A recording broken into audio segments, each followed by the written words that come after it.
That looks great. Outstanding. All right. We'll take a glove, hat, and gauntlet check from both of you.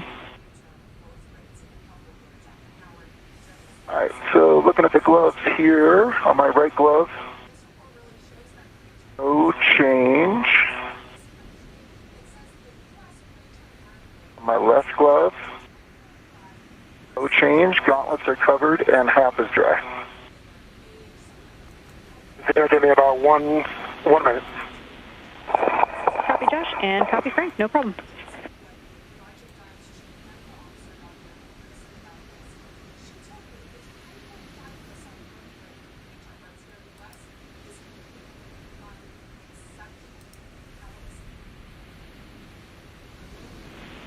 And Josh, when you have a free moment, we'll have you try recycling the Heka one more time. Okay.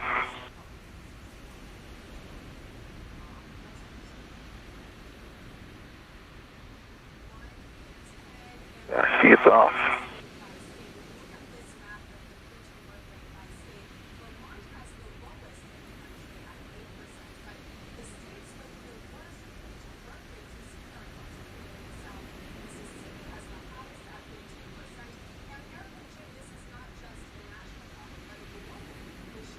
Okay, it's on. I see a green light. Copy, Josh. Thanks a bunch.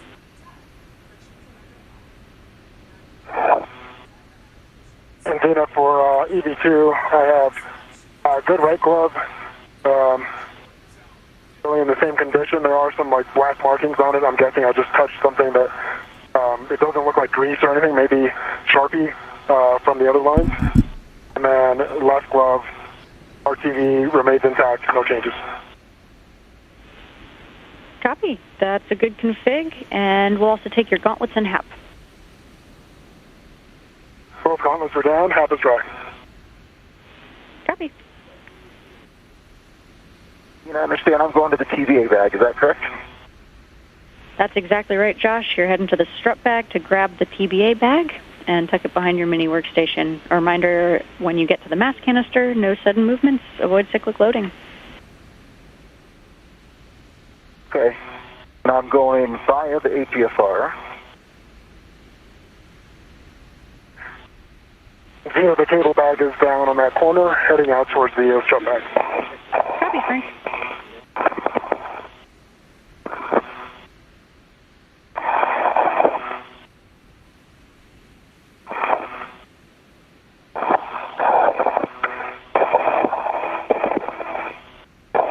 Josh, I'll let you go first.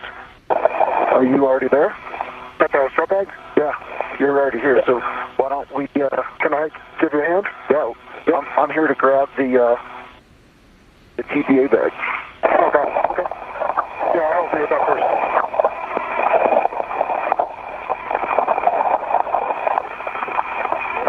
I see it over here on this side.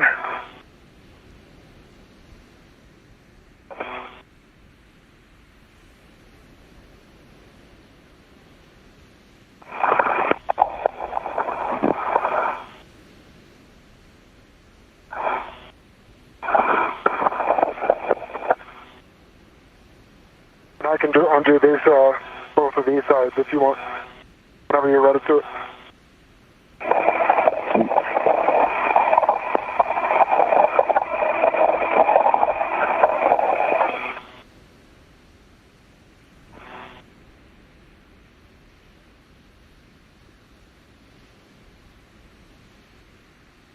Okay.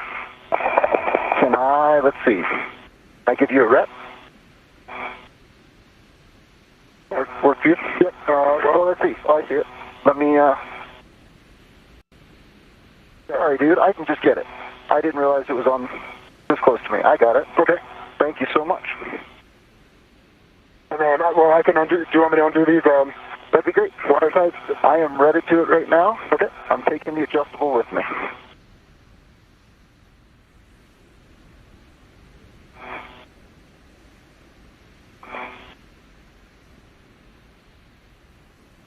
You are free from this side. Thank you. Sorry. Wire ties are undone. Wire ties are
If you're just joining us, we're 1 hour and 46 minutes into today's EVA, or spacewalk, where Josh Cassada, EV1, and Frank Rubio, EV2, are outside the station and prepared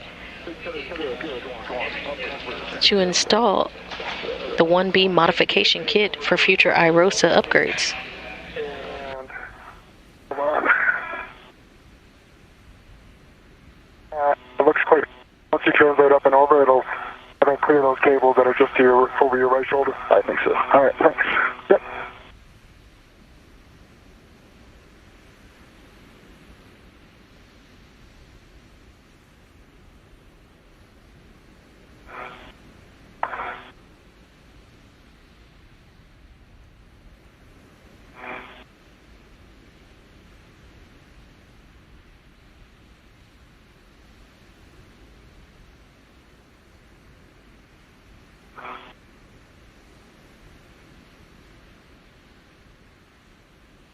Frank Rubio, EV2, designated on the right of your screen from his helmet cam view,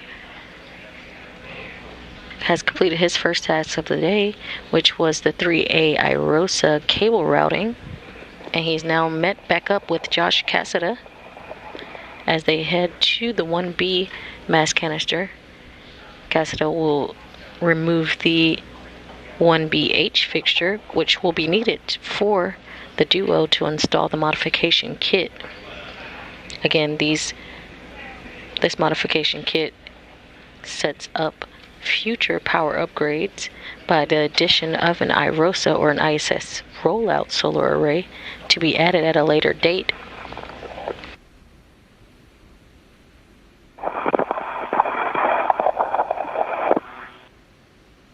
I am at the strut bag, and I have the flaps open, and I am ready for your words. Okay, nice work, Frank. You'll be retrieving the silver PGT and staging it on a nearby handrail for the upper triangle assembly. We recommend handrail 2012, but up to you. Say again the handrail you recommend? 2012. 012, copy.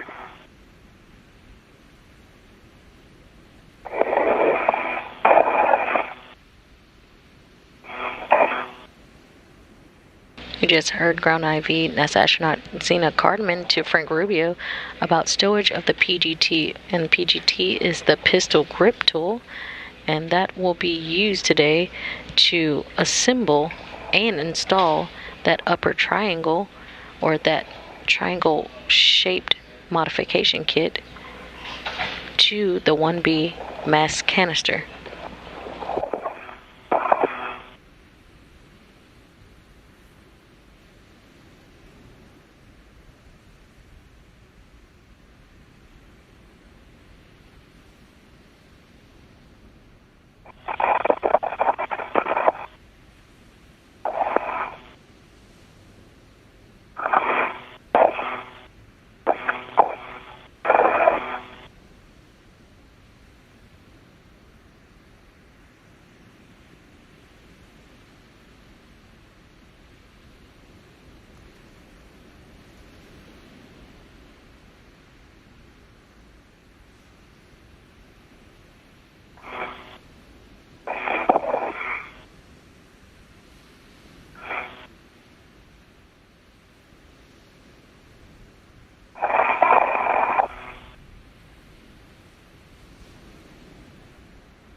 Josh, for you, you'll be stowing that TBA bag on the zenith stanchion of that long handrail. Okay, thanks. The TBA bag is really hard to keep out of your face, I'll tell you that. Yeah, I see it. Got a little mind of its own there. I keep trying to tuck it under my chin. It's not working.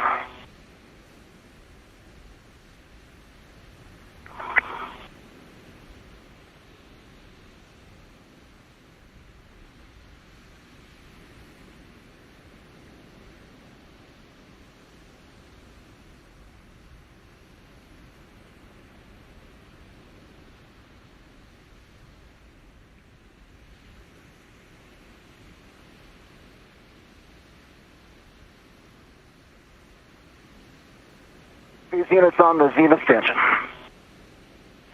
Perfect. Nice work. Okay, now that you've got that stowed, you can attach your mini workstation adjustable from the H fixture to the middle stanchion of the BGA handrail. Leave some slack to avoid side loading the H fixture.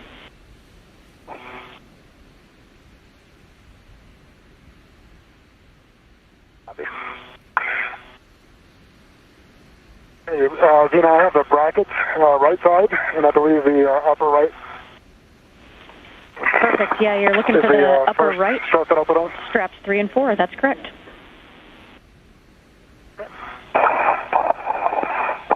And for the mounting bracket, you can also keep it tethered to the bag and lock out the ret if required. Copy. Thank you.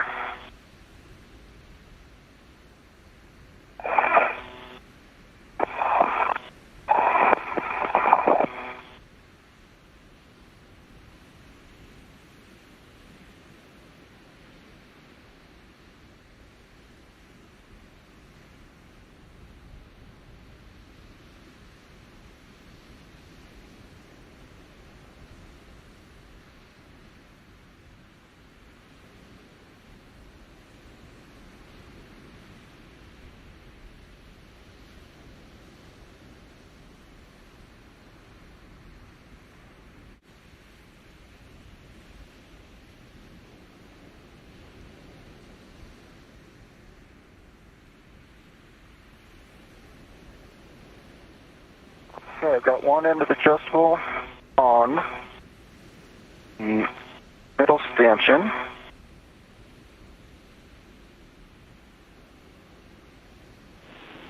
Perfect. Josh? I'll connect the other to the H fixture here in just a second.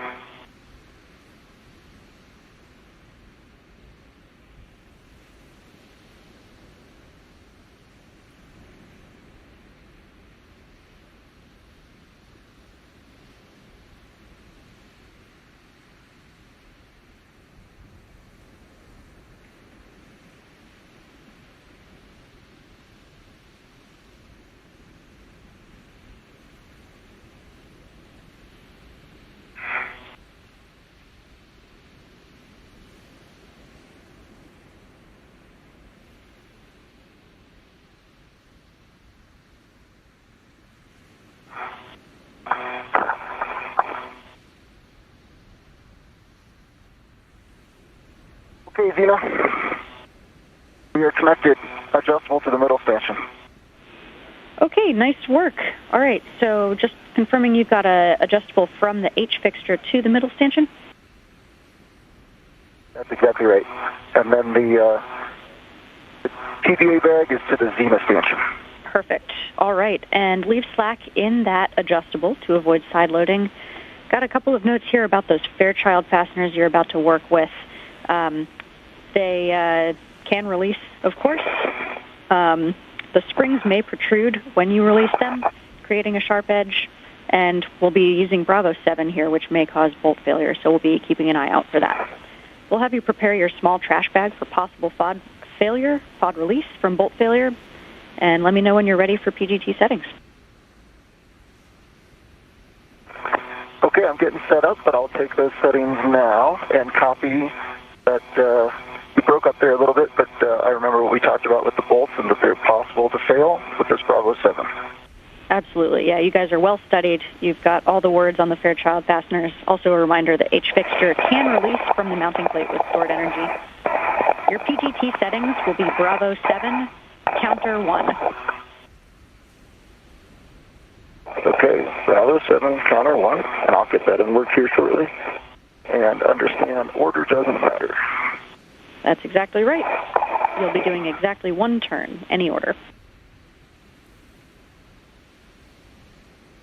All right, Dina, I have that right upper strut hand started to the bracket.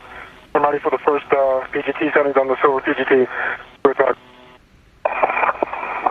Awesome. Nice work, Frank. PGT will be Bravo 3, clockwise 2. Copy, Bravo 3, clockwise 2.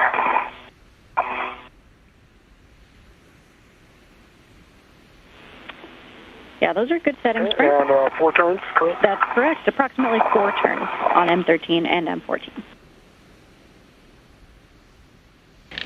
Currently seeing dual boxes, the helmet cams of EV1 Josh Cassada on your left and Frank Rubio on your right. Both have a pistol grip tool in hand, preparing to do work. Currently, Cassada is going to be removing 4 bolts to remove the 1BH fixture needed for the mounting bracket for the future iRosa upgrades. And currently on the right, we see Frank Rubio, who has the strut bag in hand, where he is continuing to build out or put together, assemble some of those struts before they can install it to the 1B mass canister.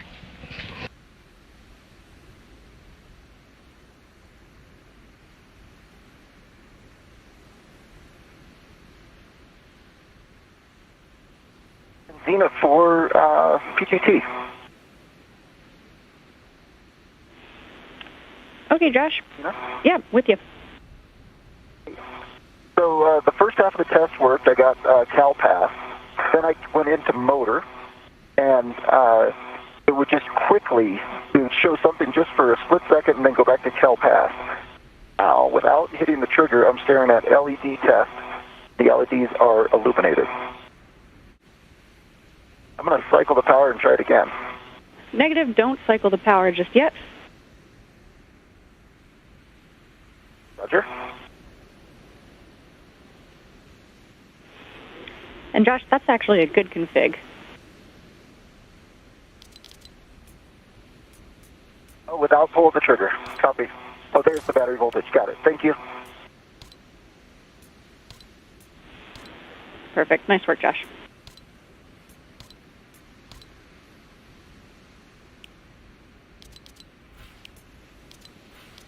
Okay, Bravo 7. Counterclockwise 1. That's a good setting. You're going exactly 1 turn on all 4 of those bolts in any order. Exactly 1 turn.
Tell me you're getting somewhere.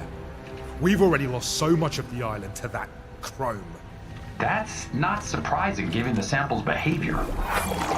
I've never seen such accelerated cytokinesis. Whoa! I'm starting to think this may be a problem.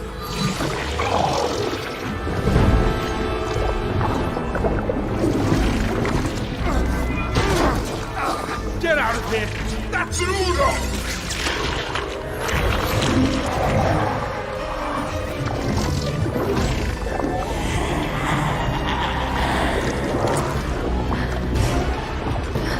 This isn't how it ends.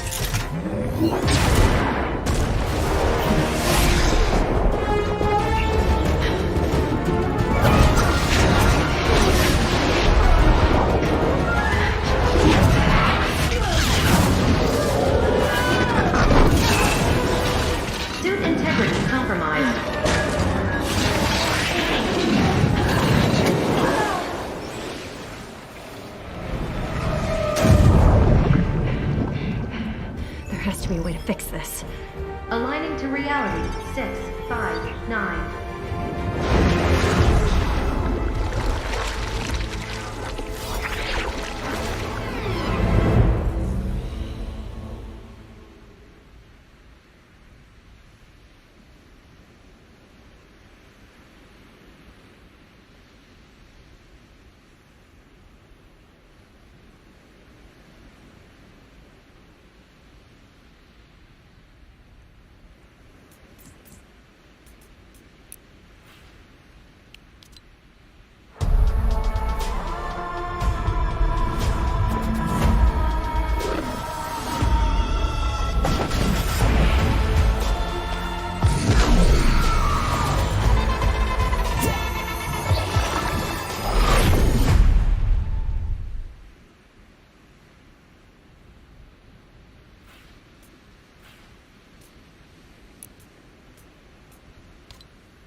Tomorrow we build. Depend on the future, we hope we can make it as real. Make it as real.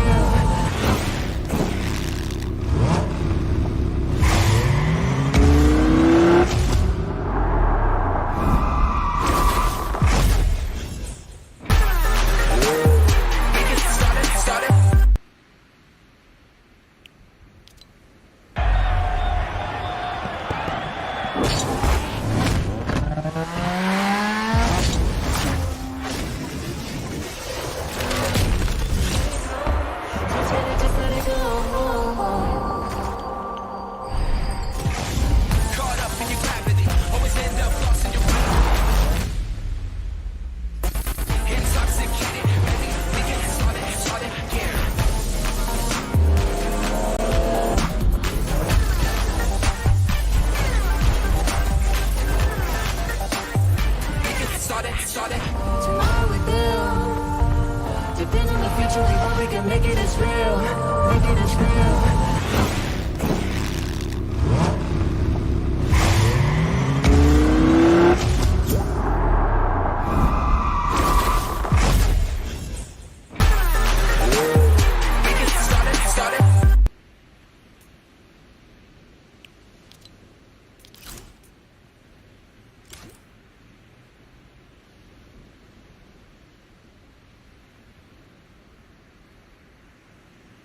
If you're just joining us, we're bringing you live coverage today of the 9th spacewalk of 2022 and the 254th spacewalk in support of International Space Station assembly, maintenance, and upgrades. Bravo 3, clockwise 2, 4 turns for Mike 15 and 16. Yeah, affirm. Once you get that alignment tab in the groove on the mounting bracket, approximately 4 turns on Mike 15. I'll do that. Okay, Xena, I got 1 turn on all 4. Didn't see it. They start very slowly, and then they give way. So it would kind of jump to the first half of the turn. Nice. Okay, excellent work, Josh. That's great info. And we'll have new PGT settings for you if you're ready. I am ready. All right, this will be Alpha 6, counter 1. Alpha 6, counter 1, I got it. Xena, I have 4 turns on Mike 15 and Mike 16. Okay, copy. 4 turns on M15 and also M16. You'll be going to torque on M16, so now we're expecting about 20 turns, looking for black line flush, torque, and green lights. Okay, and settings?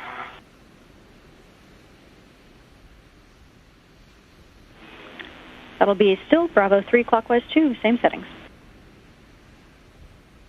Okay, Okay, Bravo 3, clockwise to the torque on Mike 16.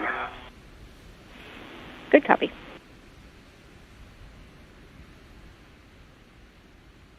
One turn on the upper right. I'll keep counting. Copy, Josh.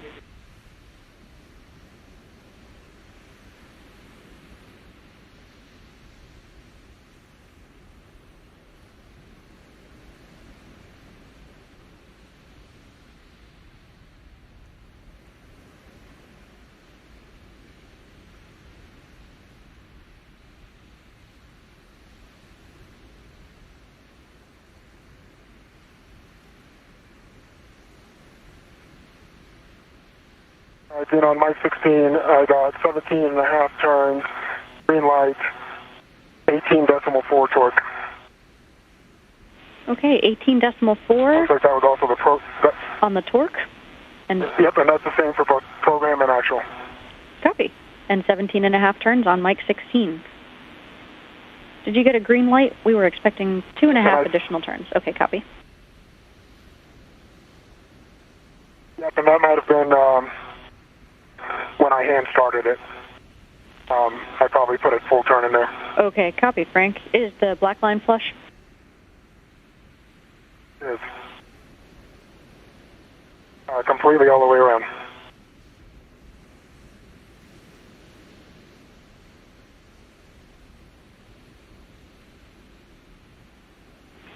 Okay, Frank, that's a good config on Mike 16. Next, you'll be driving Mike 15 to torque, approximately 20 turns, black line flush. Copy.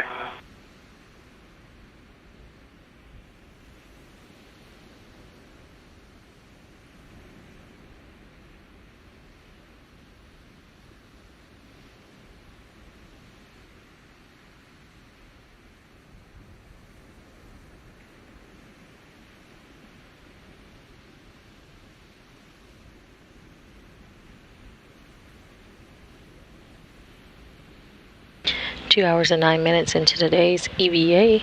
Currently we have EV1 Josh Cassada working on the H fixture removal at the 1B mass canister. And we have Frank Rubio who has finished his first task, which was the 3A IROSA cable routing.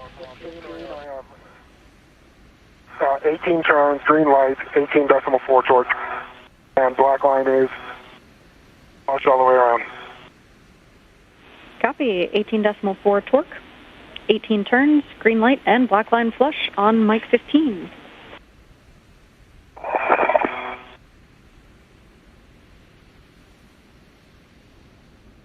You know, I recommend we don't do a full 11 if we don't need it. I can feel that it pops out usually right around 8. Copy, Josh. Checking.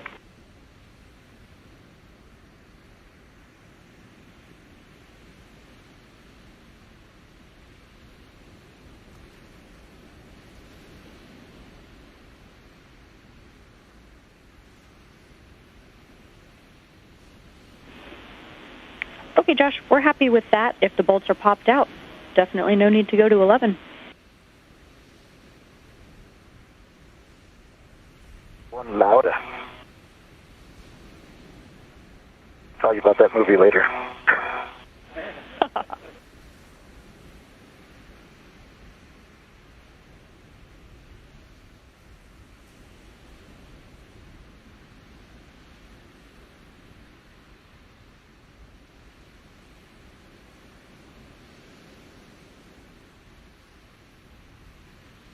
Hey, I'm ready for the next step.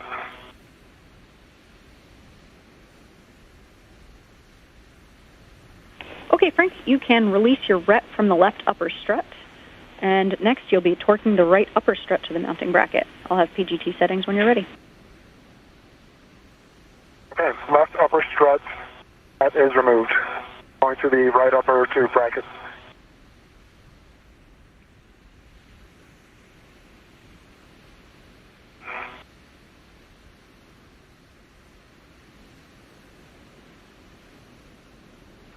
Okay, I am at Mike 13 and 14. Okay, perfect. Your PGT will be Bravo 3, clockwise 2, I see Bravo 3, clockwise 2.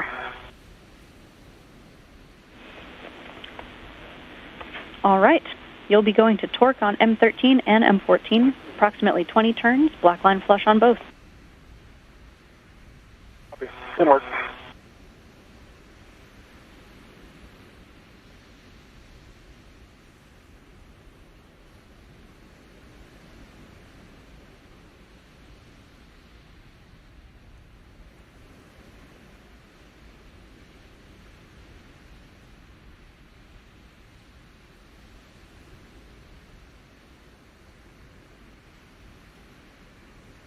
Okay, Xena, I've got 4 that are popped out. I'm going to go ahead and stow the PGT.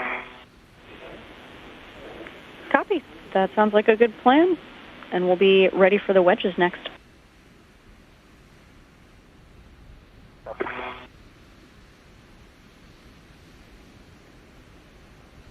All right, Xena, on mic 13, I have 18 turns, green lights, 18.4 torque, and black line is flush all around. Okay, copy. 18.4 for the torque, 18 turns on mic 13. Starting with mic 14.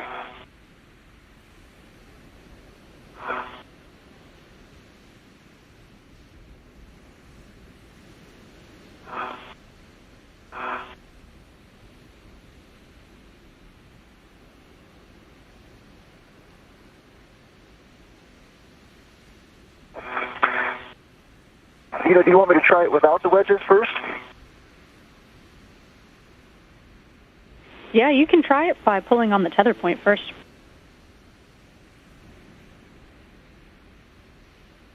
Oh, we need some wedges.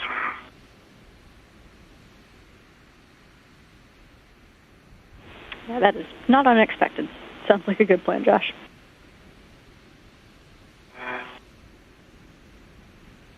Xena, on mic 14, 17 turns, green lights, 18.4, correction, 18.2 on the torque.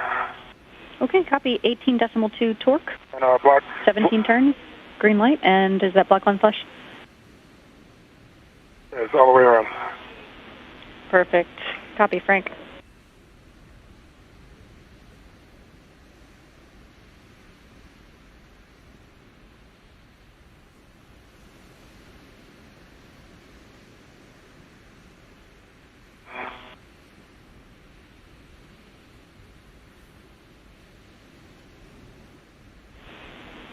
Okay, Frank, we're happy with those bolts.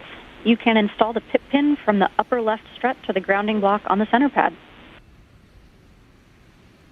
Copy and work.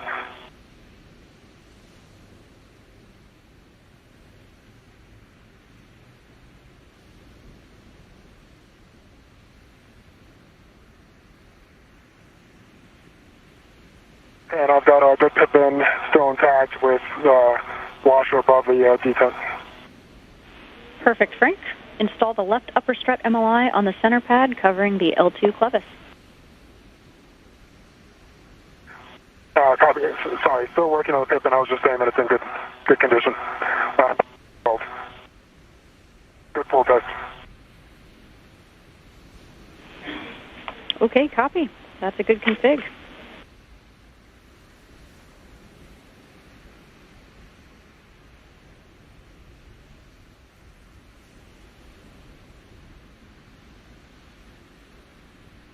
And say again for next step, please. Stand by, Frank.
So I'm going to keep working on these wedges. You can see it in my... Yeah, we've got a my Heka. good view of it in your Heka, Josh. Reminder that you've also got the pliers if you need a little bit of extra leverage to get the wedges in place, but you're doing the right thing. There's just not a lot of clearance here. Have we used the pliers before? Affirm, we have. So you push the pliers in place of the wedges, or use the pliers to push the wedges? Use the pliers to push the wedges. All right.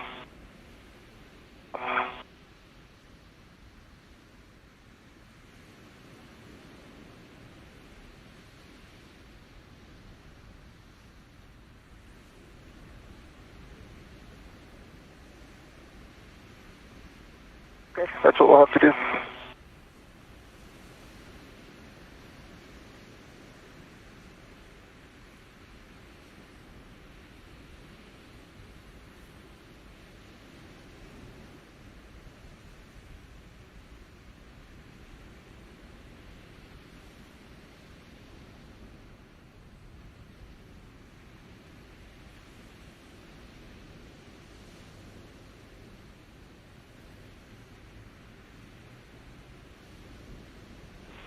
Hey, Josh, we're seeing that those wedges are in place, so skip the pliers for now. You can go ahead and try tugging to see if the H-fixture will come off, and if not, we can go to the combo wrench.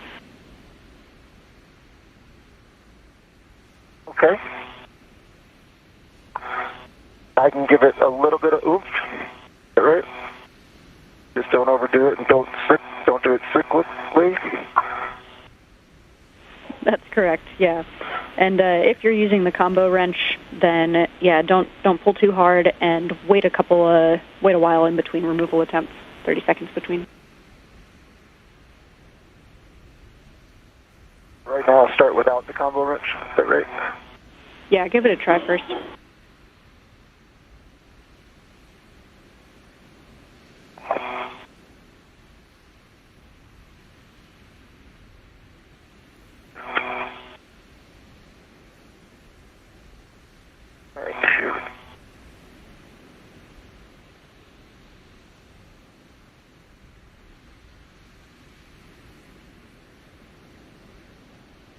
We currently have helmet cam views as Josh Cassida, EV1, tries to free and remove the H fixture from the 1B mass canister. Okay, no problem. Okay, so you saw me pulling pretty good there. She is not coming off. Happy to pull harder, but I don't know that the combo wrench is going to pull harder than maybe it is. Pull harder than I am. Yeah, copy, Josh. Let's go ahead and try the combo wrench just for some additional mechanical advantage. Okay, talk me through that, where you want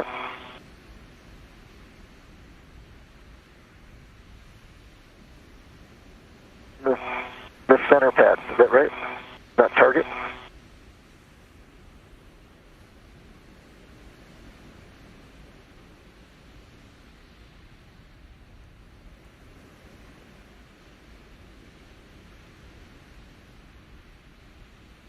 Cassida has used its pistol grip tool to untighten and remove all 4 bolts, and now he will use the combo wrench to pry the H fixture away from the GSE pad, or the ground support equipment pad.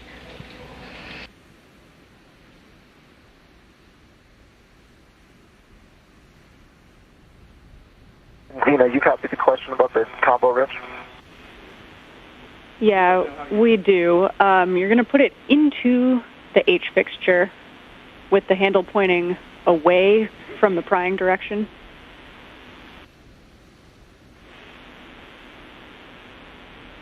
Like that. Yeah, that looks good, and then you'll be prying away from the mass canister, away from the tether point. Right. It actually doesn't feel...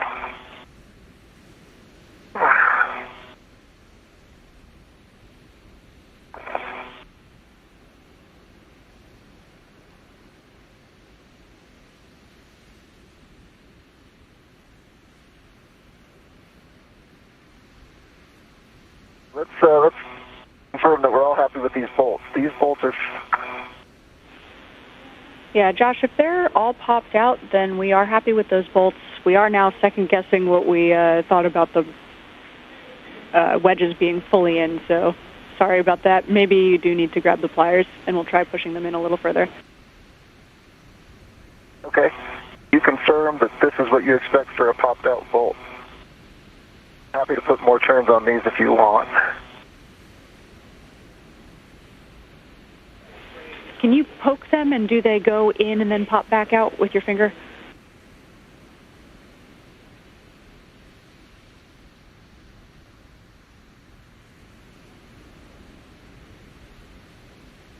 About an eighth of an inch. Okay, copy. Yeah, that's a good config on those bolts, so let's go for the pliers.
After the combo wrench failed to release the H fixture, we're now moved on to the set of pliers, which will be used to push in the wedges further underneath the H fixture to release it from that GSE pad.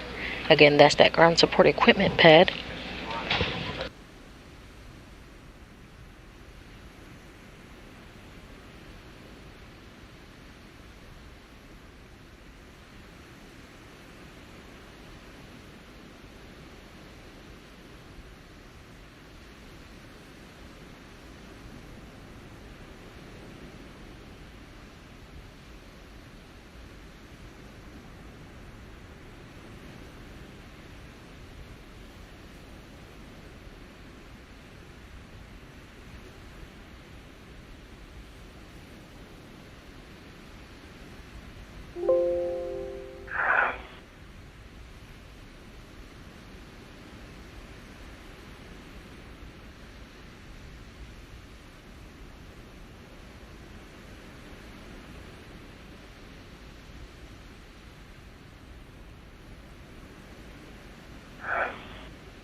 Hey, Frank, when you've got a good moment, we can have you go ahead and move the silver PGT from the strut bag to the WIFX handrail and move the bag with the PGT.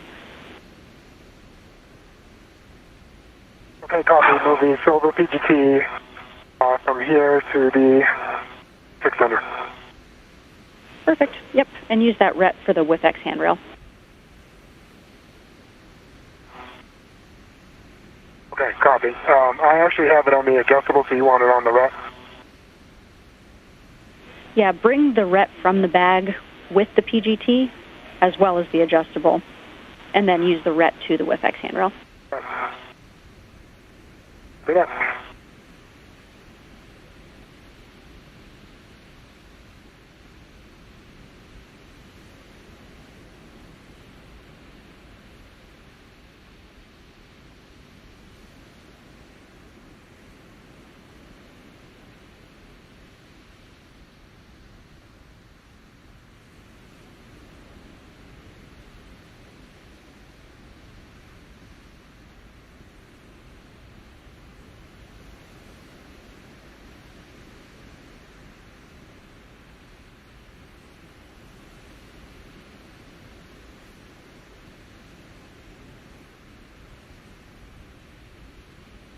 Woohoo! That looks great, Josh. Already used your tool backwards. Feel I was going to get in there. Thank you. Nice job, man. We love to see it. Made a lot of us happy. Let's put some stuff away. And that was a successful removal of the H fixture on the 1B mass canister by Josh Cassida. He's now returning it along with some tools back into his ORU or his tool bag. From here, he will join EV2, which is Frank Rubio, to help finish the build out for the upper triangle for the modification kit for the 1B mass canister.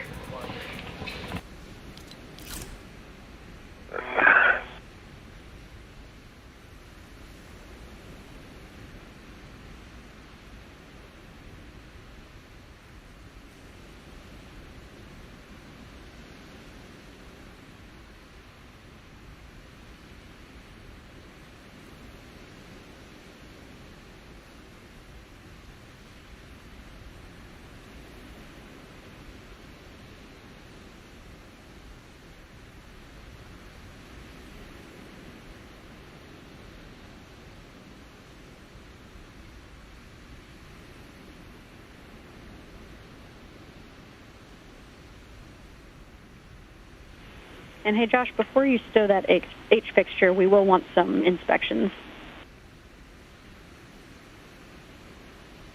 Inspections of the H fixture in the bag or just the plate? We do also want an inspection of the bolt on the H fixture.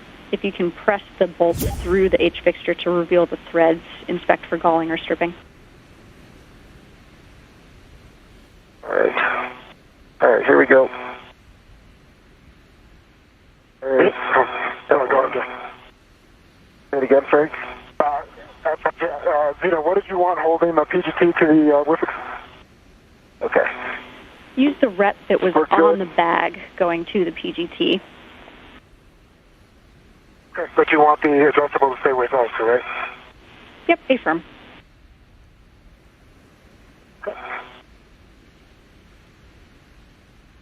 All right, so I was able to put all four through, no galling, a little bit of the gray material that we kind of expected. I think you're going to see that when I go over to the plate, just a couple specks of it. Copy, Josh. And yeah, we'll also take an inspection of the GSE pad for FOD, making sure the insets are recessed relative to the GSE pad and that the threads are clear and undamaged. Okay.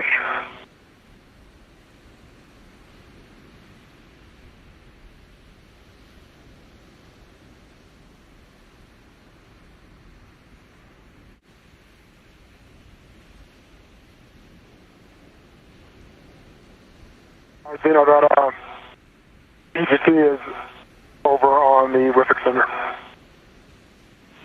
Nice work, Brick. Thank you. And we'll have you head back over and get ready with the upper triangle once Josh is in the APFR. Okay, no worries.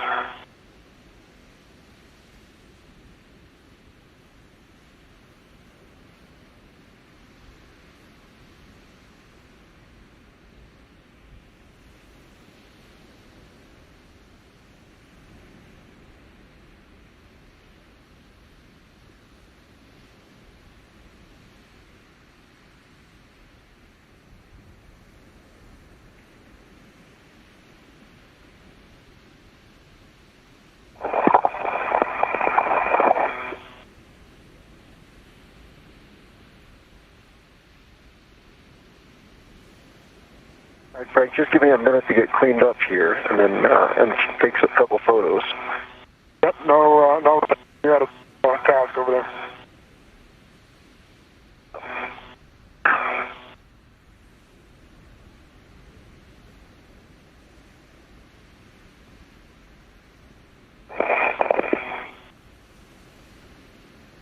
Zena, how are we on timeline now after that?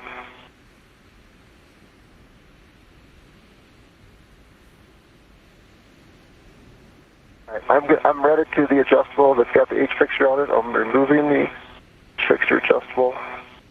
I'm actually going to put it right on the other point as the combo ridge. Nice. That sounds like a good plan, Josh. Now I'm taking my rep back.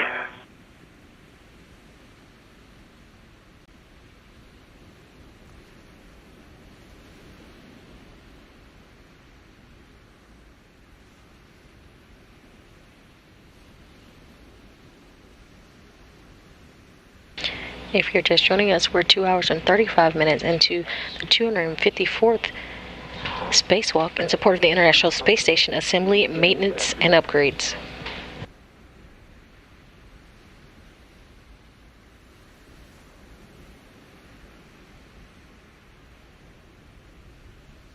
EV1 Josh Cassada has removed the 1BH fixture. You want to make sure the bolts are not, the receptacles are not flush at the face of the pad. Is that correct? Yeah, we want them recessed relative to the pad. Awesome. I'm 4 for 4 on that. I've got Sweet. no evidence of galling, and I'll take a couple photos, but it looks pretty pristine here. That's great news. Yeah, we'll definitely take those photos, and then any of the MLI that you moved out of the way, just put it back before you clean up there. That's good.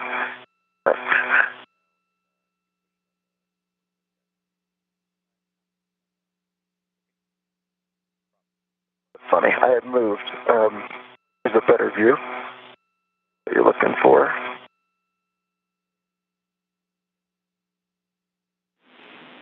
Yeah, that looks great, Josh.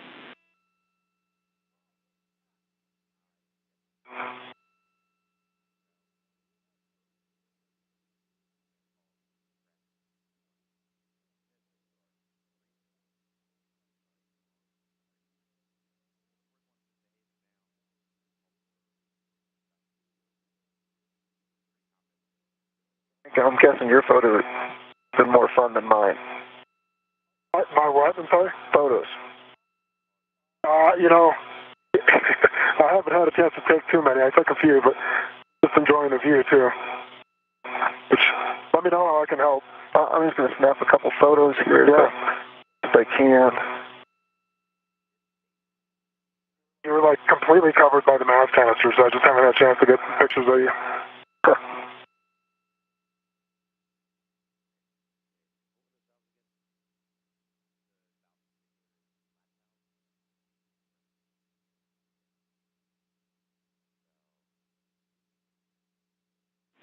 And hey, Josh, one go back on that MLI. There's kind of a thinner piece that goes between the larger MLI blankets that actually needs to go on top of the other MLI.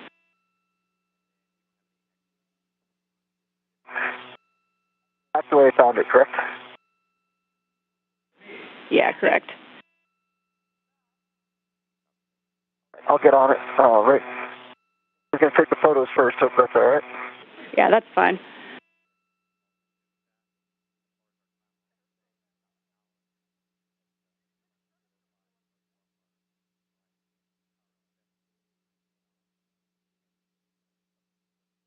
I'm sorry, I'm looking right into the sun, so I can't tell what kind of pictures I'm getting here. No problem. We've got a great view in your Hecka.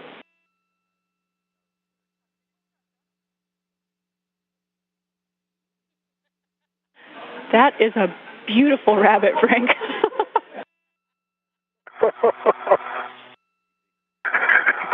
I forgot about the Hecka. That's awesome. Should do all of your farm animals.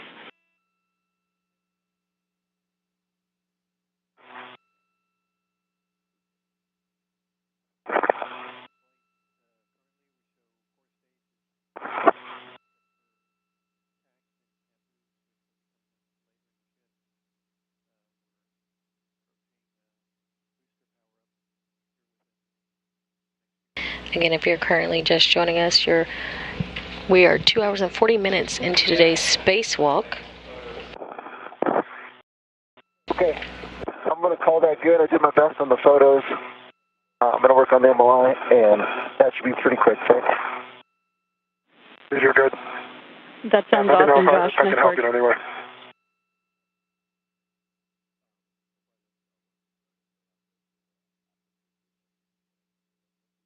Flight engineers Josh Cassada and Frank Rubio have ventured outside of the hatch today to assemble and install a modification kit for future IROSA upgrades.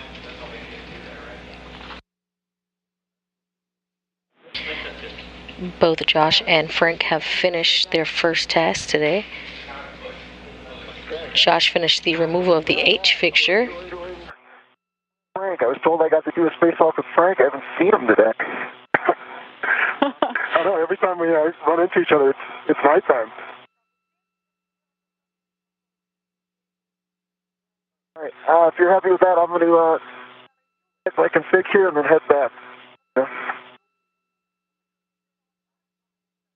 That sounds perfect.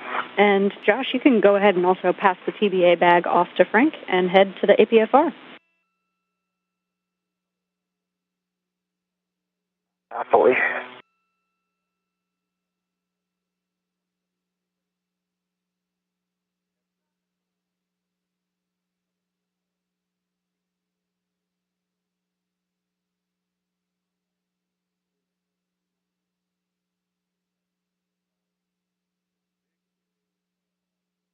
All right, I'm ready to the TBA bag.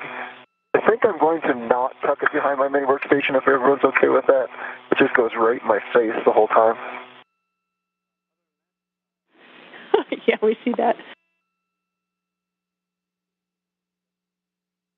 And Josh, I'll cheat towards the APFR and meet you there to grab the bag. Sounds great.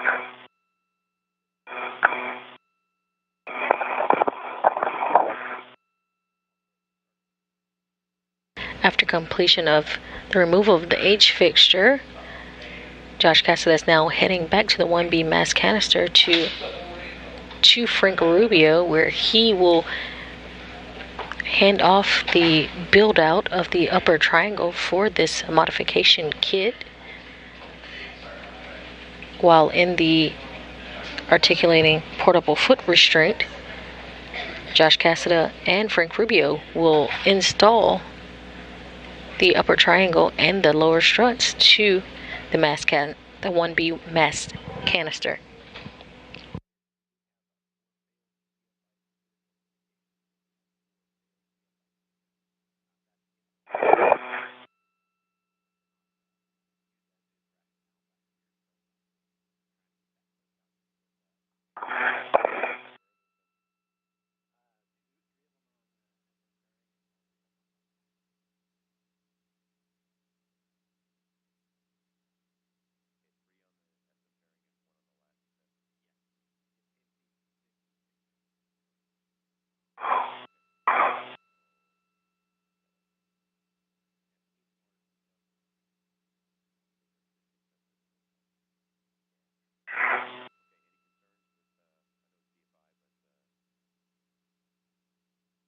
All right, give me 1 second. I want to put my local down here. Yep, you're good.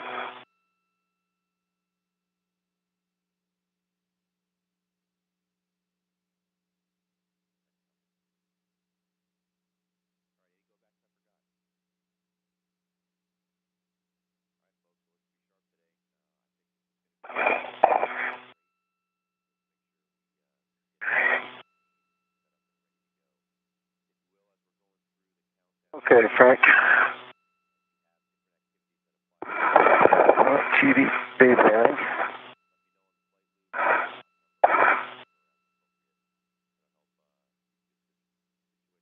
send it your way just like in mode 1. Okay, I got it. Go.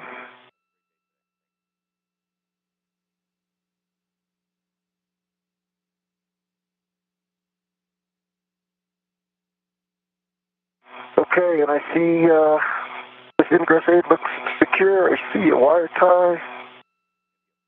I'll try and route it to it if you want to release your, or do you want me to release? Yeah, I'll get my red back if you don't mind. I got it, and then just let me know when you're ready to catch it. I am ready. Okay. Your red is disconnected, coming back at you. Okay, releasing. Great, thank you. Yep.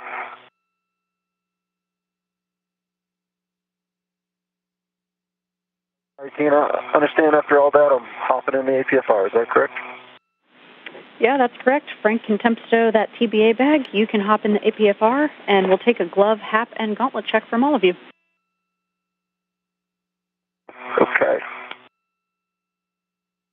And if I do that after the APFR? Yeah, no problem, Josh.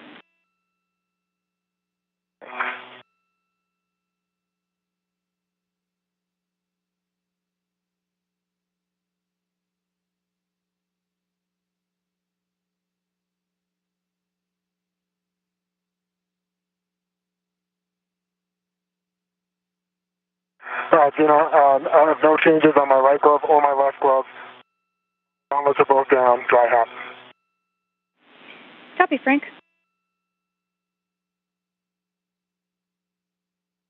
Thing feels wobbly. I see black on black. I see black on black. Couple good pull twist tests. Hopping in. Copy, Josh. Checking.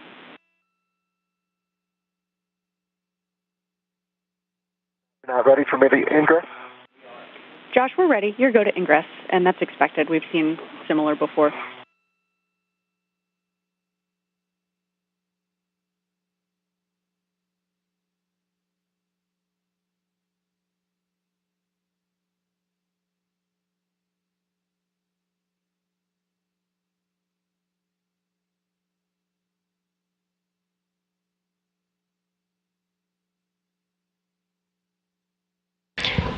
Currently seeing great views of both astronauts.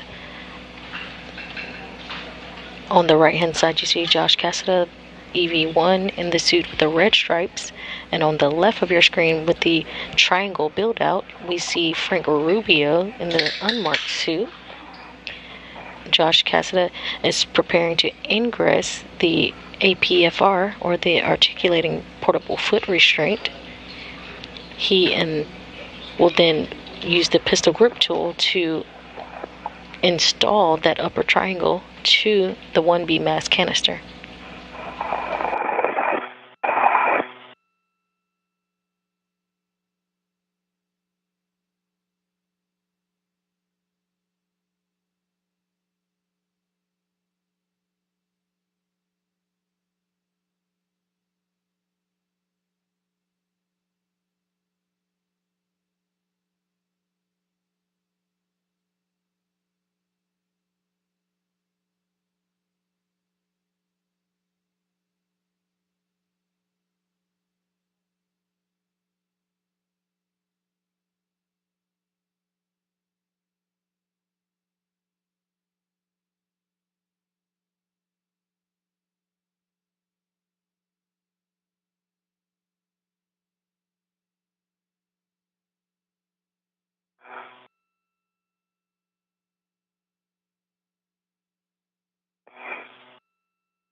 Got your right foot in, bring your left foot just slightly left. Hold on, all right. Give me 1 second. Okay. Thank you, though. Yep. I see not into that.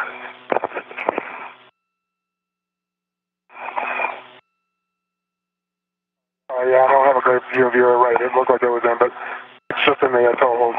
Okay.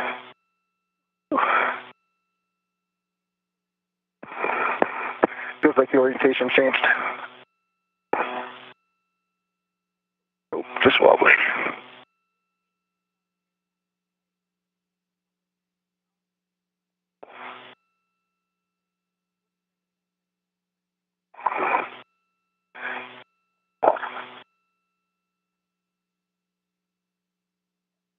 Orientation changed.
There we go.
Okay, thanks.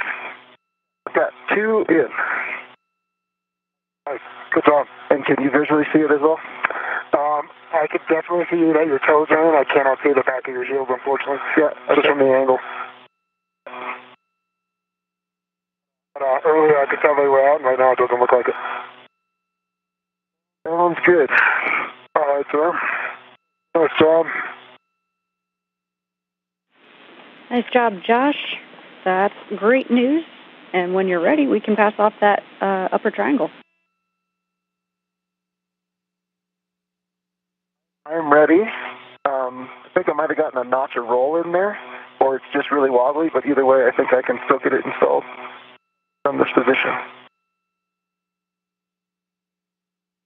Are you passing it to me? Yep. It's coming up on your left hand. Okay. There you go. Upper. Let me know when you have the, don't take it too far, because I'll have to release. Are we doing a rep swap? Well, if you think you can get it, it's just on the far corner closest to me. Yeah, it looks like you might be able to reach with your left-hander. It's the large truck on the... I don't remember a ret swap as part of this. Is that the plan? Negative on the ret swap for this. You on the APFR there, Frank? I'm not, but I have control. Whenever you can release it, I can control it. Okay. So you're not on the APFR right now? I'm not. I'm over by the bag. Okay, so it's you have the large truck right by you right there. I can...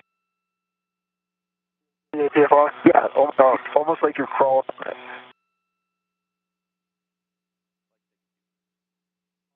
Yep, it is wobbling, but it looks stable. Everything, all the connections that I can see look stable. Okay, copy. All right. And I'm in too close. Get this on. Can we...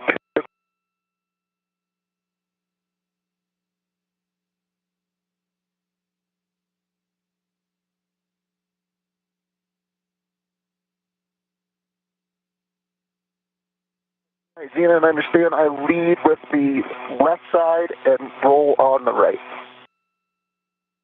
That's correct. You'll engage the left side and then press in on the right side.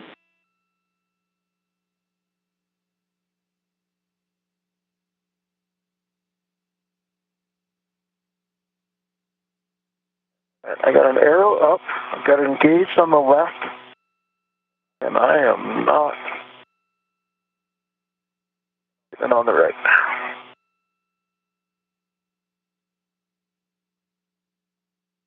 That should be pretty straightforward. Is that right, Zena? That should be pretty straightforward. If you get the left engaged, then you can try kind of wiggling the right side up and down.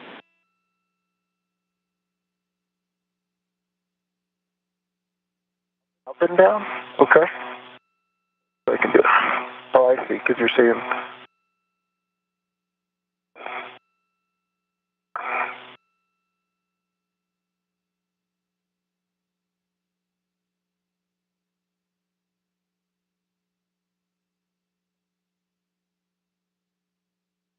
You got it. Nice work. That's great. Okay, we'll have PGT settings for you, but first let's get a glove, hap, and gauntlet check from you. Okay, you did that.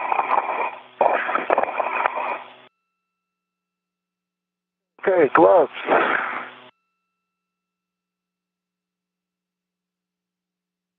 No changes to...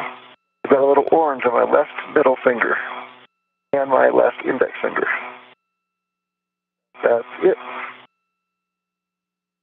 Cap is still dry and gauntlets are still covered. Okay, copy that, Josh. And when you're ready, PGT will be Alpha 2, clockwise 2.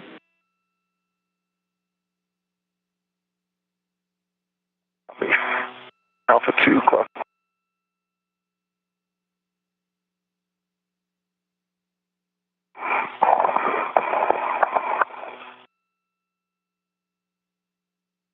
After ingressing the APFR, or that articulating portable foot restraint, Josh Cassada has received the upper triangle from Frank Rubio. He has now installed the center pad on the mass canister, and he's now getting the PGT, or that pistol grip tool configuration, to tighten the bolts and into place for that upper triangle. And Josh, you can also start M5 through M8 by hand. Clockwise 2. Perfect. You'll be going about 2 turns on each of those. So I got M5 started by... Okay. I got M... 2 more. No, the total of 2.5 now on M5.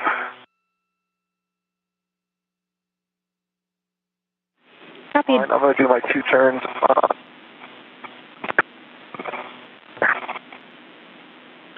Hey, Josh, you broke up a little bit there. We copied 2 turns on M5, and I didn't catch the second or third one.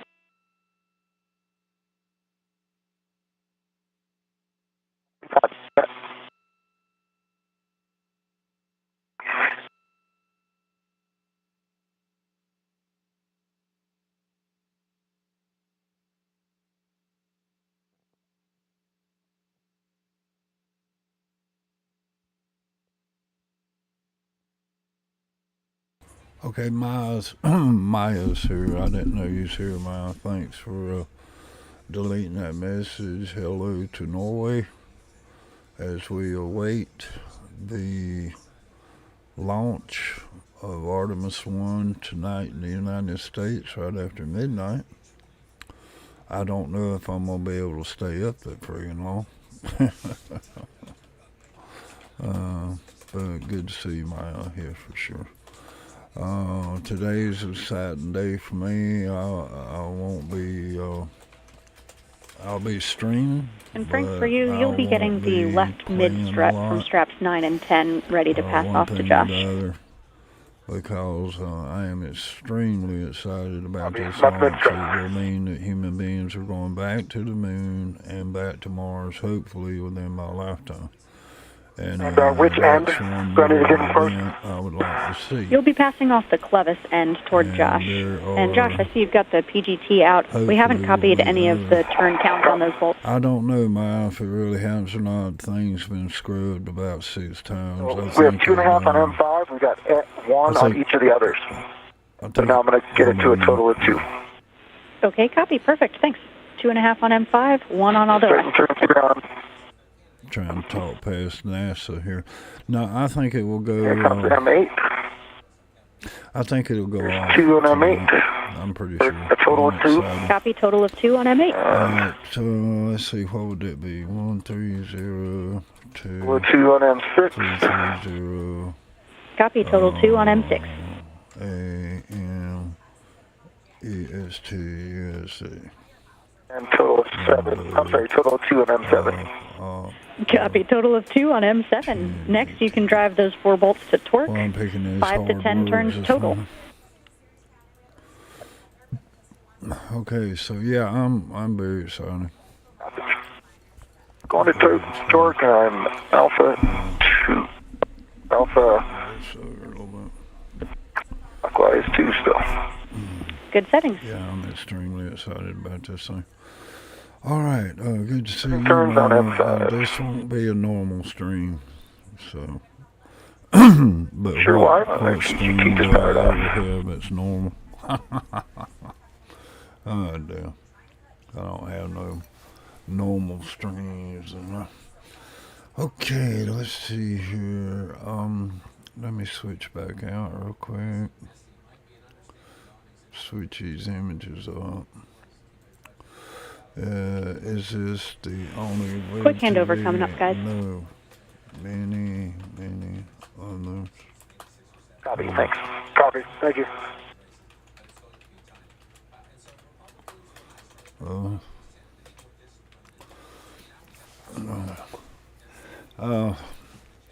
It's good to see you, Ma. Blesses my heart to see you here. I'm glad you still dropped by the stream. That means a lot to me. And so we'll see what we got here. We're currently in a brief handover between satellites. Said they're in a brief handover or something. I don't know. You're currently seeing. Anyway, I'm watching 2 different events. I'm watching the 0.2 on M5. Spacewalk with the International Space Station. I'm also 8.2 on M5. monitoring. 8.2. Okay, that sounds better. Monitoring the launch. All right, certain turns on M8. 2 separate M8. events happening right now. And standby 1, can we double check the PGT is still set at Alpha 2, Johnson clockwise Space 2? Center, Texas, Houston, Texas. This is a good shot of NASA's control room there in Houston, Texas. That's Alpha 6. That's in charge of the International That'll do it. Space Thanks for Station. checking. At about 3 o'clock my time, United States time this afternoon, Checking. We'll be switching over to launch control for the Artemis If you want, I'll continue with M8 now. So I'm extremely excited about that. Let's see here. Okay, Josh, actually, we do want you to back off of M5, and then we'll reset with the proper torque. Copy that. So, are you okay with, what am I backing off with? Wrong thing. Here we go. Alright, watch this stream. Also, and they got a good chat box over there? Let's try Alpha 7, counterclockwise. That's a good chat box. I might put that in Alpha Nightbot 7, command. counterclockwise 2. Now, so let's do add a command. Let's do this. NASA, okay. To keep up, let's see, note. Okay, it's backed off. To keep 3 quarters of a turn. with the Copy. Now have Alpha 2, one clockwise 2. Perfect. Good setting. Going on M5. One. All right. 3 quarters of a turn now, back, and actual torque is 3.9. Copy. 3.9. Good. And a good green light there. Now going to M8, Alpha 2, clockwise 2. Copy. Moving to M8. Text box. Please click this link. 4 1/4 turns, and actual torque of 3.6. Good green light. Okay. Copy. 2 1/4 turns. Green light on M8. Here comes M6. Okay, it is international. Back here. 1. And go here. Shit, come on. Oh well. 4 1/2 turns, good green light, and 3.7. Copy. 3.7 on M6. Go here.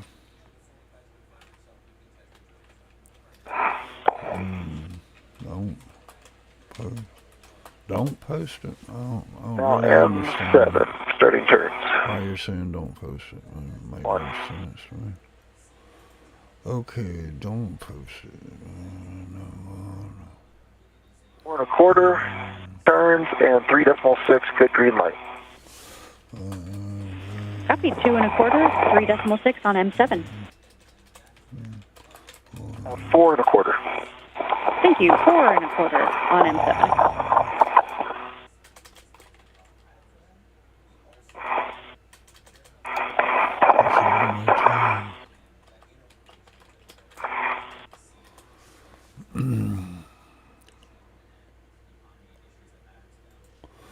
Okay, good deal.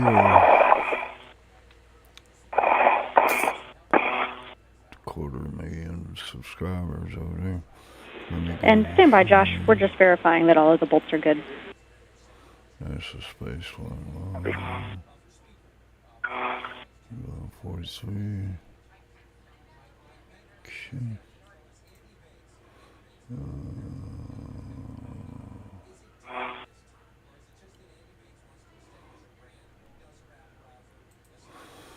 Okay.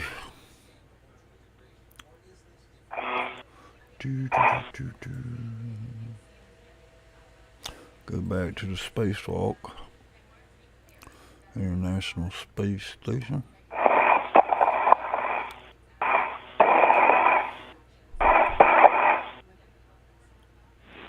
Hey, Josh, can you just verify if you remember how many turns you got on M5 at Alpha 6? We were tracking 2 1/4, and then you backed off 3/4, and then went all the way in. Can you confirm? No, we started with 2 1/2, and then I believe it was forward some change. I think it was 4 1/2.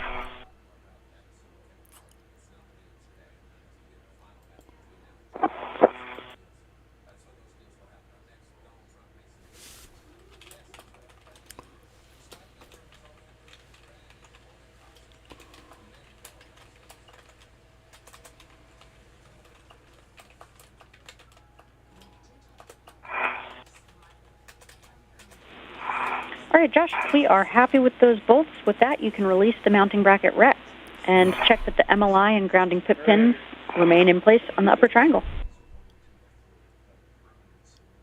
Copy. That rep is down on the left. Yep, down lower left corner. I don't know if I can get to it right now.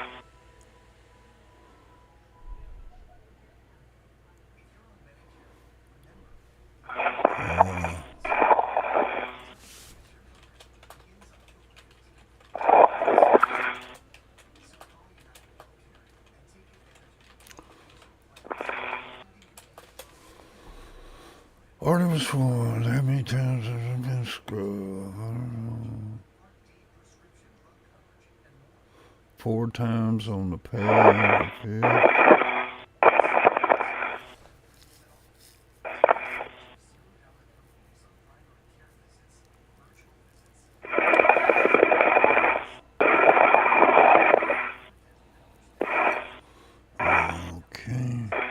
It's a large small, yeah? Yep. And you're clear to release. Here it comes. Got it. Nice. Yep. Thank you.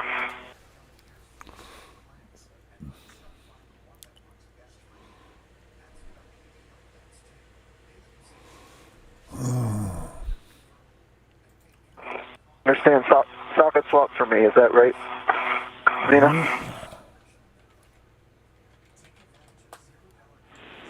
That's correct.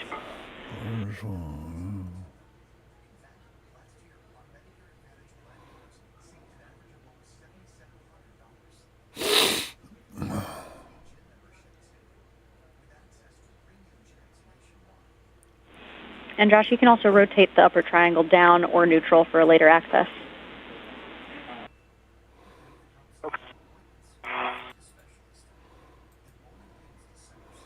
All right.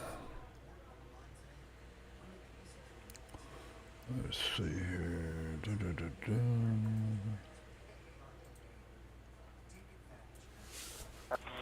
Moved with full test.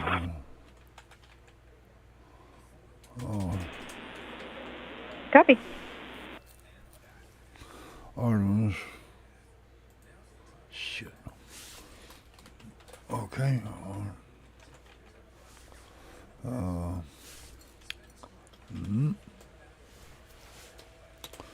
Okay, please go to...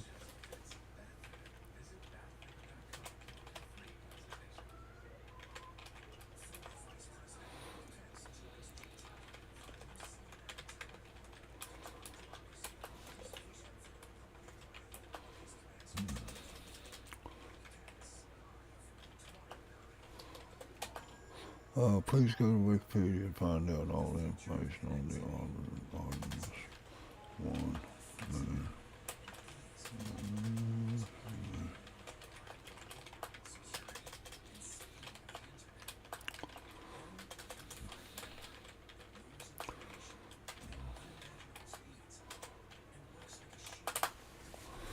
Let's see if this works. Okay.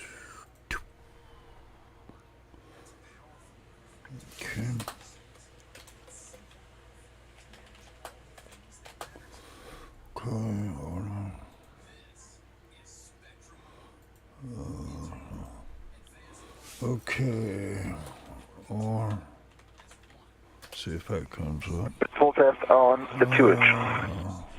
Okay, copy. Good full test on the 2-inch, and confirm you've got the 7/16 in your trash bag.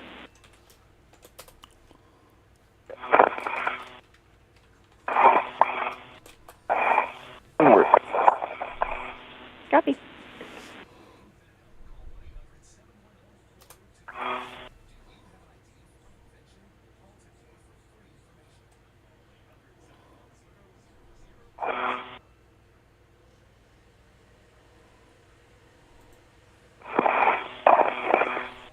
In the trash bag.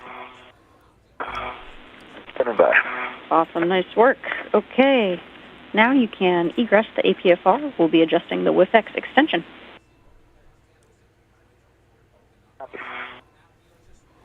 All right, man.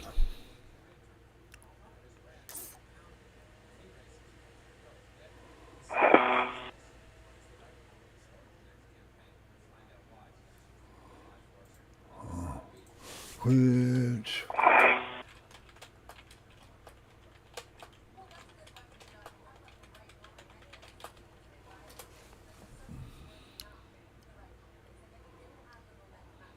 Okay, go, Venus.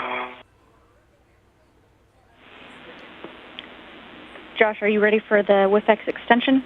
This will be extension to 1. Extension to 1. Copy.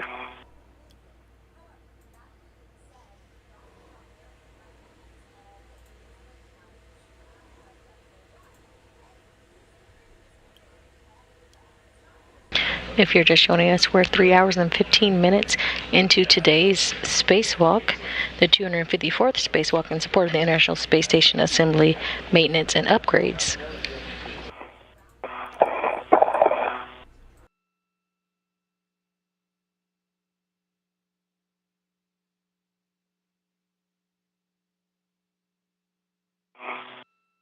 Josh Cassidy, EV1, wearing the suit with the red stripes, and Frank Rubio, EV2, wearing an unmarked suit, ventured outside of the hatch at 8:14 a.m. Central Time and have since completed their work preparation for their site work, and they've also completed the H fixture removal at the 1B mass canister, as well as Frank Rubio completing the 3A Iosa cable routing and the build out of the upper triangle. Josh Cassidy has now installed, with 4 boats, has installed the upper triangle to the 1B mass canister. He has egressed the APFR, the articulating portable foot restraint, and now is extending that work site.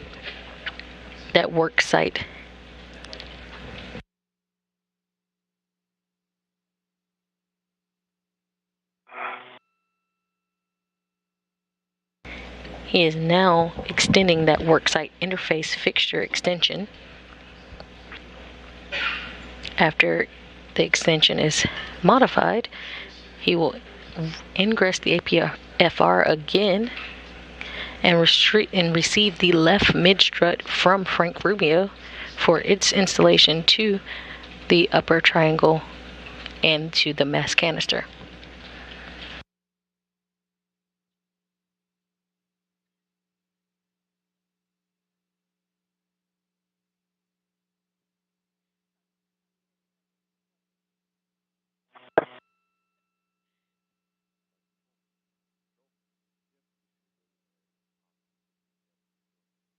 Roll next. Okay, roll will be Papa Papa. Pitch is Papa Papa, and roll will be Hotel.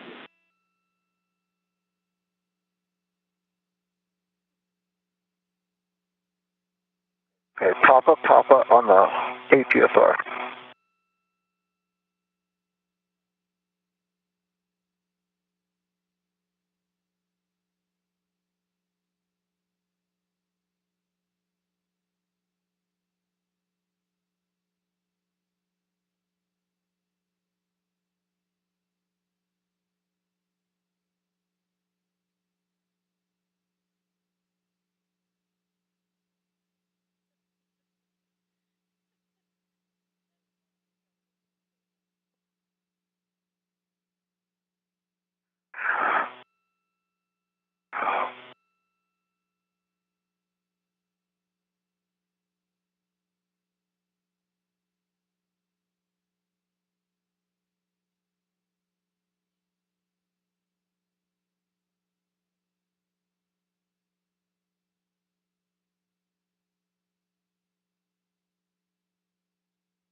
Same deal. Can't get the pitch knob to really move, but it is off, and I can't get it to change pitch. So that's Papa Papa.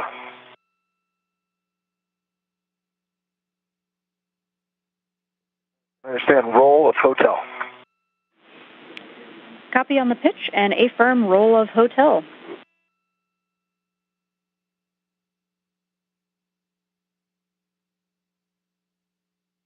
Roll of Hotel.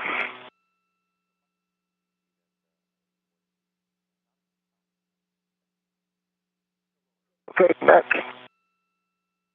Want me to ingress the APFR, is that right? Affirm, you can ingress the APFR, tuck that ingress aid, and then Frank, you'll get ready to pass off the mid strut first and then the left lower. Copy.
Right field, or is the left field solid? I'll do the right again unless you can see it, Frank. Your left is in, just bring your heel further outward. Like, yep, perfect. Now it's in. I think the right needs to be reeled in. That's what I was saying, sir. Your left, or your right heel is still on top of the block. Yeah. A little further inboard. Oh. Keep going, drop it down. Yep. Perfect. Awesome. Thank you. Yep.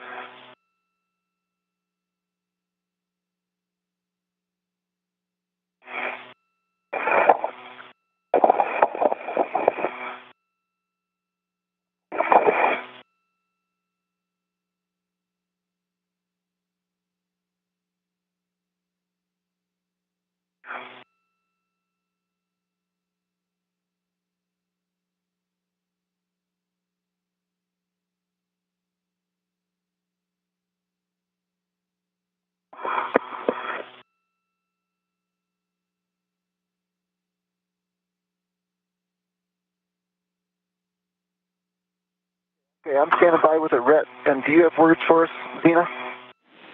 Okay, if you're ready with that ret, then Frank can pass off the left mid strut.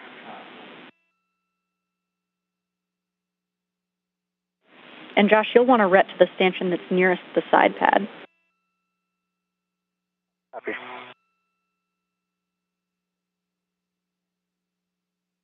I think you're passing me you need to pass me the side pad. Is that right, Tina? At the clevis end?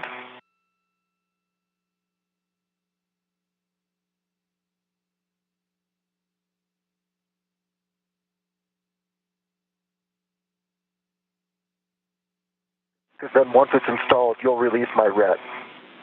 Yep. Yeah, I asked previously. She said the clevis, but it might have been a... Yeah, sorry about that. Actually, I think that's the clevis on the left lower. I must have jumped ahead. You'll want to pass off the left mid strut, and then Josh will ret to the stanchion nearest the side pad. And then for the left lower... Yeah, ret to the stanchion nearest the side pad on the left mid. Okay. I'm ready to it. Okay. If you can release my rep. I will. Give me 1 second.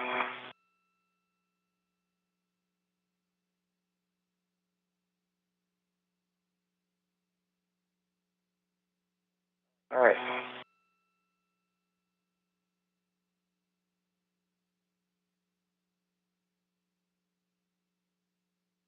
All right. Here comes your rep. Okay. Can you unlock it? It looks like it locked out.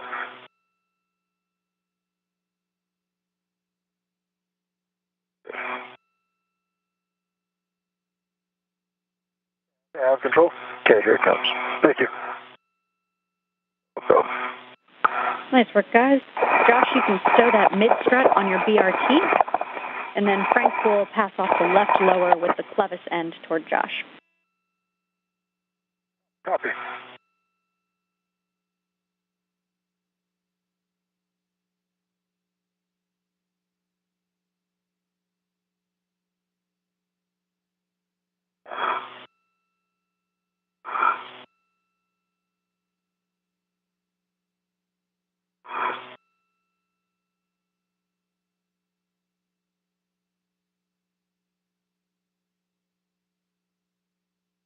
Yeah, Josh.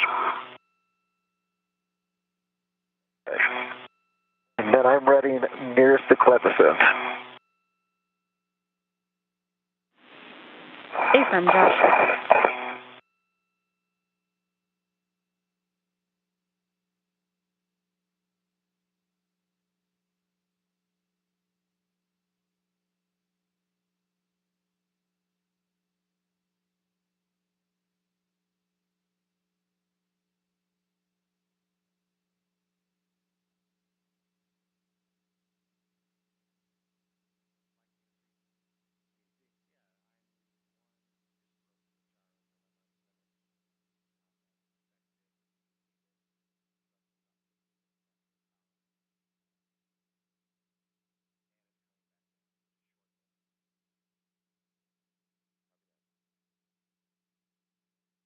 Wire tie's just making it hard.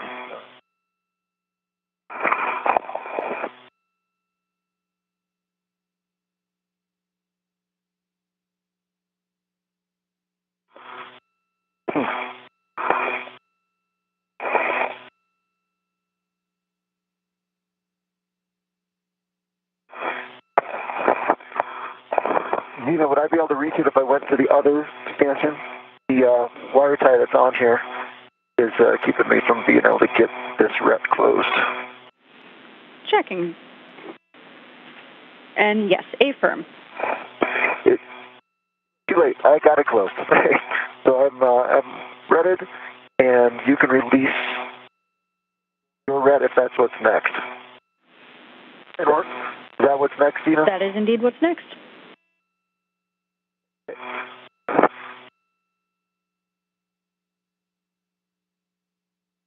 Okay. The back rep is released. You have the strut. I have the strut. All right, nice work. Frank, you'll translate to the left sob spherical bearing on the left side of the mass canister. And then Josh, you'll be assisting Frank with the lower strut positioning. Okay. Well,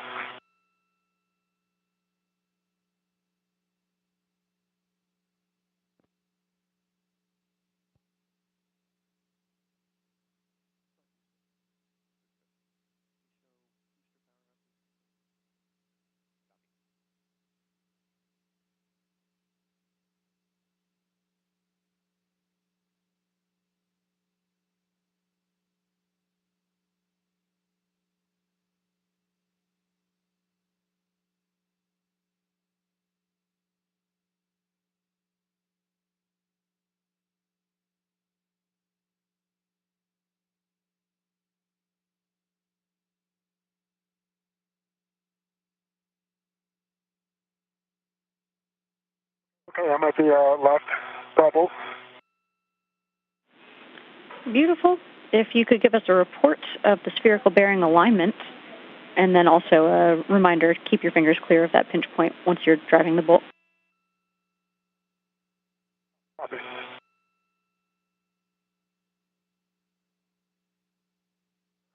Yeah, the spherical bearing looks perfectly centered on the boss. No no abnormalities noted on the set. Okay, copy. That's great. You can go ahead and get the silver PGT ready and staged for you. I'll have PGT settings, and then you'll be driving M21.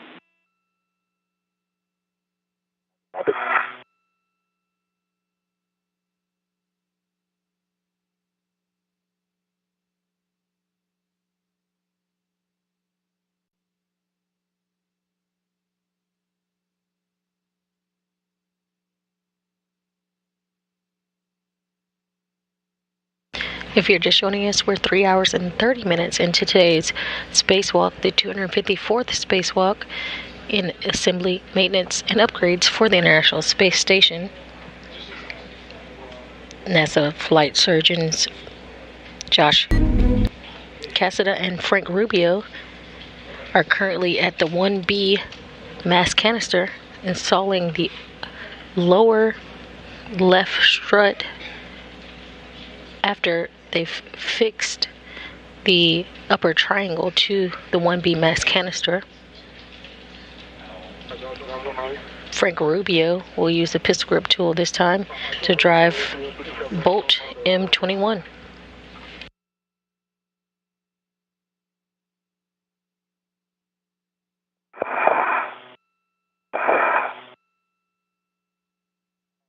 Rotate to your right, please.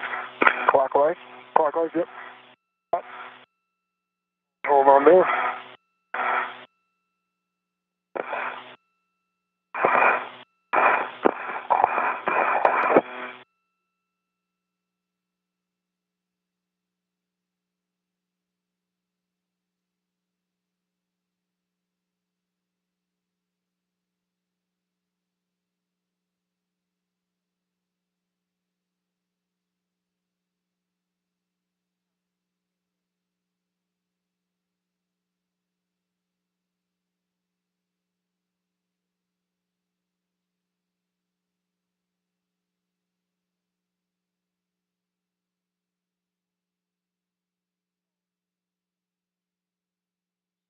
Okay, it's engaged.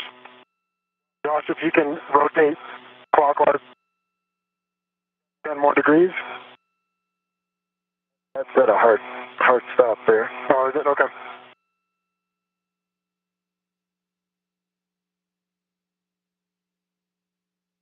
Xena EV1's now at 5 on the cooling. Copy 5 on your TCV. Thanks, Josh. All right, Dean, I'm ready for those settings on the silver PGT. Okay, nice work. That'll be Alpha 1, clockwise 1. Alpha 1, clockwise 1.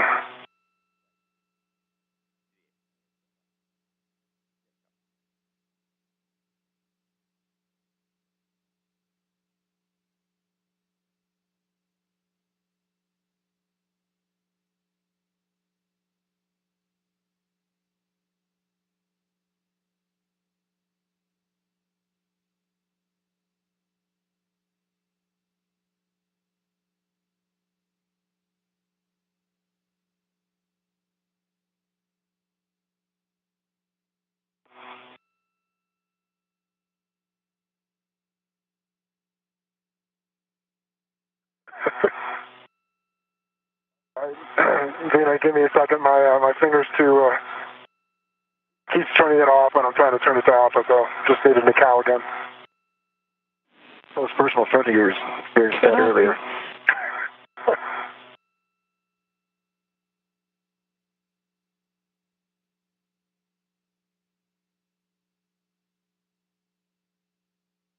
Okay, I'll take those settings again, please.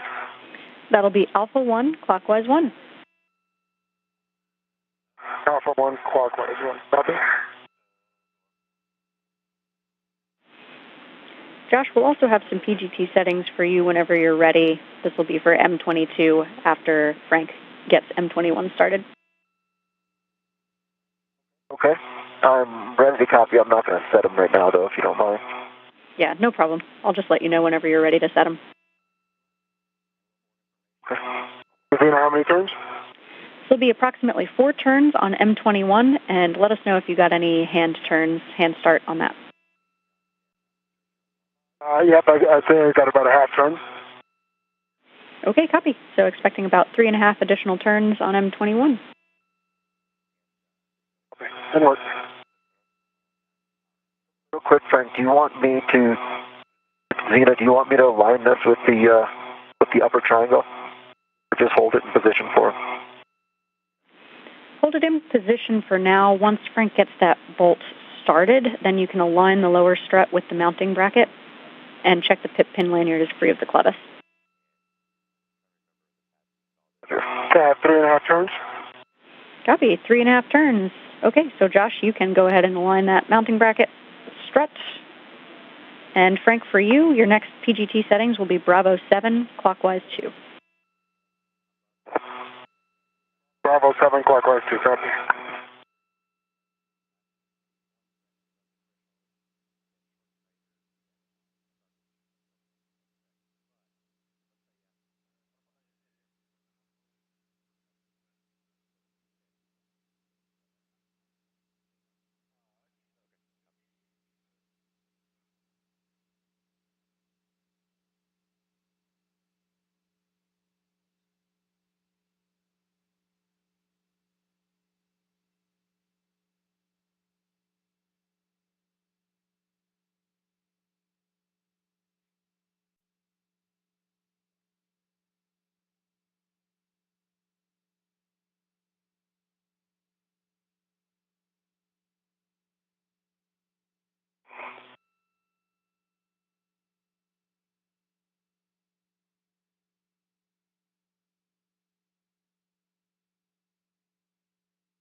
Okay, M22 is started.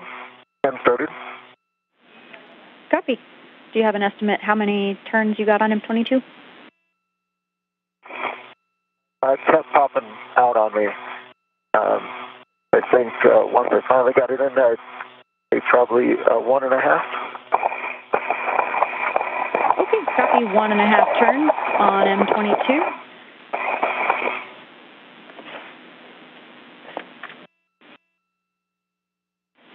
Frank, you can go ahead and continue with M22, driving it to torque now with that Bravo 7 setting, 10.5 to 11 turns. Looking for good torque and green lights. Okay, and verify it's M21. Affirm, M21. Good correction. And then Josh, for you, on M22, you will be using your PGT at Bravo 1, clockwise 2. Bravo 1, clockwise 2. And understand that, do you need me to wait or go now? Checking.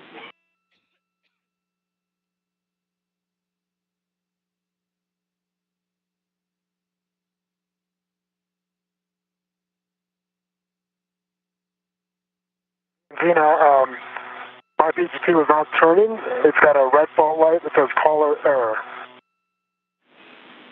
Checking, Frank.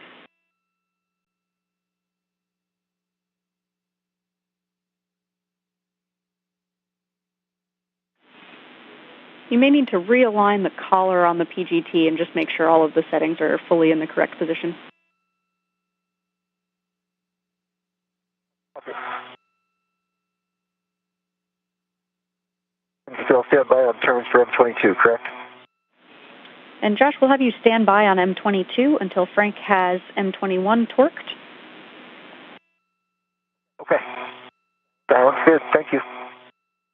Xena, I think the clockwise 2 was not fully in the detail. Copy, Frank. Good catch.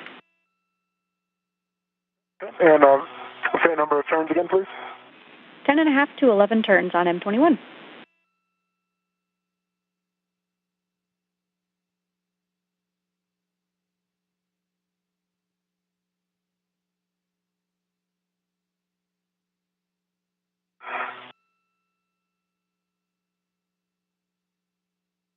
Okay, I got 3 turns, 3.5 turns, and then got a fault it says low torque. I think I just need to reposition maybe. Yeah, stay firm, Frank. If you can reposition your body and try hitting it again.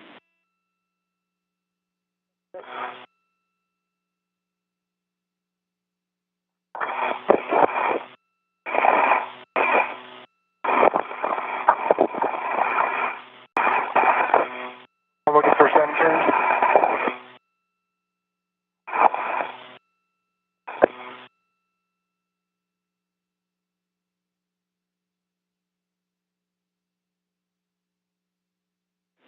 Yeah, that'll probably be 7 additional turns, Frank. Yes.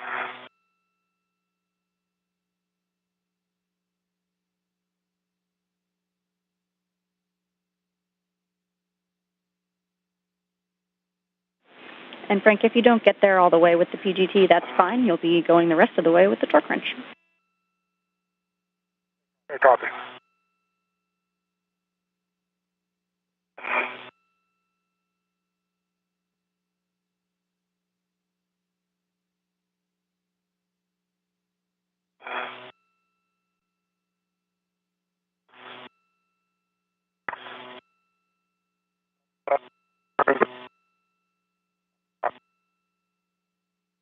I'll get to the low torque.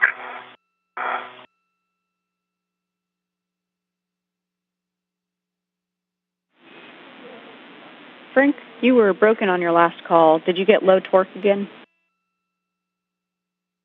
Actually, I thought I did, but actually it did not. It actually gave me green light, torque of 25.4, and I'm at approximately six turns.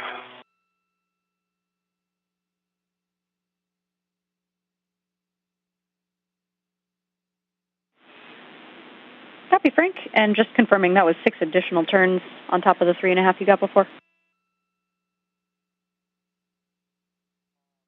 No, negative. That was about 6 total turns. Okay. Copy, Frank. We'll have you retrieve the torque wrench from the left lower strut handrail, Frank, and socket swap the 2-inch from the silver PGT. Copy that. Didn't work.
If you're just joining us, we're 3 hours and 45 minutes into the 254th spacewalk in support of the International Space Station assembly, maintenance, and upgrades.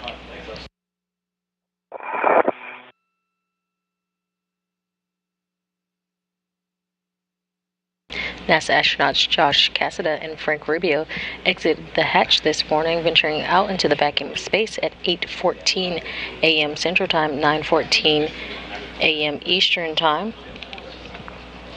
The duo have been completing tasks this morning to assemble and install brackets and struts and as a part of a modification kit for upcoming solar array upgrades. The new ISS rollout solar arrays, or IROSAs, will increase the space station's total available power. I have the sockets all complete on the torque wrench. Awesome. And just confirm good pull test. And after that, you can tend the silver PGT back to the WIFX handrail. I think I saw you do that already. Yep. And this is set to 60 foot-pounds.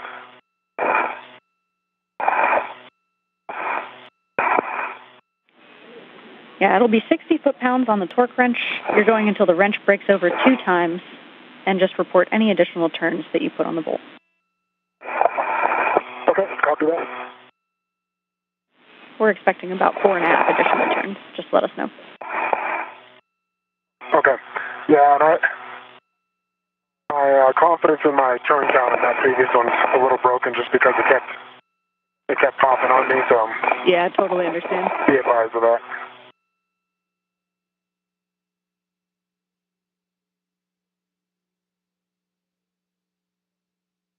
So far today, Josh Cassada, EV1, or the astronaut in the suit with the red stripes, has completed the removal or H fixture on the 1B mass canister, and Frank Rubio has routed 3A IROSA cables. Frank Rubio also built out the upper triangle where Josh Cassada has now installed it. The duo is currently working on the left struts. Working on the installation of the left struts, and after the completion of the left struts, the duo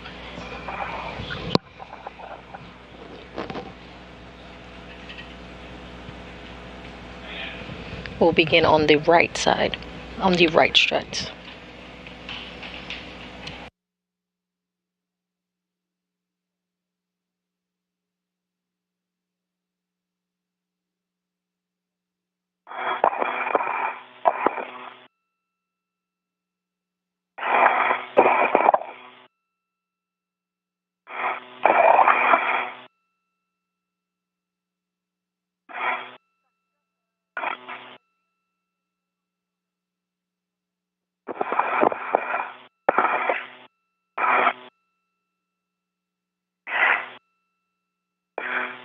I have 2 pops, and that felt like about 4 turns. The black line is flush, and looking at the vehicle bearing and the pad boss, I see good contact all the way around with no gap. We copy black line and no gap between boss and bearing. If you can do a wiggle test as well, looking for no motion. Copy. Wiggle in work. Yep, it's super solid. Copy. Good wiggle test. Okay, Josh, we're ready for you. This will be 5 to 7 turns on M22. Looking for black line flush. 5 to 7 turns. I've got Bravo 1, clockwise 2 on M22. That's a good copy.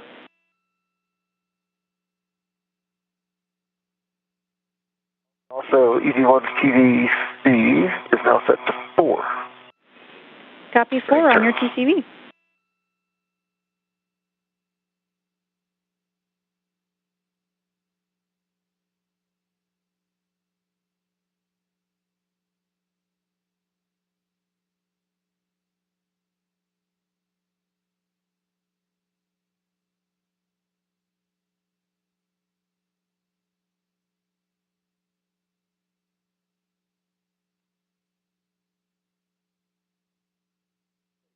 7.5 turns, good green light, 11.9 torque. Copy, 11.9 on the torque, 7.5 turns, and green light. Checking for a black line flush. Black line is flush. Copy, Josh.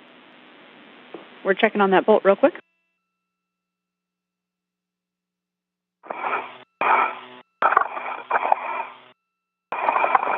Okay, those are good numbers on that bolt. Josh, you can stow your PGT and release the ret from the lower strut. Copy. Frank, for you, you can check that the MLI is fully covering the lower strut pad and retrieve the silver PGT and do a socket swap back to the PGT from the torque wrench. Copy. Good work on the MLR.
Josh, for you, once you've got your PGT stowed, you can release the ret from the lower strut and install the grounding pip pin.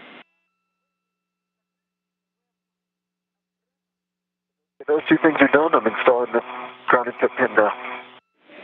Copy.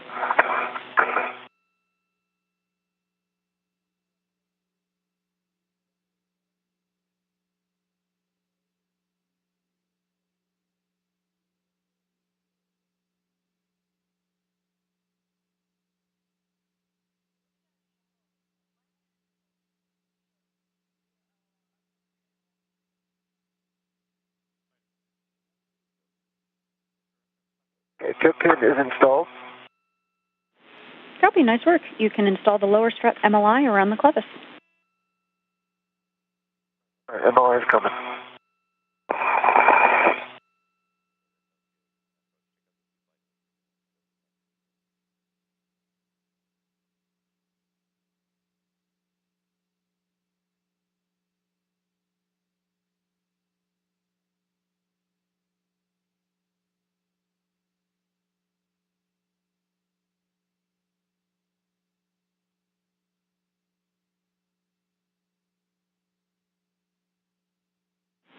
And Frank, once you've got that socket swap, we're looking for a good pull test, and then you'll be moving the torque wrench, attaching it to the silver PGT, and keeping the ret with the torque wrench.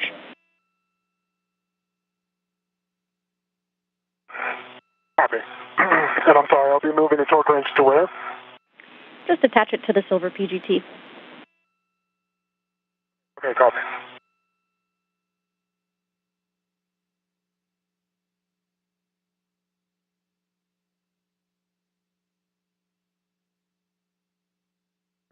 Now 3 hours and 55 minutes into today's spacewalk, recapping some of the milestones of today.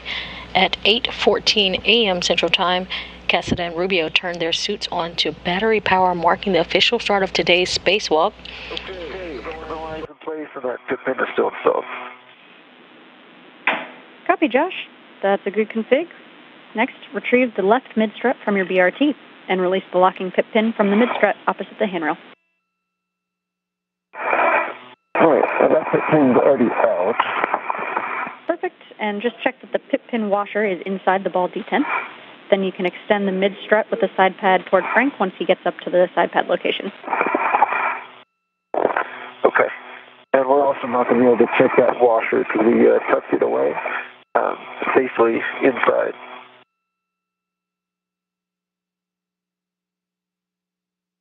I think we already discussed that, so.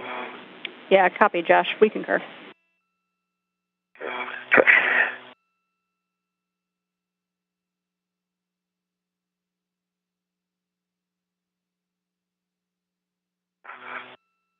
After exiting the hatch, the duo have since completed a 3A IROSA cable routing, H fixture removal. They've built out the upper triangle for the 1B mass canister. They've attached the upper triangle to the mass canister. They have they're actively installing the left struts and will begin working on the right struts shortly. Again, this is the duo installing the 1B modification kit or support structures. The completion of this kit will ensure future solar array upgrades. The new solar arrays, or IROSAs, which is the ISS rollout solar arrays, which are set to be delivered to the space station on an upcoming SpaceX commercial resupply mission, are a larger version of the rollout solar arrays, or the ROSA technology, and will ultimately increase the station's total available power from 160 kilowatts to 115 kilowatts.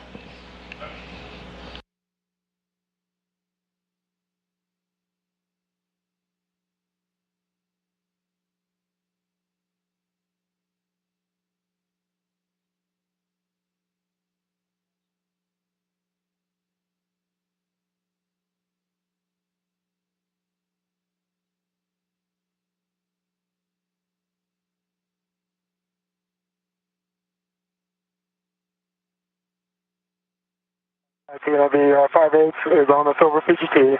I had a good pull test, and now the torque wrench is attached to the silver PGT. Okay, copy. And just tend that PGT over to somewhere where future Frank will be able to reach it, and then we'll have you translate up to the left side pad installation location. Copy that.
Another important thing happening today, the tagging for NASA's Space Launch System rocket with the Orion spacecraft at Launch Pad 39B. Here's a view at NASA's Kennedy Space Center in Florida. At 2:30 p.m. Central Time, we're going to split channels out, enabling KSE to begin broadcasting fueling coverage on the public channel while we finish the EVA coverage on the media channel.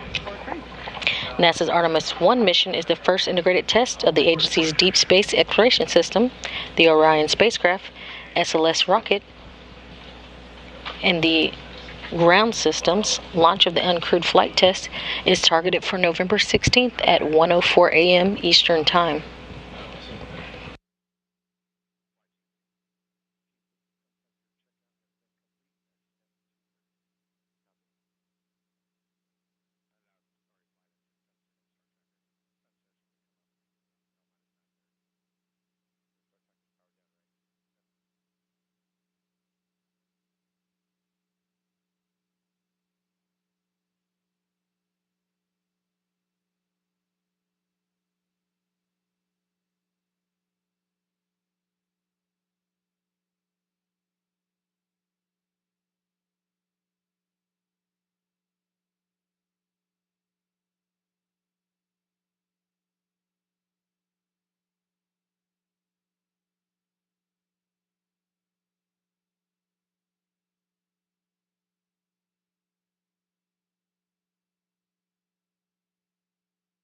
Dina, I have the side pad, and I believe the inboard side first, and then rotate in the outboard side.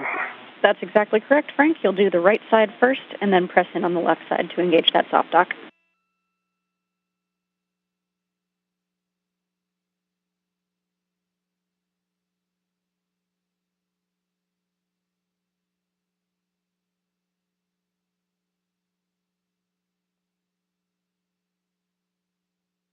Let me know if I can help.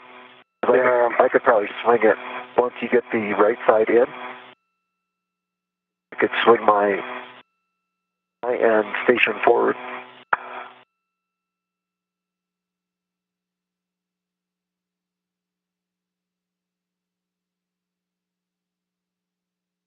Try that.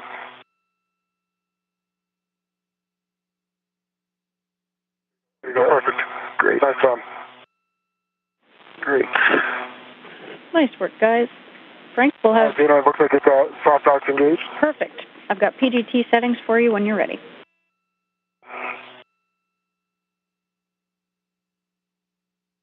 While he's getting set up, can I hand start or try to hand start M28? Negative, Josh.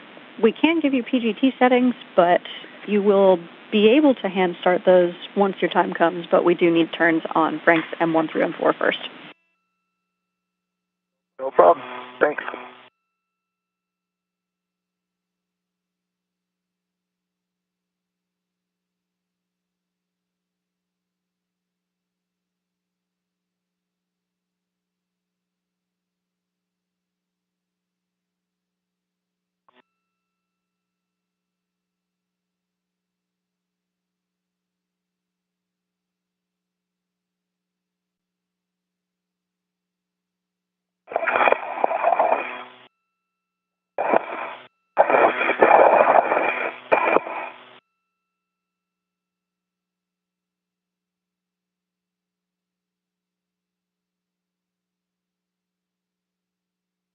Dina, I'm ready for settings for the side pad.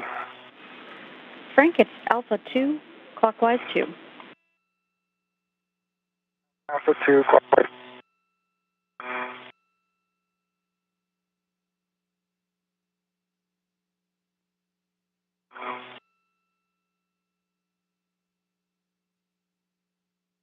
This is only 4 turns. This will be 2 turns on M1 through M4. 2 turns. Copy. Starting with M2.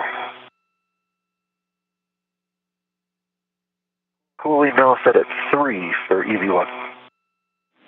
Copy 3 on your TCV.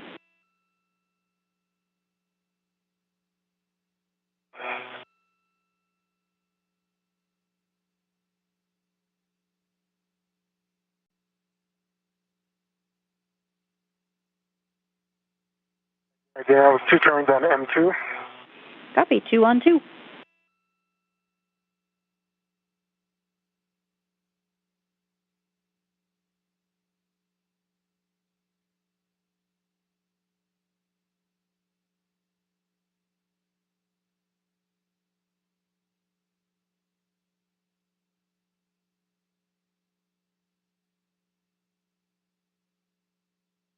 Two turns on M3. Copy 2 on 3.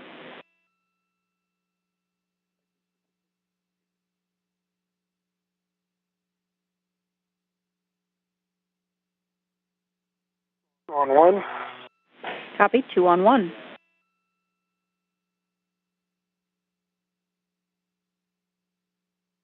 And 2 on 4. Copy 2 turns on M4. Frank, there will be no changes to your PGT settings. You'll be going 3 to 8.5 additional turns to torque on M1 through M4. Josh, for you, you'll be driving M28 to torque, 6.5 to 9 turns. You can hand start it. Let me know when you're ready for PGT. Okay, copy, Dina. No changes. Got 3 to 8 turns. Do you want me to wait till Josh gets engaged? Let's start. I think that's a good plan. Josh, you're about a half an inch to a quarter inch from the engagement line. Yeah, I'm not sure I'm the hole yet. Give me a look. There you go. Nice. There, we got it. Nice. So, just like in the pool, right? There. Can you see it? You can see it up top. I like the moral support. Especially when it pops out. We can both be dejected together. Been there. Golly. You guys are doing great. It looks like you're in JD. I'm not sure. Can you push a little bit further? Can you push up a little bit? There you go. It looks like it's... I know. Please don't. Nice. No, I maybe hit it. Would you let me hit it with the PGT just to get even half a turn on it? Yeah, absolutely. So that you it doesn't pop out again? You can start with the PGT. It'll be Bravo 1, clockwise 2. Bravo 1, clockwise 2. Again, I'm going to let him get at least a turn or two in before I start. Copy, Frank.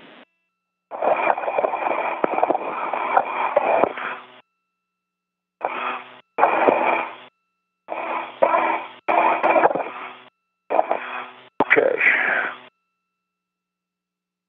Bravo 1 is set. Clockwise 2 is set. Copy. And you will be going to torque with this once you get it engaged, 6.5 to 9 turns. No, it didn't. Okay, 6.5 to 9 turns, 2 torque. Starting turns. There's 1. Okay, so I've got 1 turn on there. Frank, are you okay with me going to torque, or do you want to get yours? Yeah, no, I think mine are all engaged, so I'll start on M2 again. Yep, you guys can both go to torque now. I've got 1 turn in. Okay, copy that. All right, and here goes the second turn. Copy. Josh, you'll be going 6.5 to 9 turns total, straight to torque.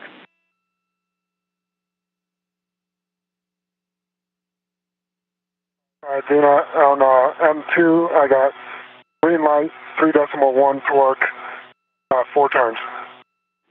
3.1 on the torque, 4 turns, green light on M2. Copy. On M3. 8.25 turns on M28. Good green light. And good torque of 11.9. Copy. 11.9 on the torque, 3.25 turns, and a green light. Was that 3.25 additional turns? With 8, if I said 3, I meant 8.25 turns. Copy. And that was additional to about the 1 that it took for me to get it started. Maybe Perfect. Just less than 1. Great. And looking for black line flush. And the black line is flush. You know, on bike 3, I have green light, 3.1 on the torque, 4.5 turns. Copy. 3.1 torque, 4.5 turns, green light on M3. And Josh, copy black line flush. You okay with the grounding strap going in? Josh, you are good on M28. You can stow your PGT and, yes, install that pit pin into the grounding block.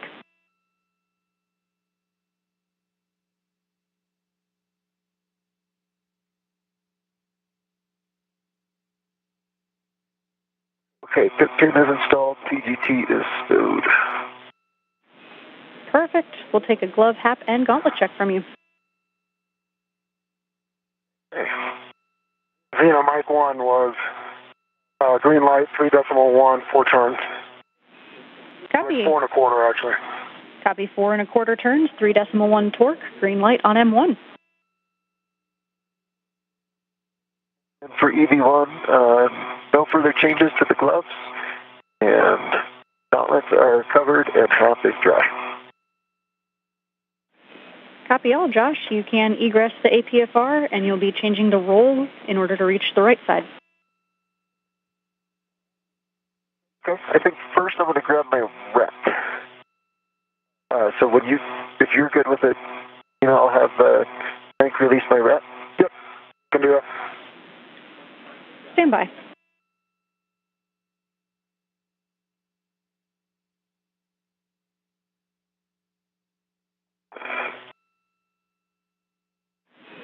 Yes, Josh, you can release the ret from the lower strut.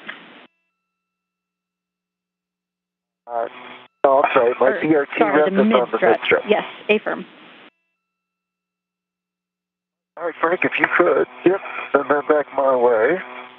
Here for Mike 4, it was 3.1, green light, and 5 and a smidgen turns. Copy. 3.1 on the torque, 5 and a smidgen turns, and green light on M4.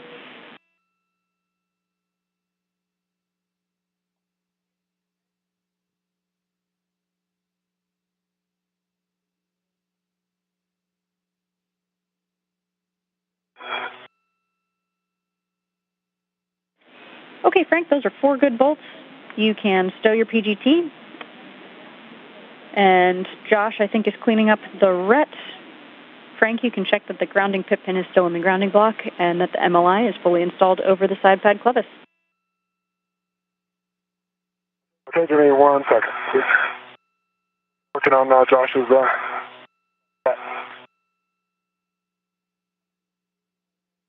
Ready for it? I am ready.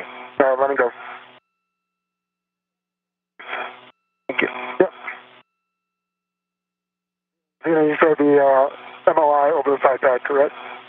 That's right, MLI over the side pad clevis.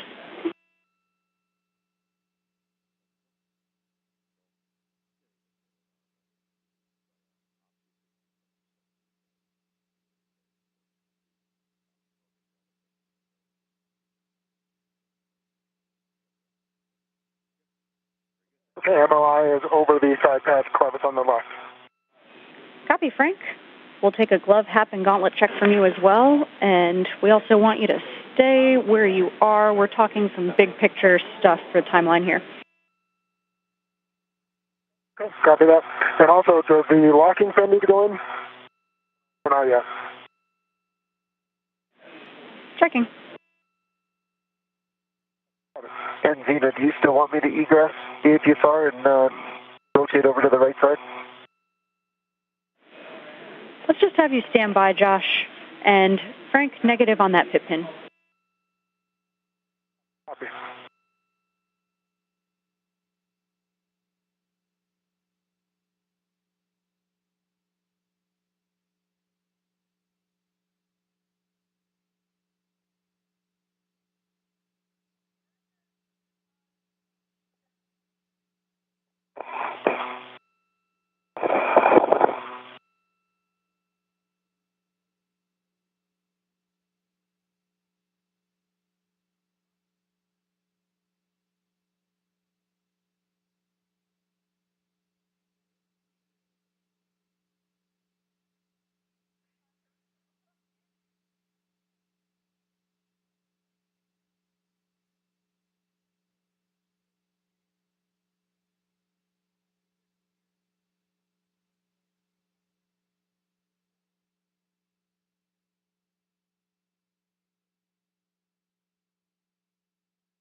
Okay, Frank and Josh, we've got some big picture words for you here. Looking at the timeline, we are a bit down on the day, about an hour, just with all the hardware troubleshooting. So our forward plan is we're not going to do any collar bolts today.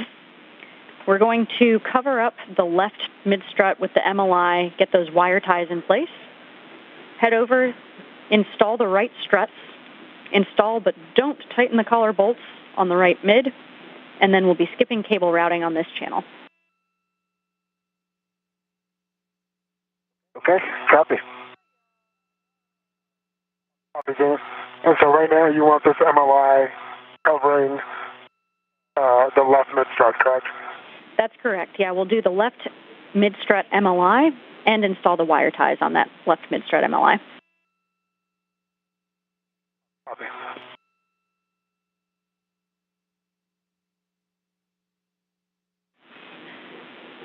And Frank, we do also want to install all of the grounding pip pins on the right side before you cover it up with the MLI. On the left side? A-firm on the left side. Yeah, all the grounding pip pins and that locking pip pin. Okay, copy that.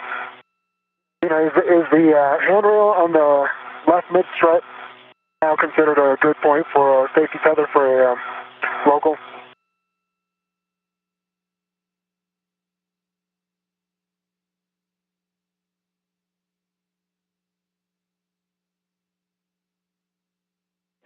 Checking.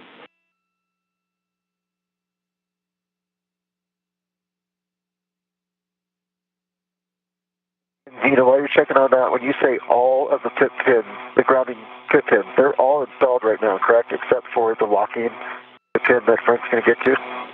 A-firm, that should be the case, yes.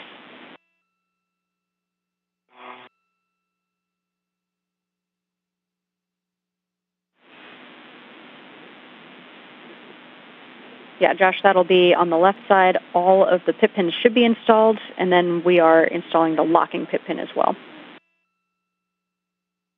Sounds great. That's what we're tracking as well.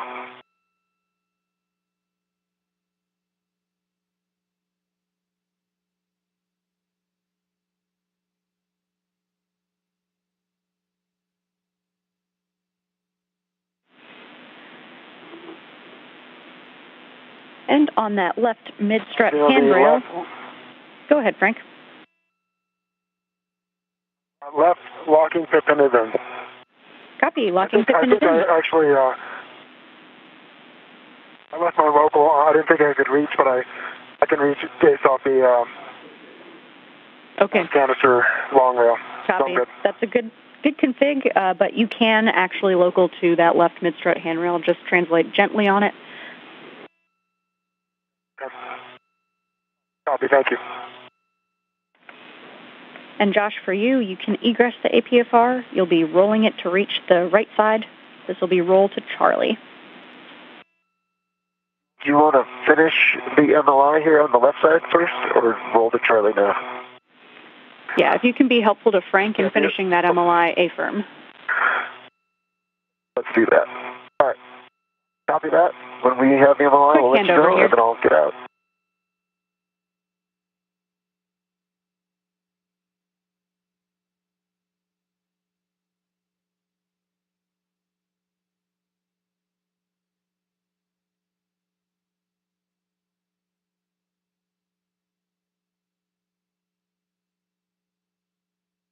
There's some words about tacking it down on M28 first. Is that correct? Yep. Very good, nice. Got it. Got it.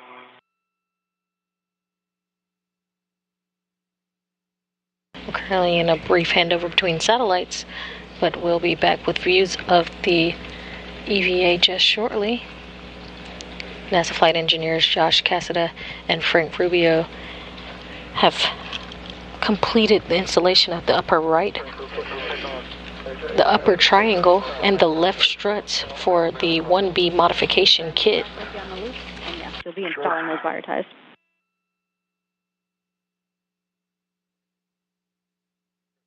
Thank you. Ground IV Zena Cardman just relayed to the crew the big picture that she was hearing from EVA officers here in the room. The duo will not do any collar bolts, but instead will make sure that the MLI or that multi-layer insulation and wire ties are installed on the mid strut on the left side, and they will bolt in the right strut as well. Again, they will not install any collar bolts, and this is due to about 1 hour being needed for that right strut to be installed, and about an hour and a half needed to clean up and get back to the airlock. You think so? Yeah. You think so?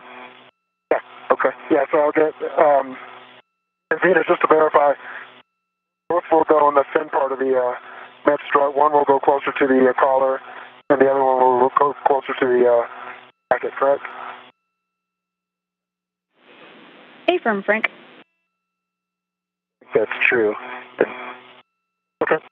Yeah, I think I got it, Josh. Thank you. Okay, sounds good. Change your mind, let me know here in the next 30 seconds, because I can get that one here. Well, if it's easy for you, it'd be great. Okay. But if it's not, Zeta, we're going to have me stay and put on a wire tie, unless you think the next iteration is going to take too long of changing the APFR. No, I like that plan, Josh. Copy.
Okay, 3 twists.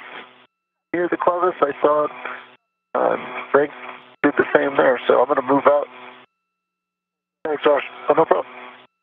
All right, okay.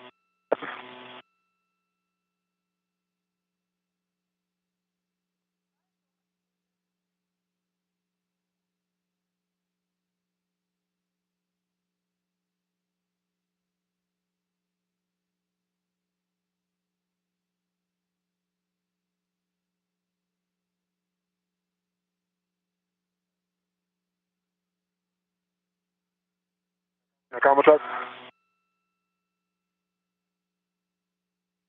Two more LOS. Oh. We're with you. Hey, Frank. If we could actually get a quick glove hap and gauntlet check from you, EV2, and you also have a cable sticking out above your right gauntlet, if you can just tuck that back in the TMG.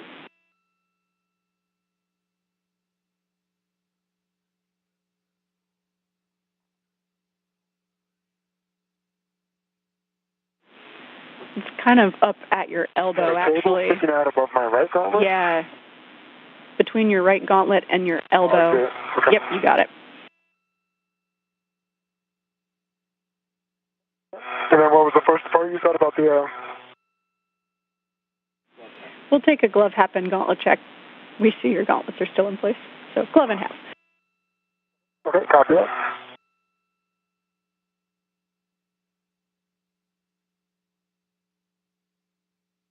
Okay, no changes for my right glove, no changes for my left glove, and dry hap EV2. Copy, EV2.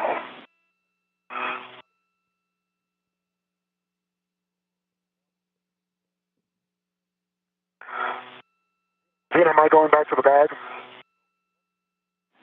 Affirm. Next steps will be getting the right mid strut. That's straps 12 and 13, ready to pass off to Josh. Copy that.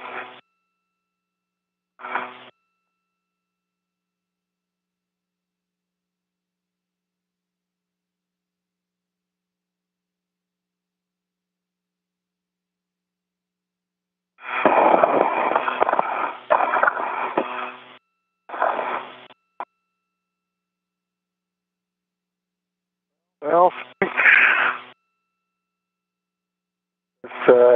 camera did become a problem. I thought it wouldn't. Hit again? Camera just tangled. Oh, yeah, mine got entangled earlier, too. Unfortunately, mine goes through. It somehow slipped past my anchor for my waist tether. It is actually still tether. See. Okay. It's easy enough for me to go. You want some help?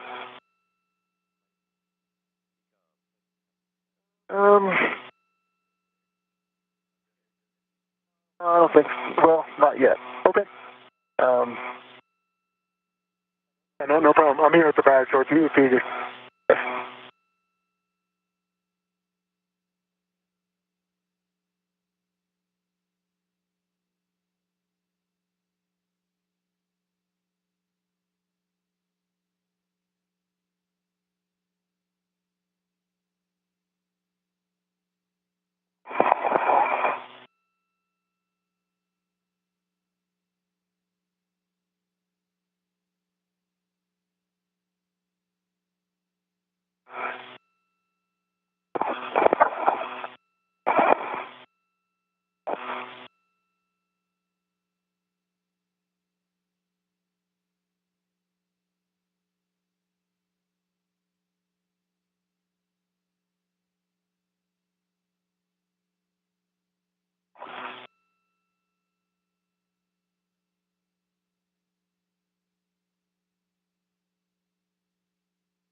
Now 4 hours and 29 minutes into today's spacewalk, recapping some of the milestones of today. At 8:14 a.m. Central Time, NASA astronauts Josh Cassada and Frank Rubio turned their suits onto battery power, marking the official start of today's spacewalk. They are currently working on the starboard 6 truss at the 1B power channel.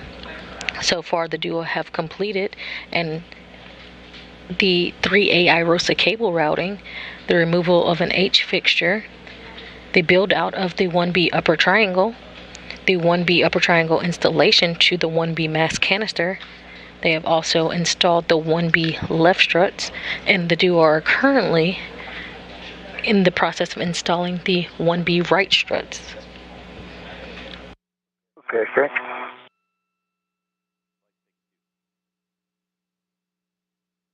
Again, this modification kit is the support structures needed for the future IROSA or ISS rollout solar arrays and their upgrades. Yeah.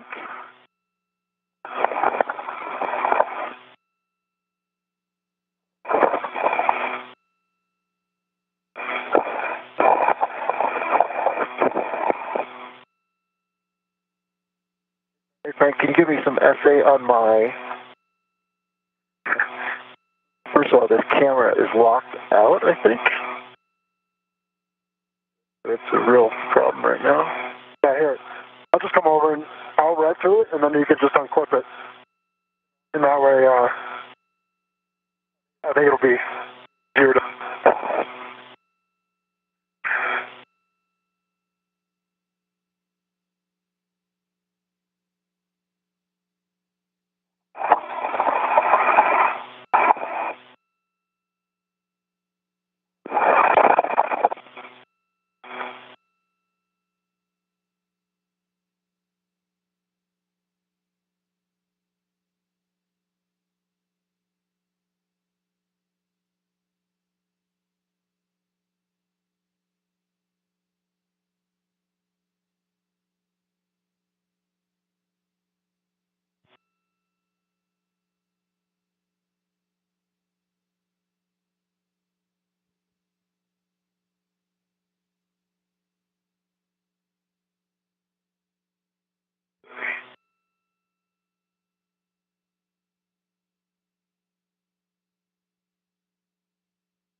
think it caused two problems. One, I've locked this one down just in case I need to. This is my left. My right is here. You see how the rat went through it? I don't know how it slipped past there being locked, but it did.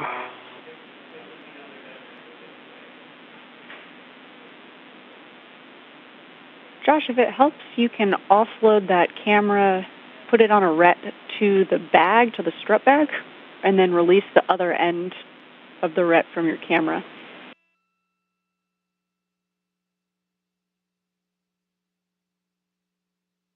You might do that. Thank you. Give me 1 second here. I almost got this part undone.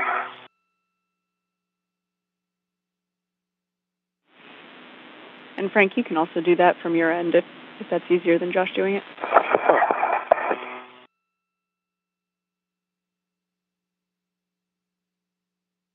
Yeah, somehow it went through your waist tether. Right. So I am locked, black on black, on my left waist tether. So I'm happy. Okay, hold on. This anchor's not. Now it's black on black on your D-ring extender. Come. Okay.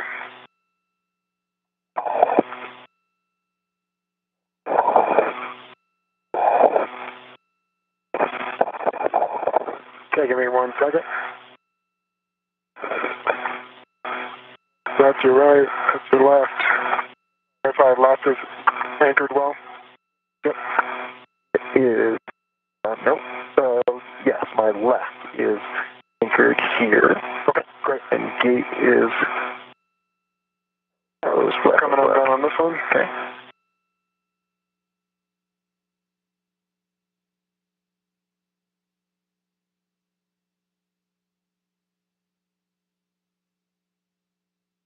And I still see your red hook. Gate close, hook lock, black on black. And it is in a weird.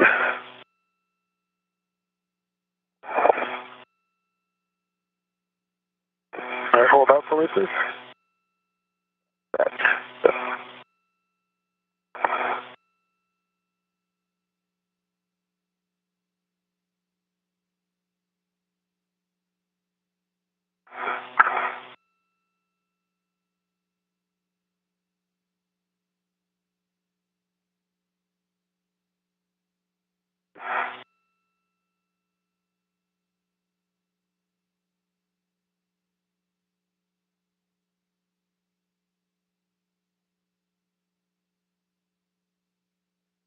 I have a camera. Awesome. And it is off completely. This is on my right. I think that does.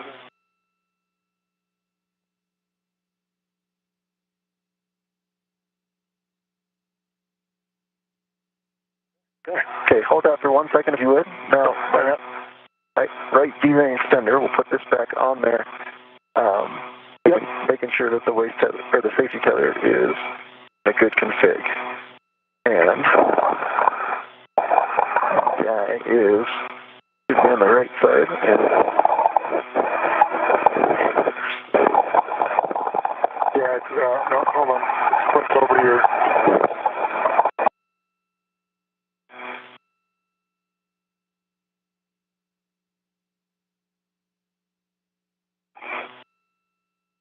Okay.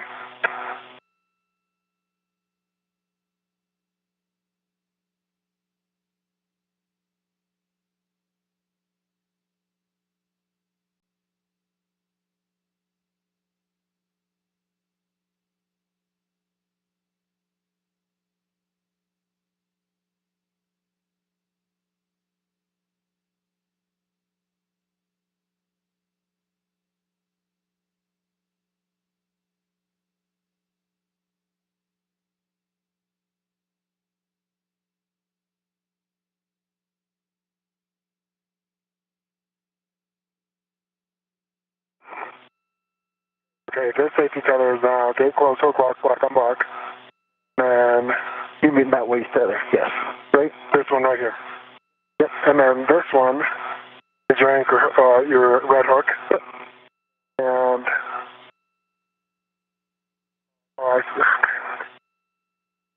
sorry, hold on. Right. This one goes right over there. This one goes. Yep. Right.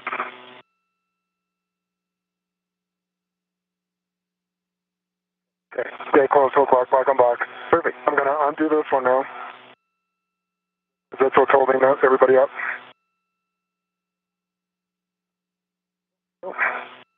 Now,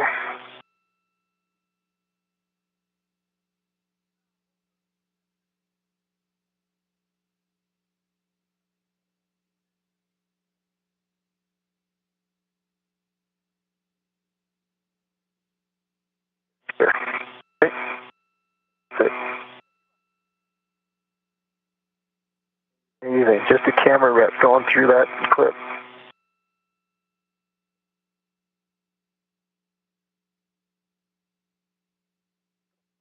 Got it. yeah, man. Really appreciate it. All right, Nina. Already get config and headed over to Charlie. Copy. And can you just make sure that all of the small hooks on Josh's D-ring extender are locked black on black? Let me verify that. Any of those waist tether hooks that you just changed up there? That is stay close, hook lock. Left waist tether, stay close, slide lock, black on black. And right is close, slide lock, black on black. And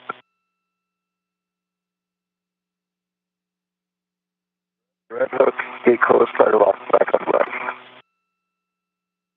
Perfect. Thanks, guys. I'm gonna give you this. So, here you go, Josh.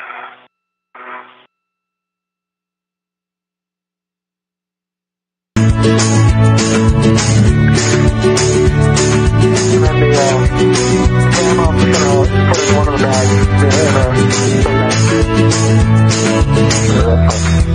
I think that's a good plan.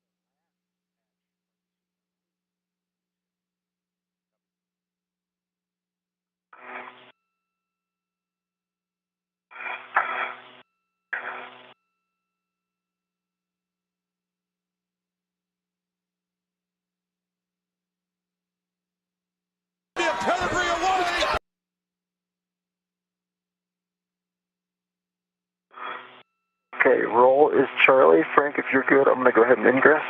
Hey, no, of course, I need some help. Okay. My safety tether, I'm not confident that it's not going around my legs. Can you just verify? It is not, so go ahead and swing your body station forward. Okay. Where it is, it's going around your PGT. It feels like it's pulling on something.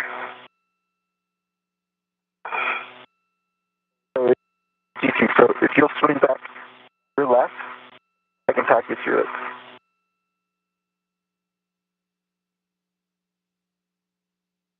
There we go. Thank you. Yep.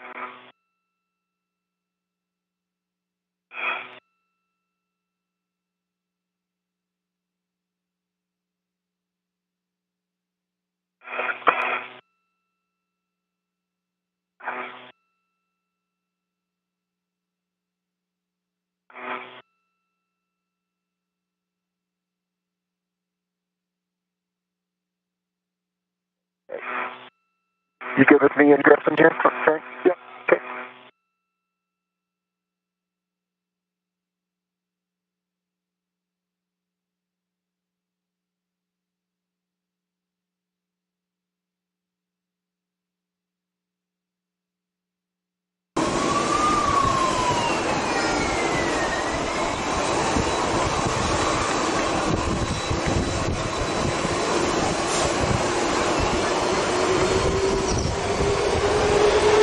If you're just joining us, we're 4 hours and 42 minutes into today's spacewalk.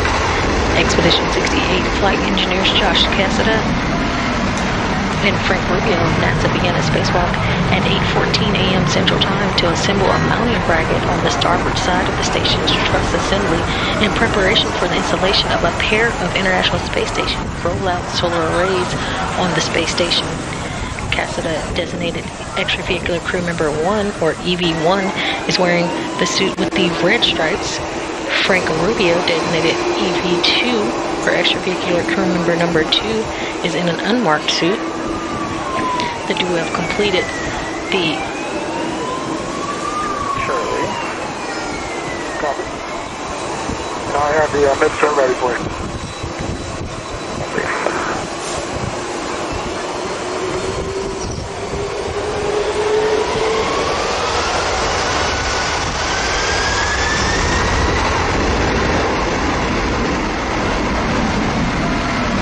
I've got a ret ready for that biped.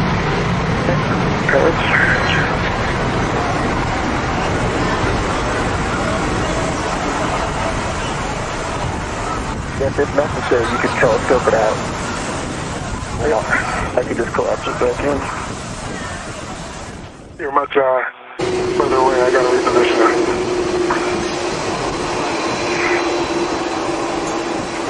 Zeta, was I supposed to put that on before the ingress? I think we might have missed a step there.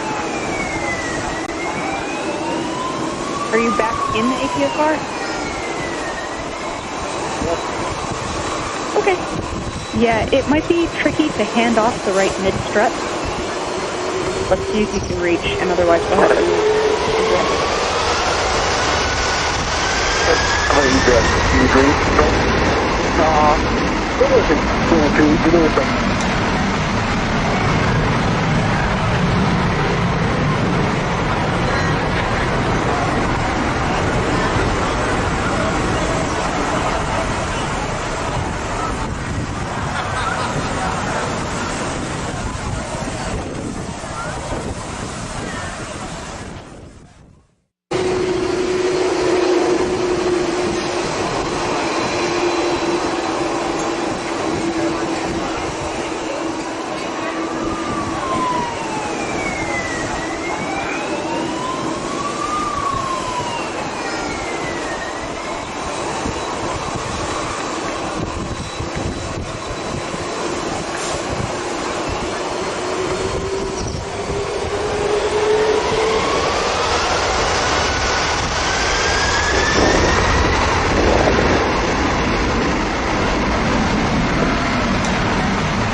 Did you guys get it passed off?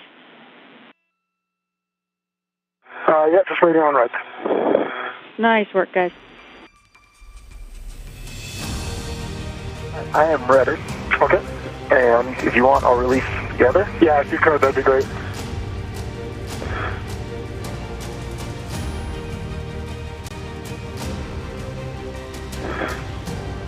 Landing a man on the moon and returning him safely to the Earth. Tranquility Base here. The Eagle has landed. Okay, here comes your got it.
Now 4 hours and 47 minutes into today's EVA.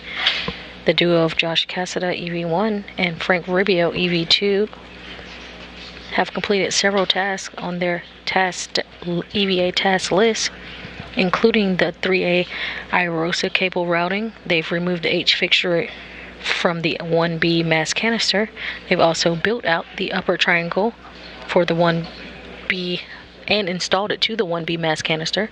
They've also installed the 1B left struts, and they are currently working on the right struts. The crew is about 50 minutes behind their normal timeline due to troubleshooting earlier in the morning. Getting in the right position. Okay, no problem. Yep.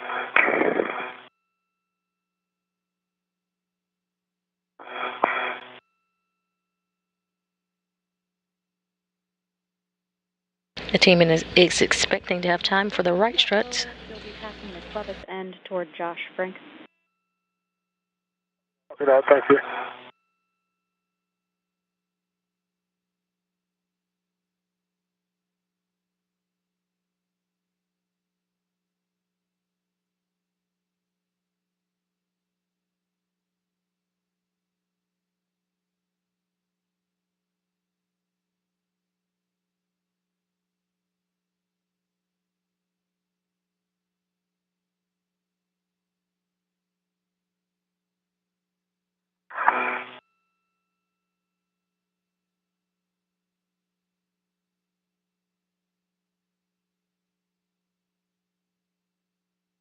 Again, the team is expecting to have time for the right strut install, but expect the collars and the collar bolts and the 1B cable routing to fall off the timeline today.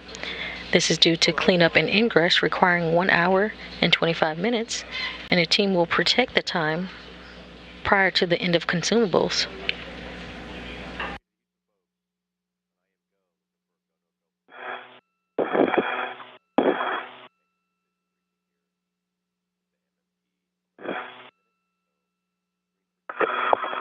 All right, Josh, coming at your left hand.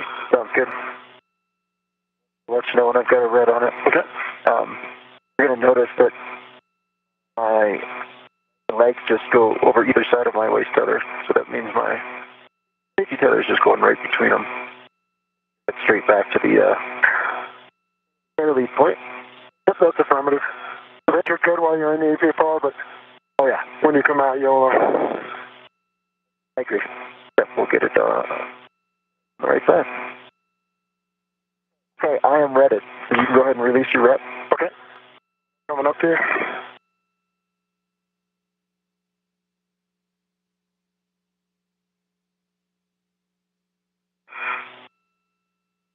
Okay. Grab a strap. I have the strip.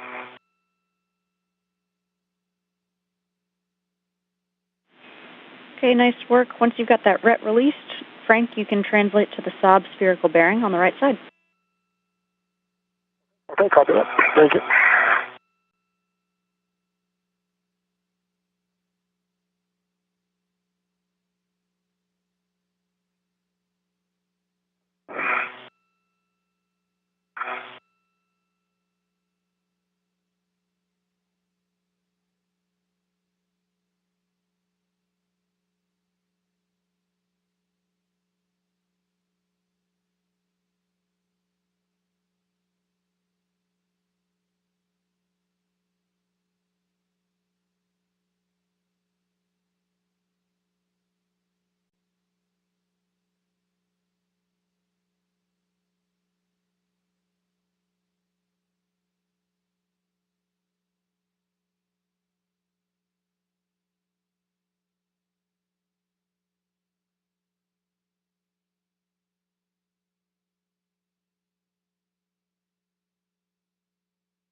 And, this spherical bearing also looks well aligned.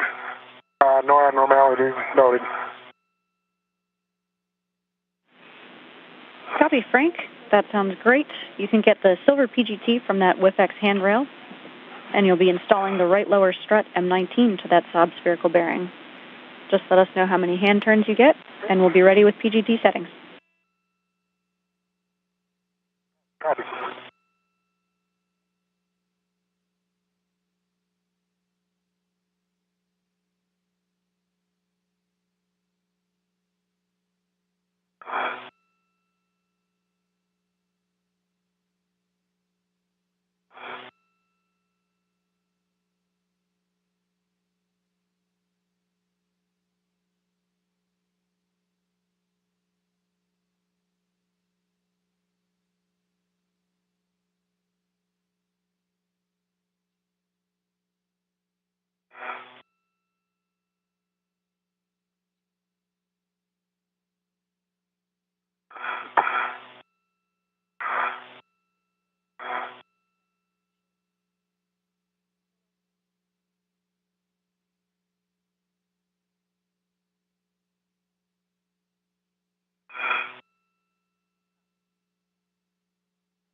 All right, Gene, I'm ready for those, actually, I'm ready to hand start. Okay. I'm going to guide this down to the south. All right, Josh. No problem. I'll try to keep it clear of your torque wrench there. Okay, thank you. And I've got it here. You let me know if you need any clock rotation. I need a little bit of pitch down, which would be away from you and towards the mass canister. Like this? Yep, keep going. Keep going. Perfect.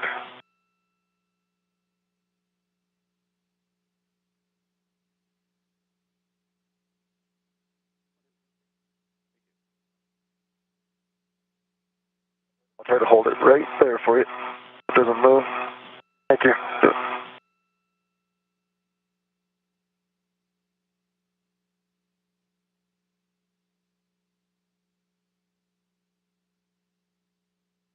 I'm going to have to use the PGT. All right, Dean, I'm ready for the settings.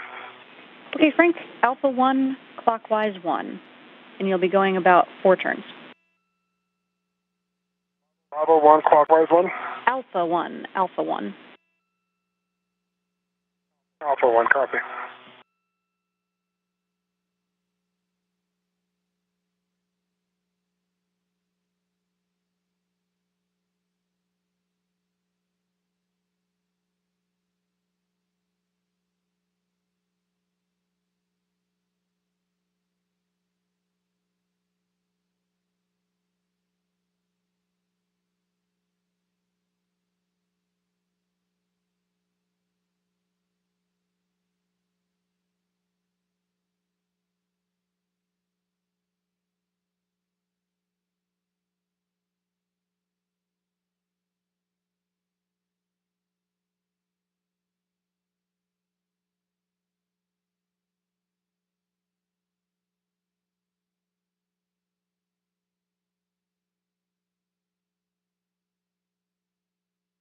Okay. I'll hold it. Let me know when it feels like it's... Yeah, I know. If I hold it away, can you does it push through so you can see it? Okay, let me hold it. You push. See if that helps you. Nice.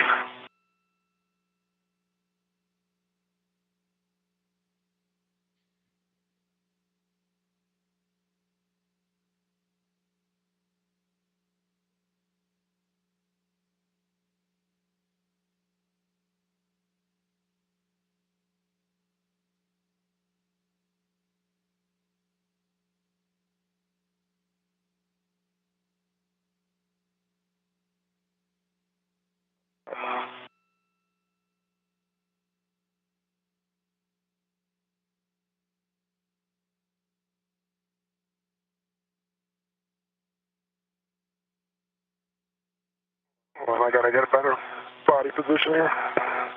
About this will help me keep it stable for you. More stable. Come away from the crowd a little bit. Perfect. Oh, too much, huh? That end, or you need it away again? It's in. I just need to gauge it now.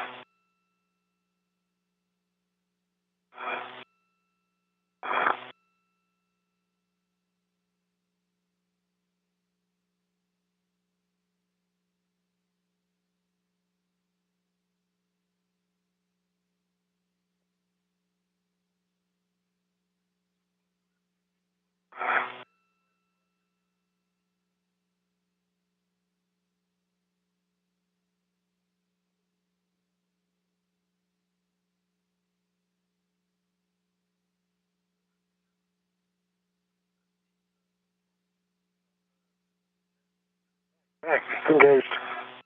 I agree. Then I got a 1.5 turns.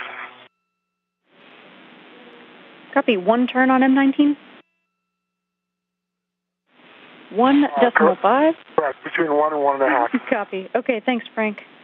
All right, we're looking for about 4 turns to start with, and then we'll be bumping up to Bravo 7. Okay. Josh, you can go ahead and start M20 on your end. Check that the pit pin lanyard is free of the clevis. Copy. Thank you.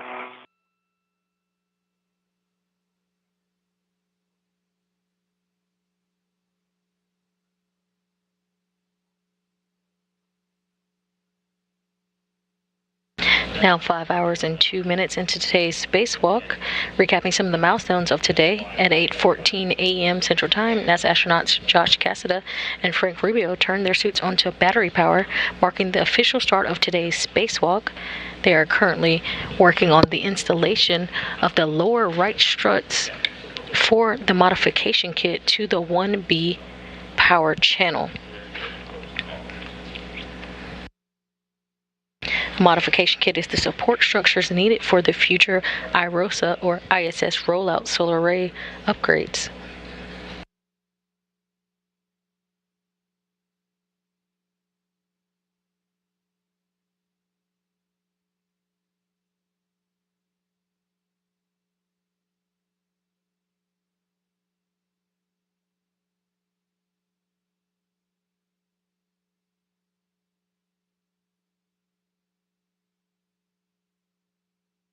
Copy 1 turn, Josh, and I am coming up on 4 turns there. Copy, Frank. I have 4 turns. Copy 4 turns on M19.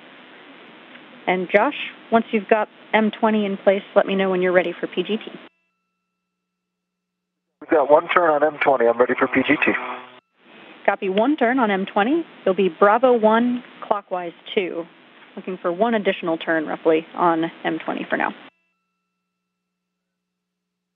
All right, doing just 1 additional turn. That'll be Bravo 1, clockwise 2. Good copy, right? Josh. A-firm. Frank, for you, now that he's got 1 turn on M20, you can drive M19 to torque, 10.5 to 11 additional turns, looking for green light.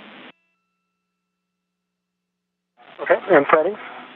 And Bravo 7 on the PGT. Bravo 7, clockwise 2. Bravo 7, clockwise 2, copy.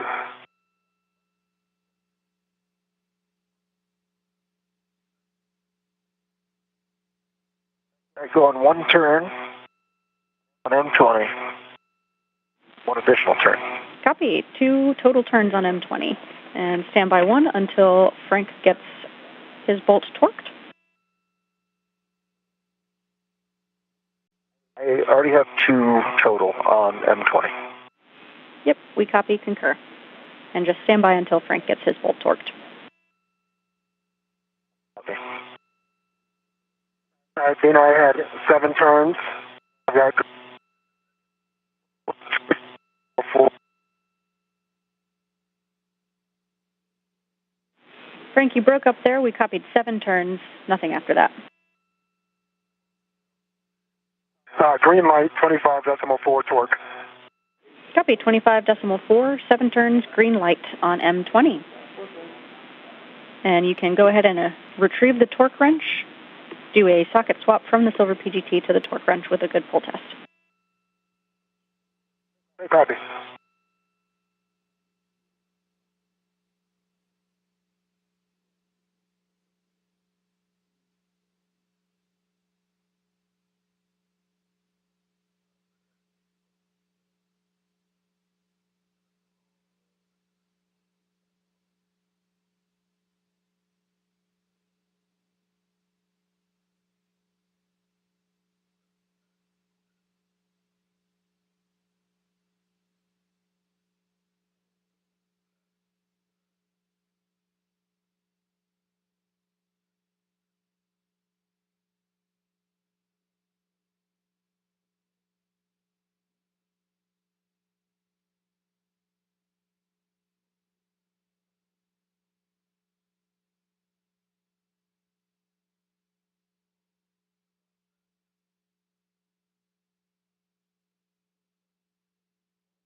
Now in the orbital daytime, getting great views of the Earth below, Josh Cassada and Frank Rubio continue to install the lower right strut to the mass canister for the 1B power channel.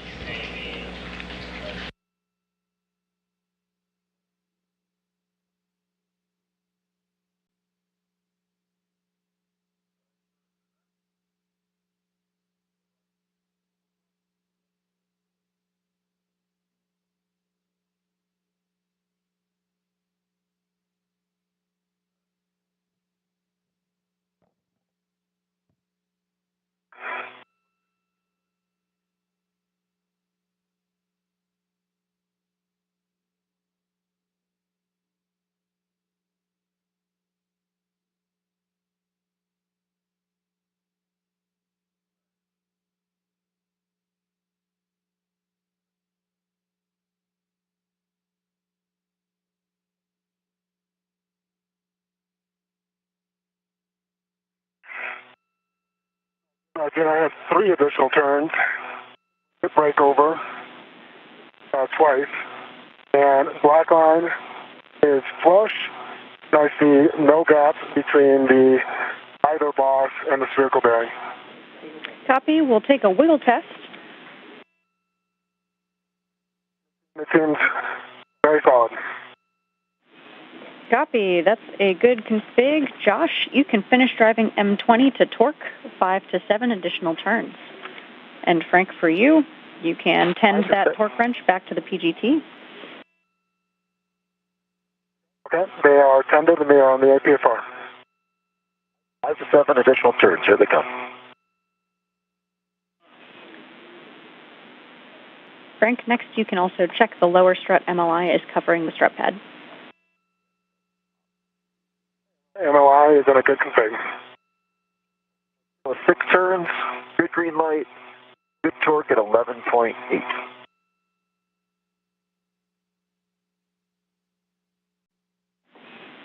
Copy, Josh. And looking for black line flush as well for you. And black line is flush.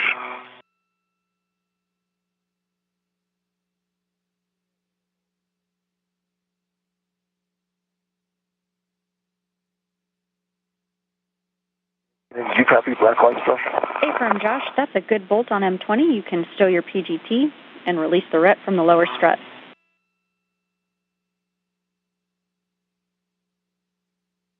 Okay, it worked.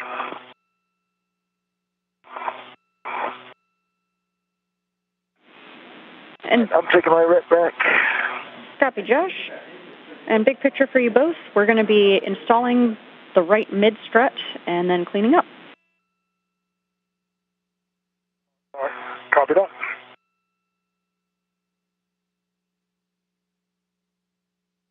Vina, should I move up to the side pad install location?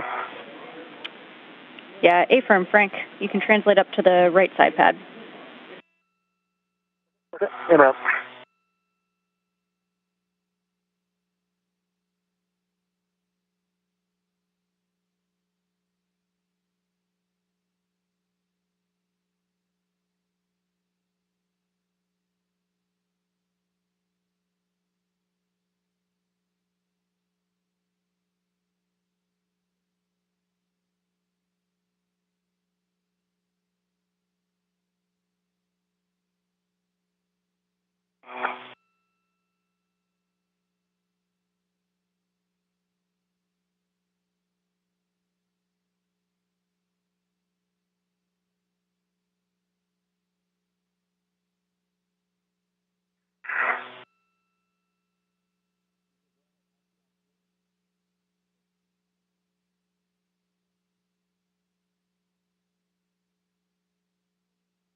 You ready, Frank? Yes, sir. Here it comes.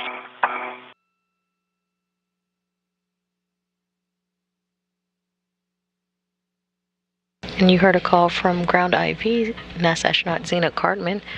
After the mid-strut installation, the duo will clean up and head back to the airlock, finishing today's EVA after repress and helmet donning.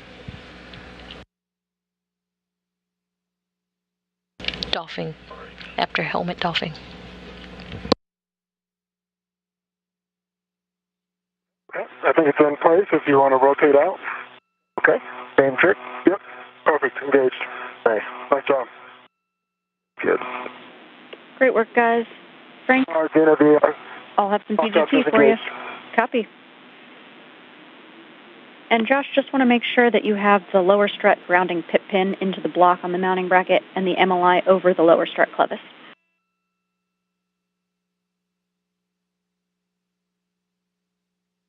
Negative, but I can do that as soon as we get this one in.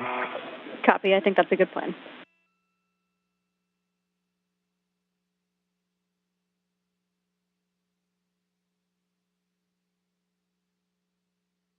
Go ahead and hand start M24.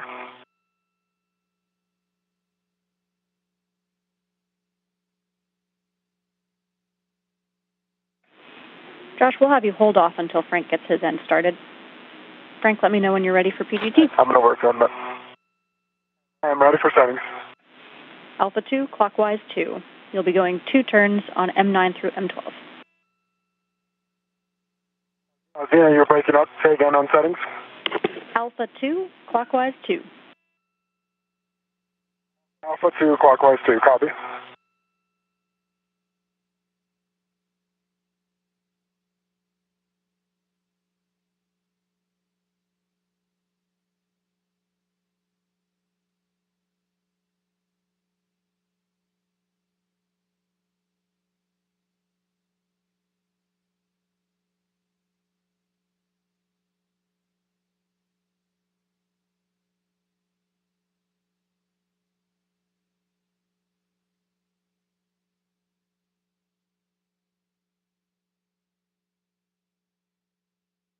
That's 4 turns on Mike 10. Copy. 4 turns on Mike 10. We're just looking for 2 turns on each. Oh, I apologize. I went 4. Do you want me to back out 2 on that? Negative. 4 is fine. Okay. How many do you want me to do on the rest? Let's do 2 turns on the rest, 9, 11, and 12. Copy. Good work. Grounding pit pin for the right lower is installed and the MLI is in place. Copy, Josh. Thanks. 2 turns on Mike 11. Copy. 2 on 11, Frank.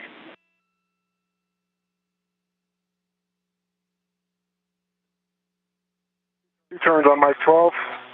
Copy. 2 on 12.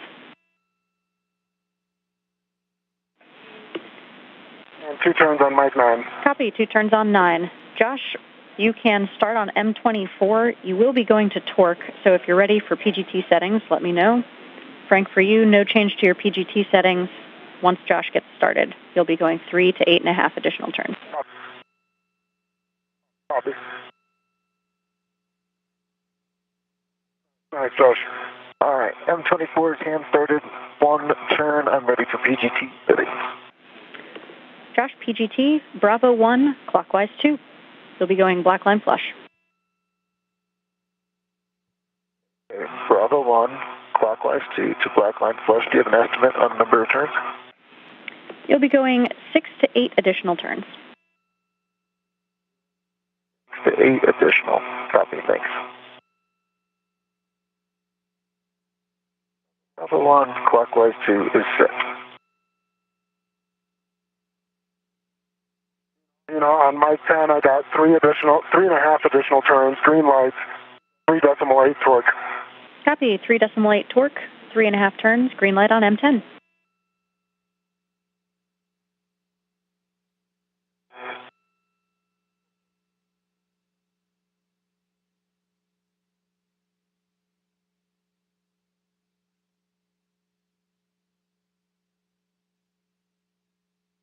Seven and 3/4 on M24. Green light. Good torque at 11.8. Copy. 11.8 through 7 3/4 additional turns and green light on M24. And black line flush. Yeah, I'll eventually get that for you. Black line is flush. Lena, thanks. Awesome. That's a good bolt on M24. You can start your PGT. Go ahead, Frank. Sorry, on Mike 11, I had between 4.5 and 5 turns, green lights, and 3.7 on the torque. Copy. 3.7, 4.5 to 5 turns, green light. That's a good bolt on M11. Copy.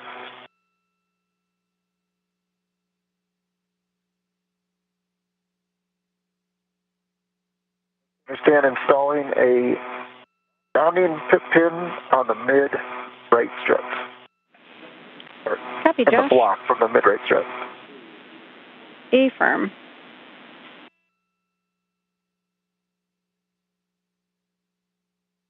Zena, on Mike 12, I had 5 turns, green light, and hold on 1 second.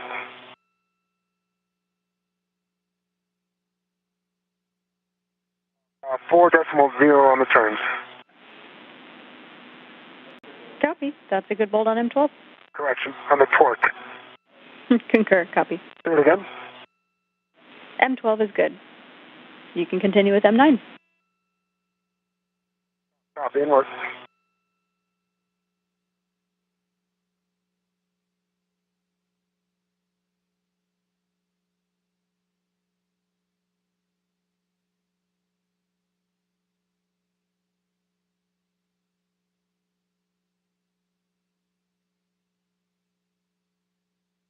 Grounding pin is installed.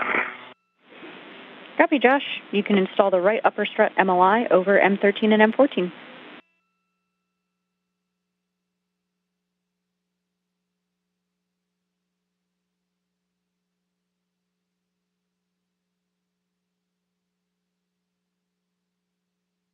Copy.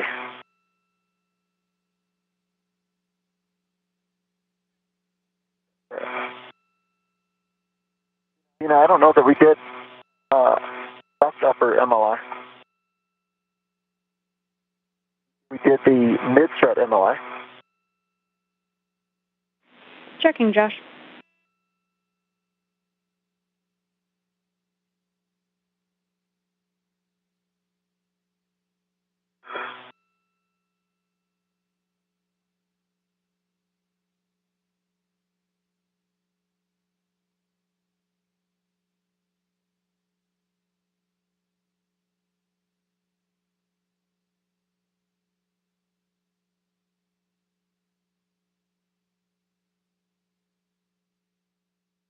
Now 5 hours and 20 minutes into today's EVA. The duo is completing the installation for the right mid-strut install. I just need 2 minutes, please. No problem.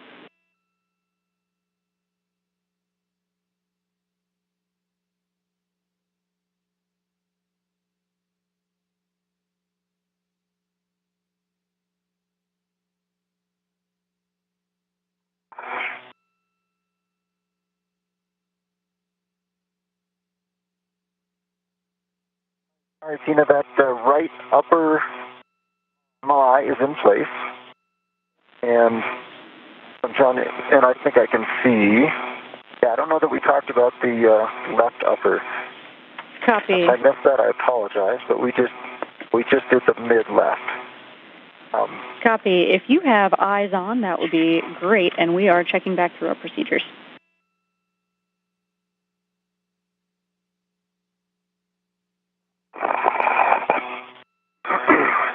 All right, Dina, and M9 was 5 additional turns, green lights. It looks like 3.6 on the torque. Copy. 3.6, 5 turns, green light on M9. Nina, And Frank? I'm 95% sure it is not on. Okay, copy. Josh, standby 1. Frank, for you, you can stow your PGT, release the RET from the mid-strut, and check the side pad grounding pit pin is in place. Copied it.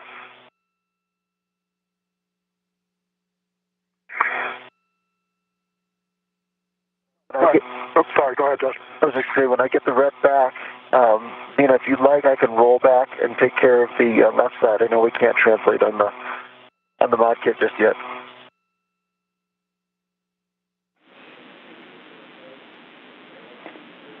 Copy, Josh. Checking.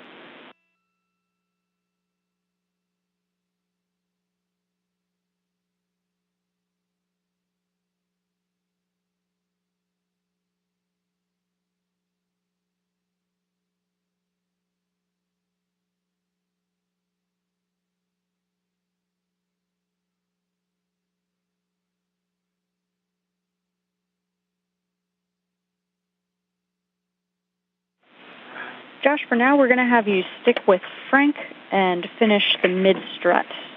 Work together on that one. Copy that. We'll work together on the mid-strut. And, the pit pin is in on the side pad. Copy pit pin, Frank.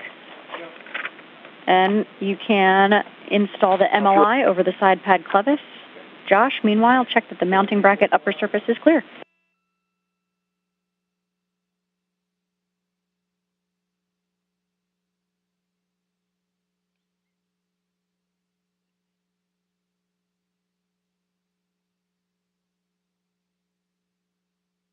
Coming at you. Got it. Thank you. Okay. All right, I will get this pit pin installed. And then I'm going to get a wire tie. Do the same thing we did on the left. Copy that. Let me know. If you want me to hand you a wire tie, I could do that too. Okay, thank you. Yep, no, I think I can get it. And Vina, the locking pit pin was in a good condition, and it is now in place with good pull test.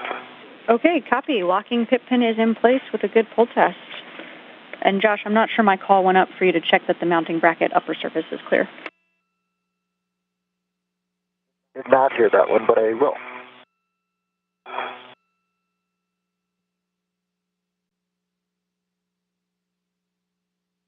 Vina, if you think I'm going to go back to the left side, that's probably a great time to check it.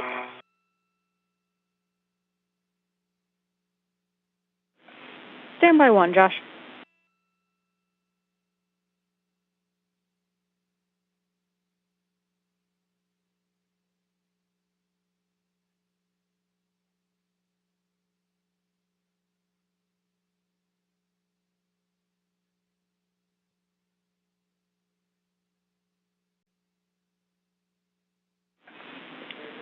Okay, Josh, if you can roll the APFR without putting loads into the mod kit, we'll have you go ahead and roll to the left side to check out the left side.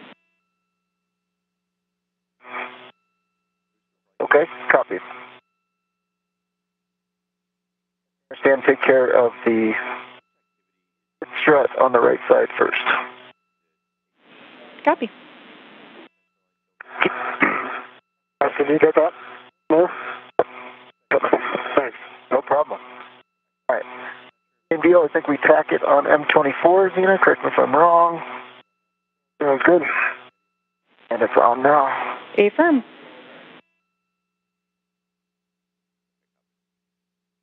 Man.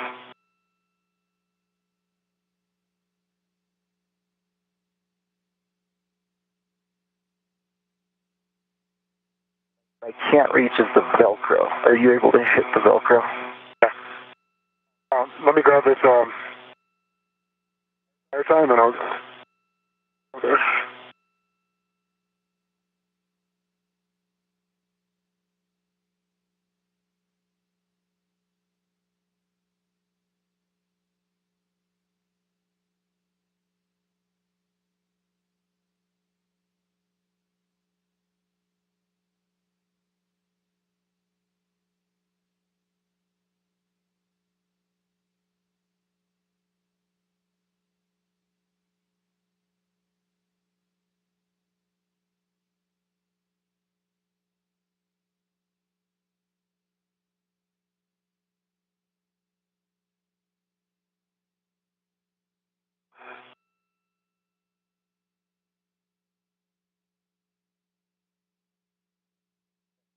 I'll get in there with a wire tie and join you. Copy, thanks.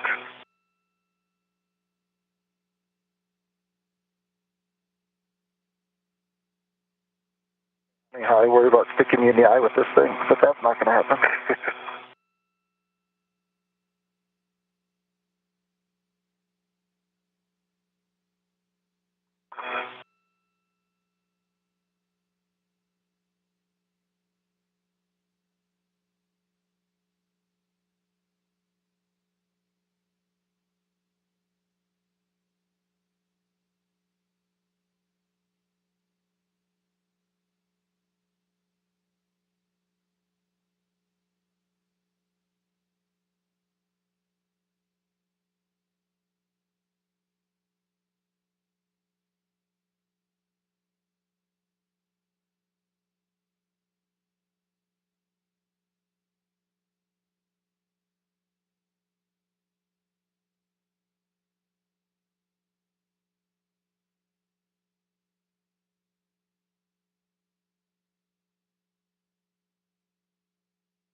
Okay, Zena, I'm going to roll to the left.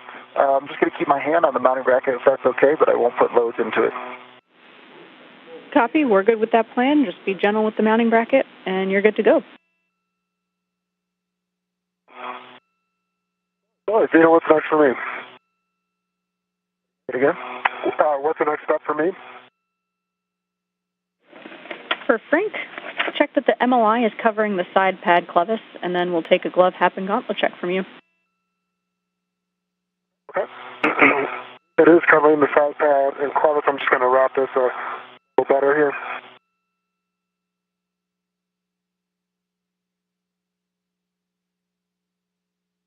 Okay, the mounting bracket is clear.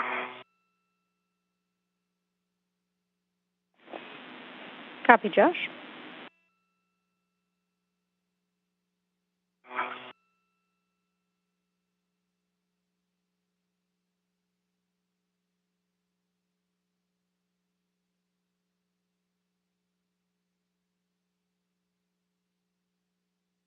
Zena, that is covering the clevis, and Pippin's still in place. I don't know that I called it, but there was a good pull test on that Pippin also. Copy all, Frank. Okay, if you've got the right mid MLI fully installed with wire ties, then we can have you translate to the cable bag and do an inventory. Copy that. Well,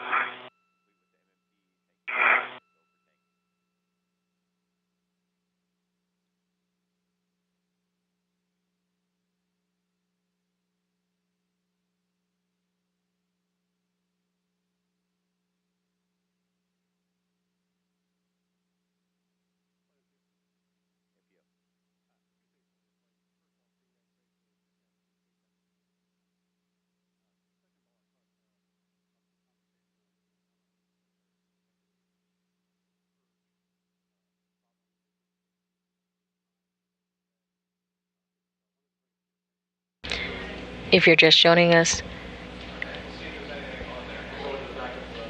Expedition 68 flight engineers Josh Cassada and Frank Rubio of NASA began a spacewalk at 8:14 a.m. Central Time to assemble a mounting bracket on the starboard side of the station's truss assembly in preparation for the installation of a pair of International Space Station rollout solar arrays on the space station. Cassada, designated extravehicular crew member 1, EV1, is wearing the suit with the red stripes. Rubio, designated extravehicular crew member 2, or EV2, is in an unmarked suit. The duo has completed multiple tasks on their list today, but due to some early on troubleshooting, are just about 50 minutes behind their scheduled timeline. With MLI.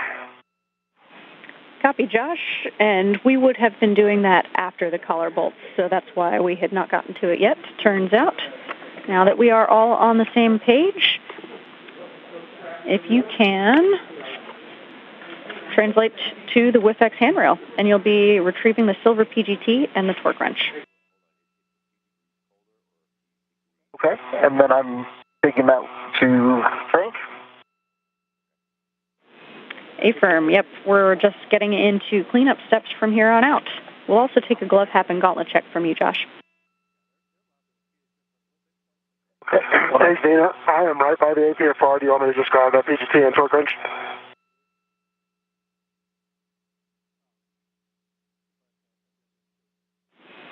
Affirm, that's a good plan, Frank. Let's have you retrieve the silver PGT and torque wrench, and you can put that into the strut bag. Copy and work. Okay, while he does that, quick glove check. No deltas on the right. No deltas on the left. Half is dry. Gauntlets are still covered. We copy all, Josh, and if you can just tell us the status of the orange that you were seeing on the index and middle fingers. It is gone. Sweet, that's great news, Josh.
And Josh, for you, if we could have you visually inspect the right mid MLI, we weren't sure if we saw a gap in the MLI.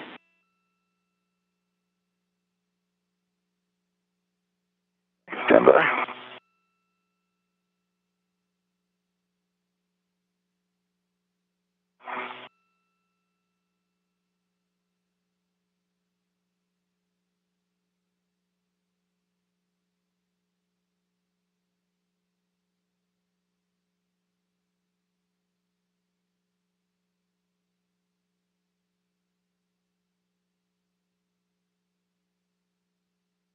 Hey, Josh. Yeah. Can you see my safety tether? I reckon it got stuck behind me coming under the mass canister. Sure, give me 1 second. Okay.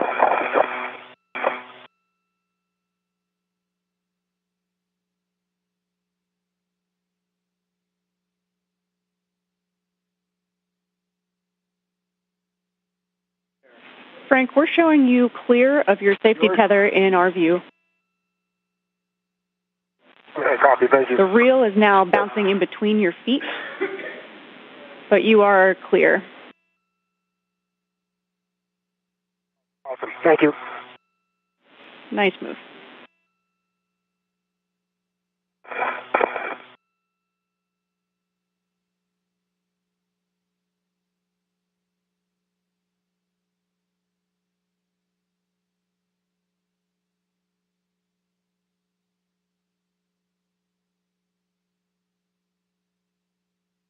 Currently seeing a live view of Frank Rubio as he takes inventory of his tool bag. Nice yard sale.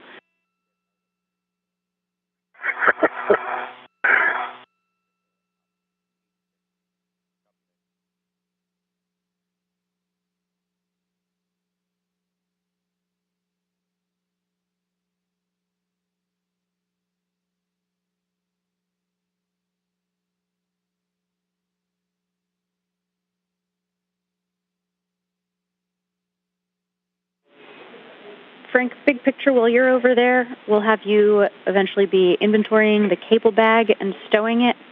And if you can, also take a look at the strut bag, inventory the TBA bag if you've got eyes on it.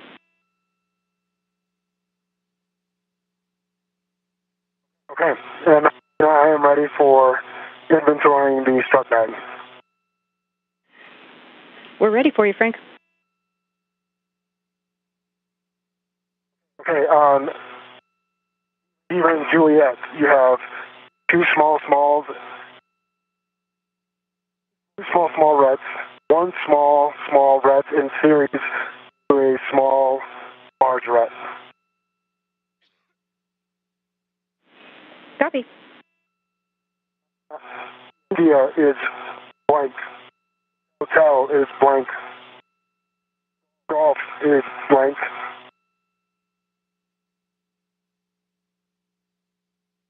On 11, ring 11, we have the silver PGT, the camera, and the torque wrench. Those are on a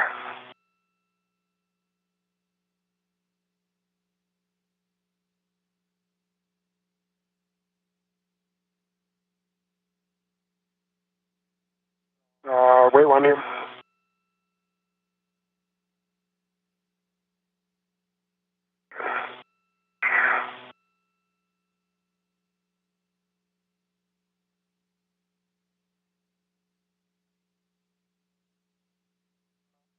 Also in that bundle, I have four small reds and one adjustable. Copy all. Okay, then on Echo, two small reds. And that completes everything internally.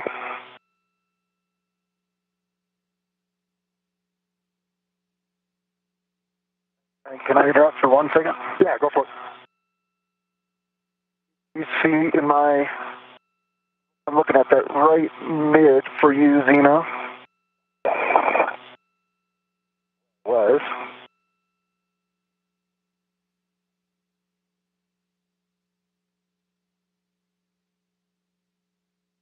I don't see any gaps from this perspective.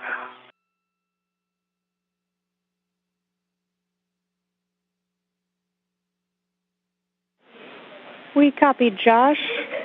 We're looking especially for the inboard side of the right mid. I might have a better view of that from here. But, give me 1 second. You want me to get back in the APFR? Stand by, Josh.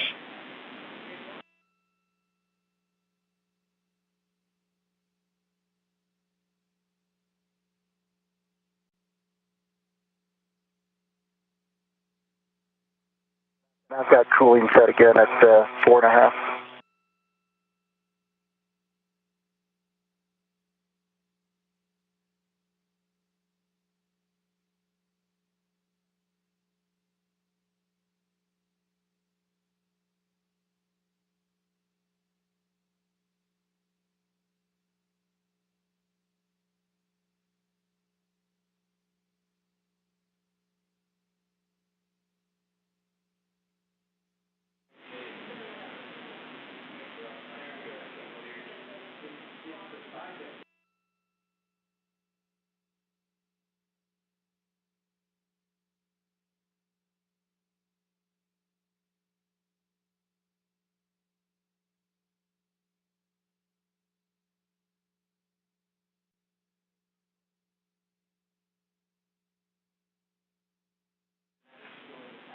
Yeah, Josh, let's have you go ahead and climb up on the APFR. You don't need to ingress, and you'll be taking a look at the inside of the right mid strut, so the side that's closest to the left strut.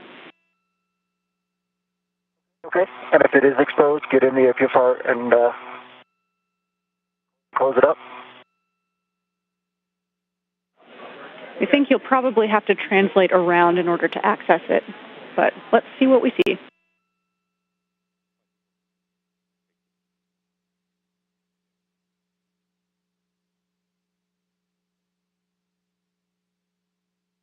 Five hours and 42 minutes into today's EVA or spacewalk. The duo are currently in cleanup procedures. Frank Rubio is doing an inventory check on the tool bag while Josh Cassada is checking the MLI, or that multi-layered insulation around the mid strut that was just installed.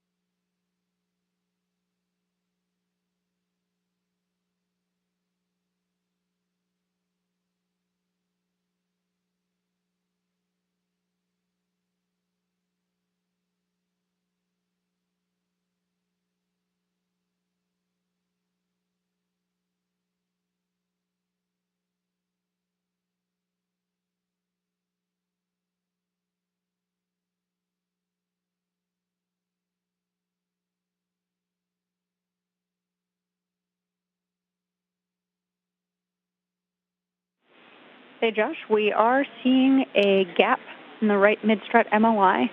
Instead of having you translate all the way down and around out to where Frank was accessing it, we'll give you a go to translate on the mod kit very slowly, gently, and go access the MLI to get it covered.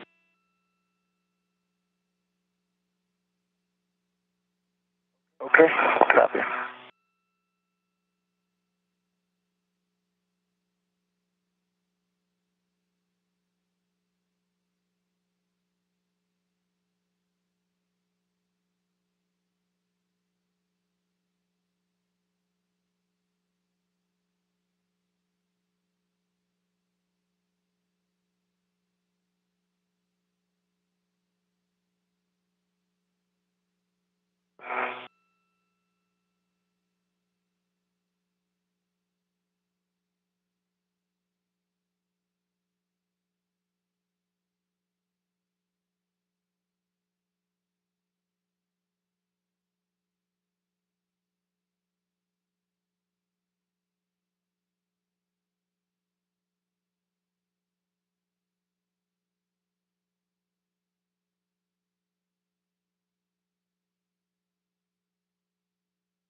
And Frank, for you, we'll have you start with a cable bag inventory next. Okay, copy that. And not sure if you've started folding up the strap bag, but we do need an inventory of the TBA bag. We were going to leave that for Josh. Okay, copy. Do you want me to just do that? It's right here. Yeah, go ahead. Okay.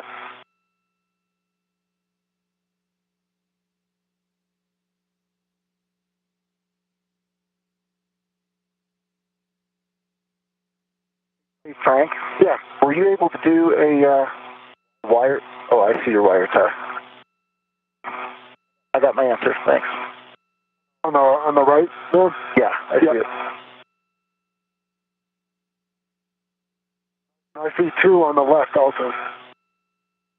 We did 2 sets there.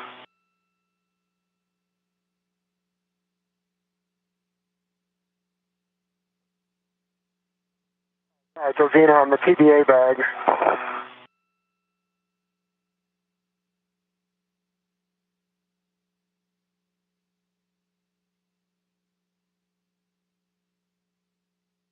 Which I was going to call a large, small, adjustable, but that's actually on the strut bag. So it looks like that was the one thing external on the strut bag was a large, small, adjustable. Copy, Frank. Is that going to the TBA bag? It is on the handrail of the strut bag. Got it. Copy, Frank.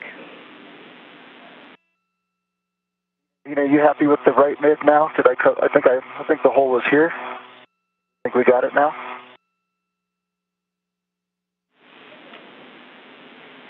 Checking, Josh. If you're able to see with your wrist mirror, that would be helpful. But definitely looking a lot better in our camera view.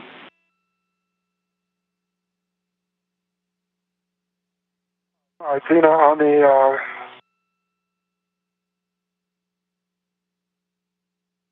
TBA bag,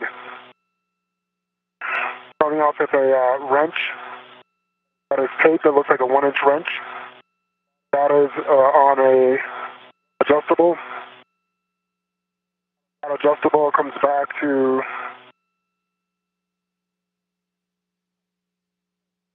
on the other end of that adjustable is the wedges.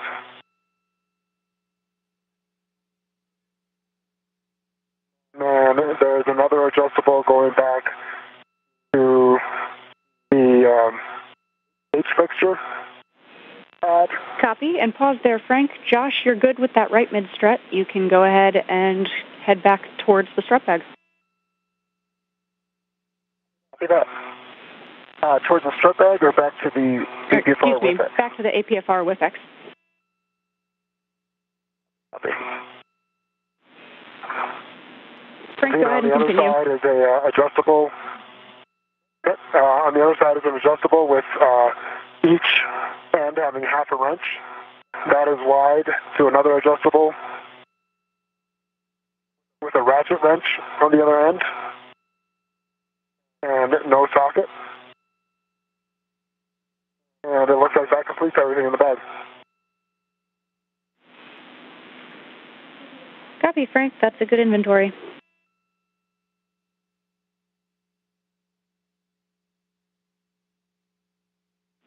Josh, for you, we'll actually have you grab the strut bag, put it on the APFR, and then bring all of those back in together.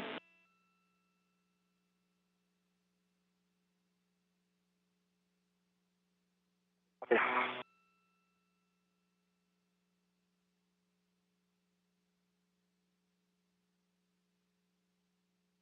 Okay, Frank, we'll have you move on to the cable bag. Josh, you'll pick up where Frank left off, putting the TBA bag back in the strut bag, folding that all up, and putting it on the APFR.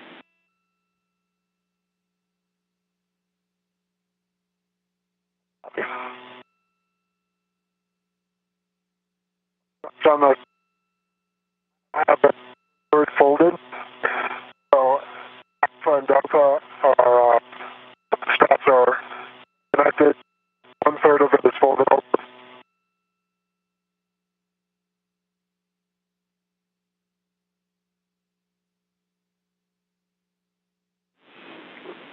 Josh, you came in pretty broken there, but Okay. if you're able to just fold the strut bag over the TBA bag and get that nice and bundled to put on the APFR, we're happy with that. Okay, that was Frank talking me through folding up the bag, but you're saying just one more fold with the TBA bag in the middle, then put it on the APFR. Copy. I like that plan. Is that what you were suggesting? Exactly. Yep.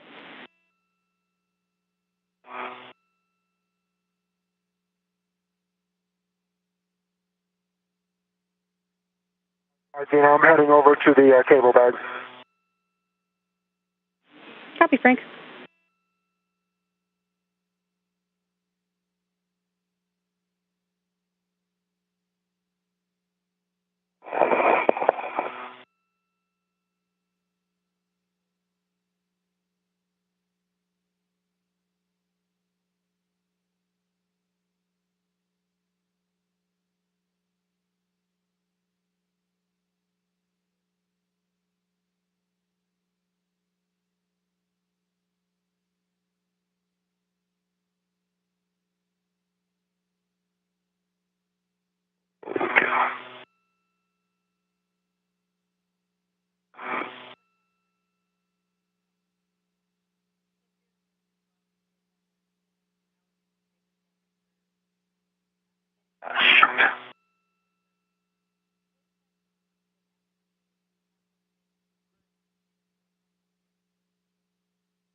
All right, Dina, in the top area of the cable bag, I have the 2 wire bundles, 1 Bravo right, 1 Bravo left.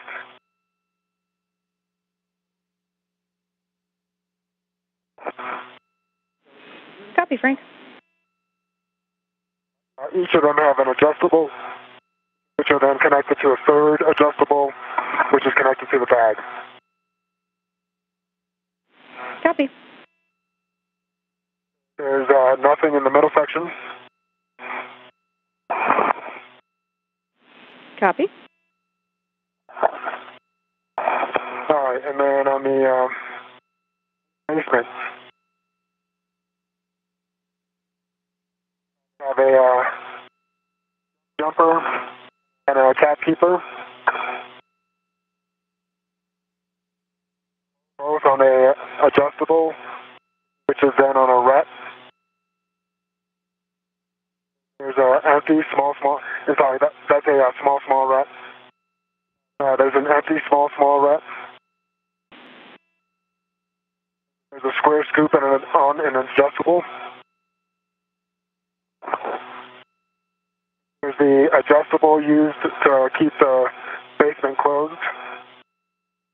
Hey, Frank, I got to interrupt. I'm sorry. Go for it. Where's the strut bag? Yeah, it's over on the forward outboard edge. Oh, I see it. Thanks. Yep.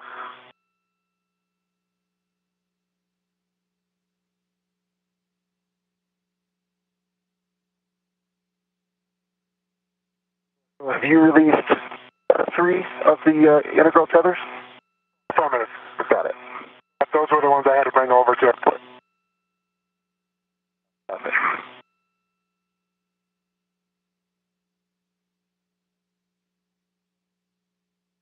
All right, Dina, continuing.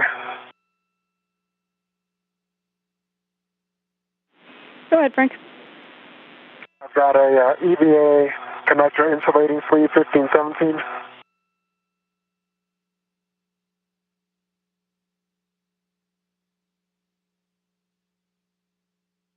I've got a connector cleaner toolkit and a hammer, both on an adjustable. And that adjustable is on a small ret.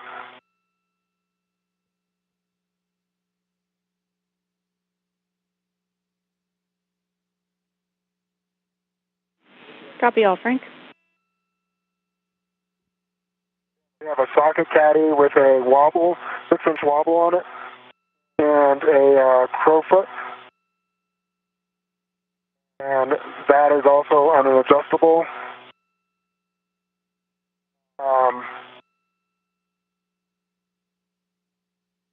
And it looks like on the other end of that adjustable is the... And stand by, Frank. We've got a quick handover here.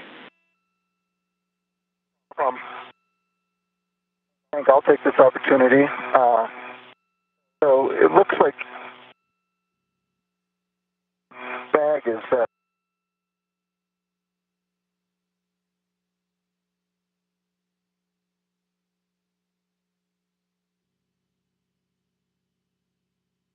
If you're just joining us, we're in a brief handover between satellites, but we're bringing you live coverage today of the 9th spacewalk of 2022 and the 254th spacewalk in support of International Space Station assembly, maintenance, and upgrades. So far, NASA astronauts Josh Cassada and Frank Rubio have completed a list of tasks for their spacewalk today.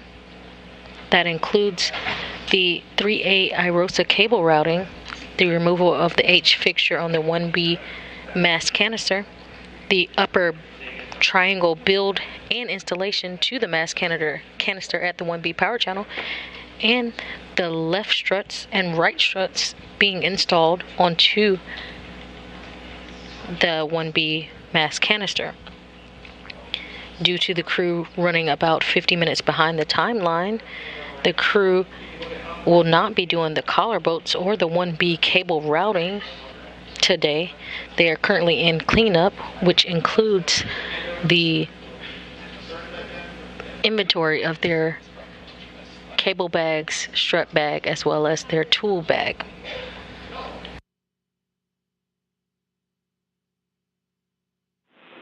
Okay, guys, back with you after that handover. Frank, I copied the crowfoot and adjustable.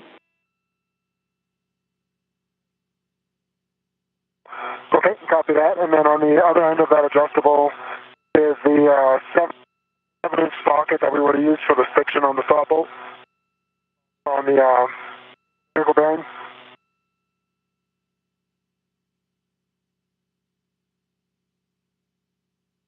And we have 4 long duration parts.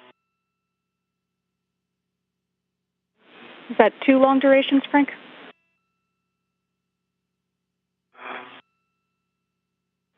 Disregard, we copy 4. Negative, it's 4.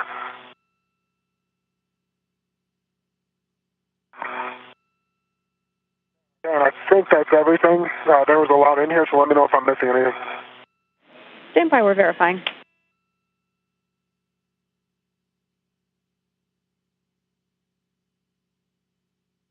Frank, I think you're ahead of me on cleanup because I got to go back, and I'm still wrestling with this. Yeah, I'll come over and help you out before I get this thing. That thing's a monster. Yeah, I think especially with just the loose stuff. Right. I almost wonder if it's worth putting that loose stuff in here because this closes out so much better. You want me to bring it over and do that? I don't know if they're gonna need to do another inventory after switching. I think we can just call it as we do it. So let's ask.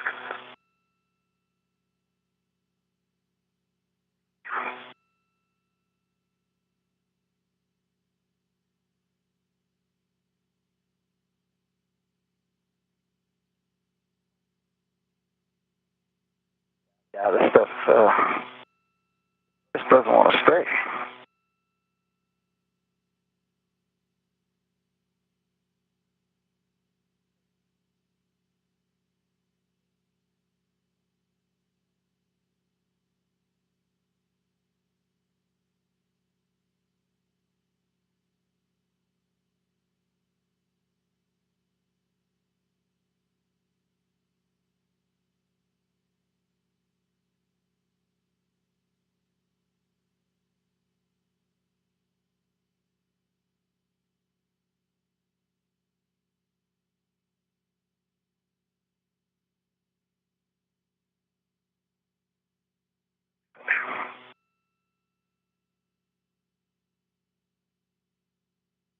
I'm making some progress. Okay, I'll keep you posted. Copy. Really nice work. And yeah, I think, Frank, we can go ahead and have you help Josh 4 hands will be a lot easier for this task.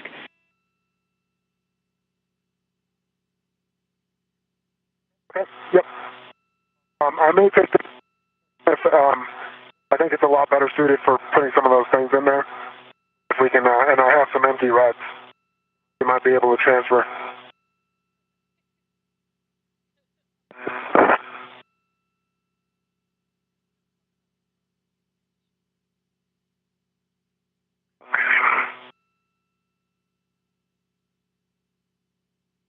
I'll come a little bit more forward.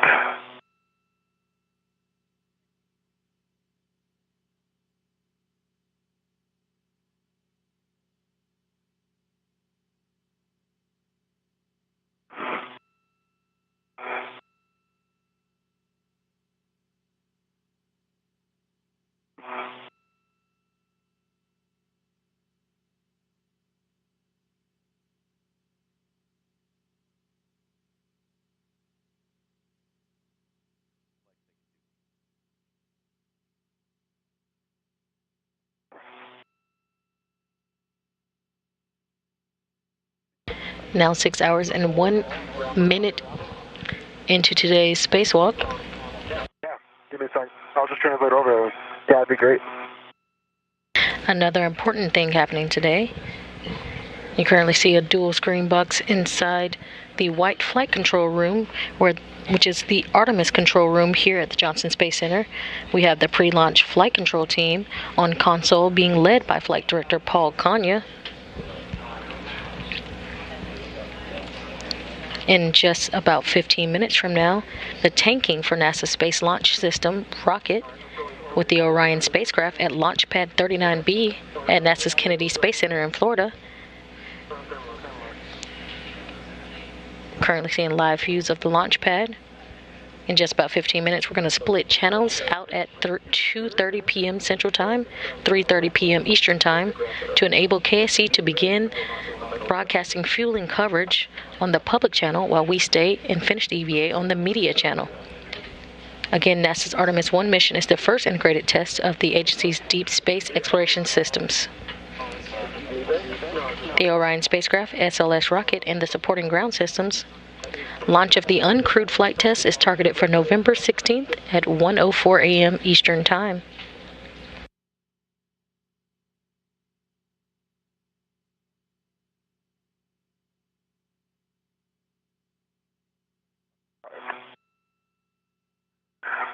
This might be a mess on top of the HFR. You know? Yeah.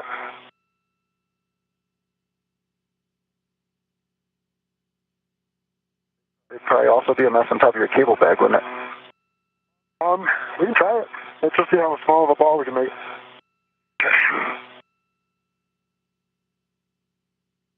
I've got something I can wrap with right here.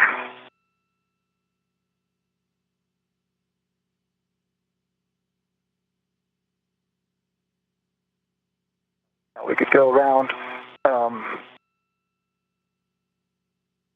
couple times with this guy, or at least one time. Okay, tether point over there on that side.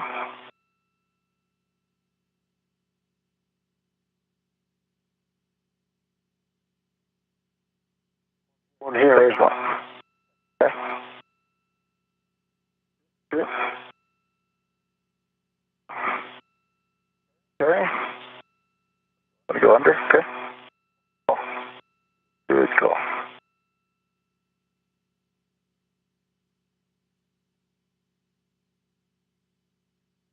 Now, how about this one? You can bring this end.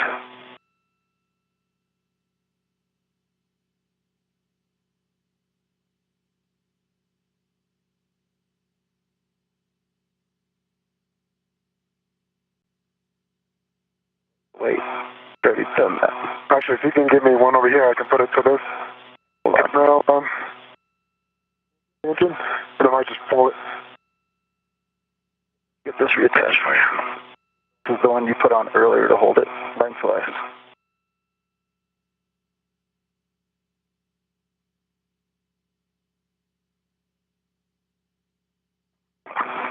This is a lot. Hold And you're looking for another strap? Yeah, something from that end to bring to this end.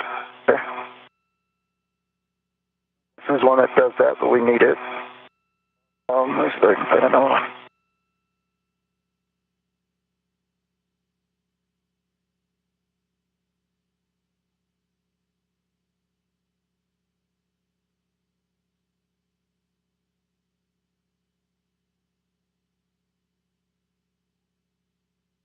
That one's on. Oh, there's two. So I think you only released one of the three. Okay. Well, I kind of released two from this half, but maybe it was just that one. Yeah. So we got. We could use one of them. Yep. To go on. I'll take it off of 2057. Sounds good. And then it'll only be tagged down here. Okay. On the corner of 2013. And then I can give it to you. It'll come right here. Right there. Yep. You. Does that work? Yep. All right. Let me loosen it up.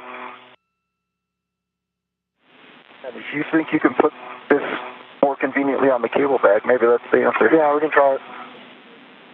Yeah, we all copy. Big picture for you both. We've got about an hour left on the day. Our plan is to put that strap bag on the APFR or the cable bag.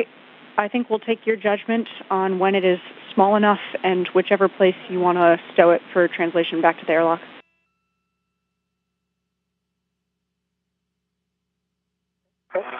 If I can take them both, might just be the easiest way to do it. Yeah, we definitely trust your judgment there. You want that D-ring instead? Yeah, sure. We just got to make sure we've got a good spot for a rat. We do. On the white tape there.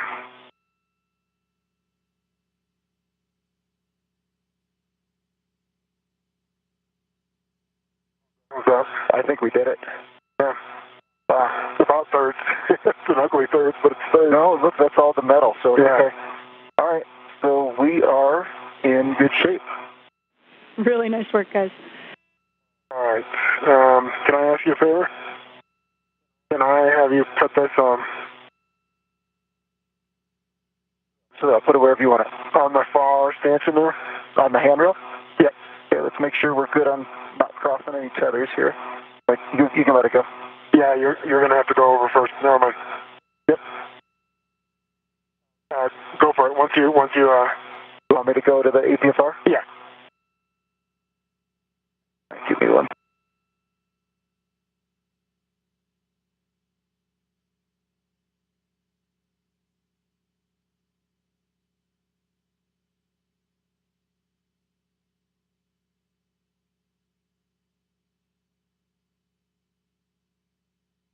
All right, my tether's still good, and it's on top.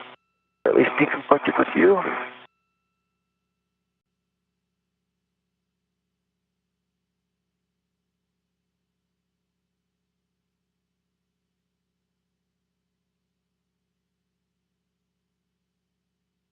Clear. Thanks.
This pitch is so hard to move.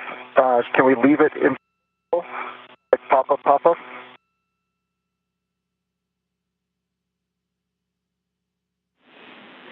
Yeah, Josh, we're good with that. Okay, so need anything in terms of reconfig here? Negative. That's fine, Josh.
Good afternoon and welcome to NASA's Kennedy Space Center in Florida for live coverage of the tanking of the Space Launch System, NASA's 32-story tall moon rocket that you see there at the center of your screen.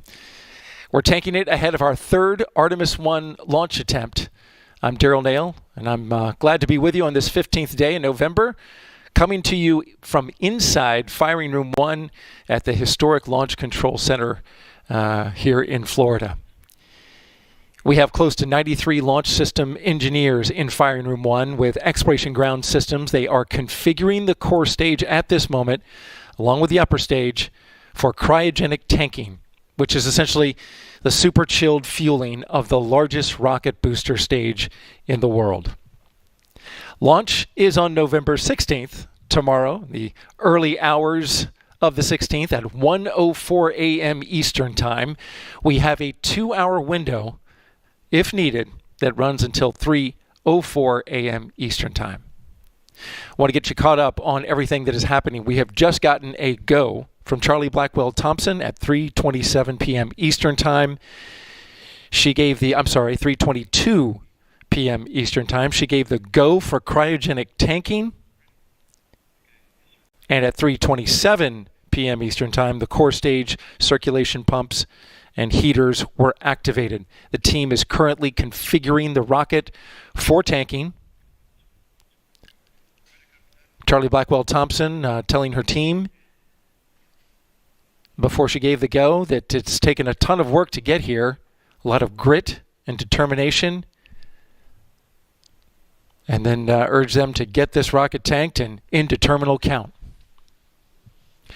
Now, just about a half hour ago, we had a mission management team meeting,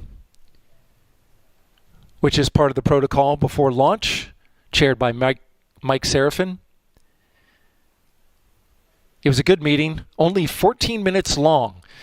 In fact, the shortest I've been a part of, going back to the first wet dress rehearsal. Charlie Blackwell Thompson came to the meeting saying, for the first time ever, we will have a clean board going into the meeting. Of course, she then knocked on the wood table, and as did the rest of the mission management team. Things are looking good. Spirits are high. I talked to several members of the launch team. Confidence is high. Folks are feeling good about the launch opportunity today.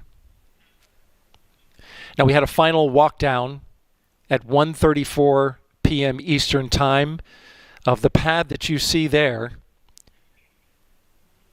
looking for any foreign object debris, anything that shouldn't be there that could fly around once launch happens. Then they cleared out the blast danger area, prepared the liquid hydrogen and liquid oxygen tanks, the giant cryospheres, which will fill the rocket with propellant. And then we got a weather update from Launch Weather Officer Mark Berger with the 45th Space Wing. He said that we look absolutely fantastic for tanking. You do see the clouds in the sky overhead. We do have a little bit of cloud cover and the roughly about the 20,000 foot level. But conditions are calm. And so there are no constraints to tanking, 0% chance of lightning within 5 nautical miles. But the LWO did say we could get some sprinkles around 8 p.m., if not a little sooner. There are some lightning and storms off the west coast of Florida in the Gulf, and I do have some cloud, so a thicker cloud deck coming over the state at this point in time, but LWO says that it doesn't look like it's going to constrain tanking. When we get into launch, the go for launch weather has been reduced to 80%, down from 90%, which is still excellent.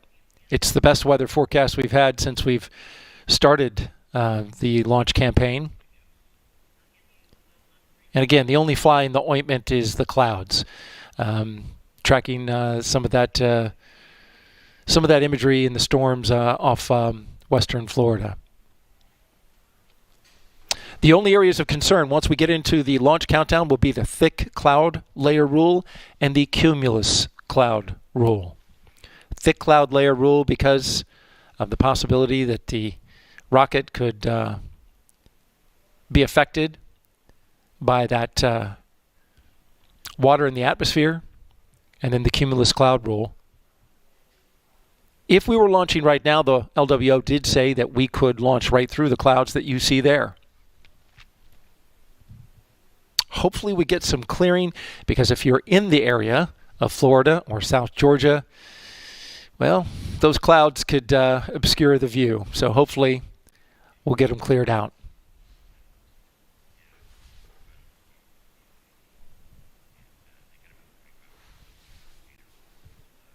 I'll be listening to the launch team as they give their call-outs over the nets. We call them loops.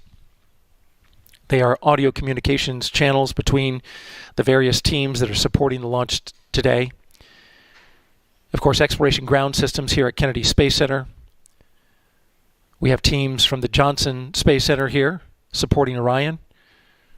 And of course, we have engineers from Marshall Space Flight Center supporting the Space Launch System down from beautiful Huntsville, Alabama.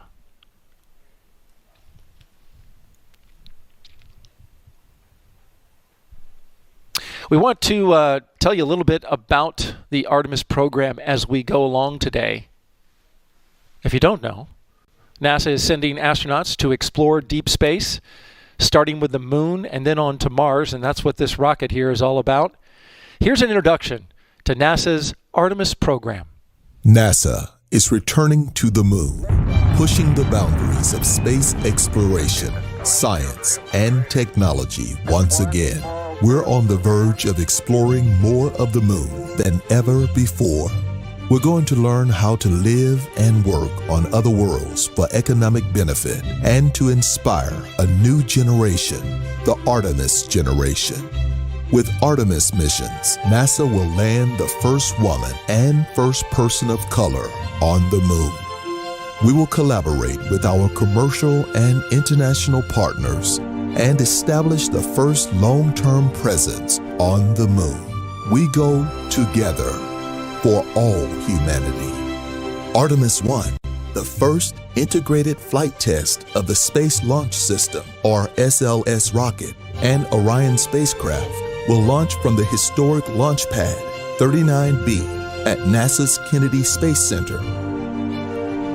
It will be the first in a series of increasingly complex missions, paving the way for astronauts to explore the lunar surface and to later use what they learn on the moon to explore Mars.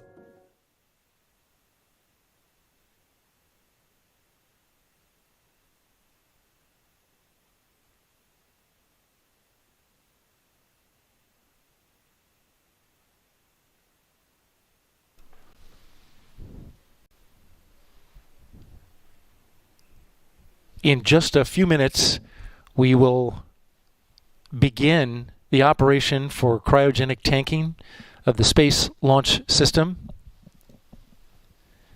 If you want to learn more about the Artemis 1 program, just go to our website at nasa.gov/Artemis-1.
And we just got the go for liquid oxygen loading operations.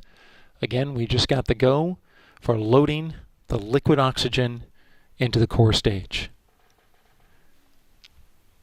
Now, coming up in just a bit,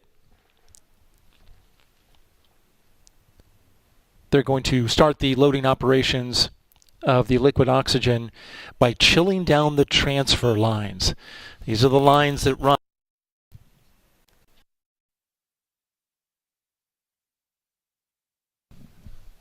so super chilled, they must pre-chill the lines.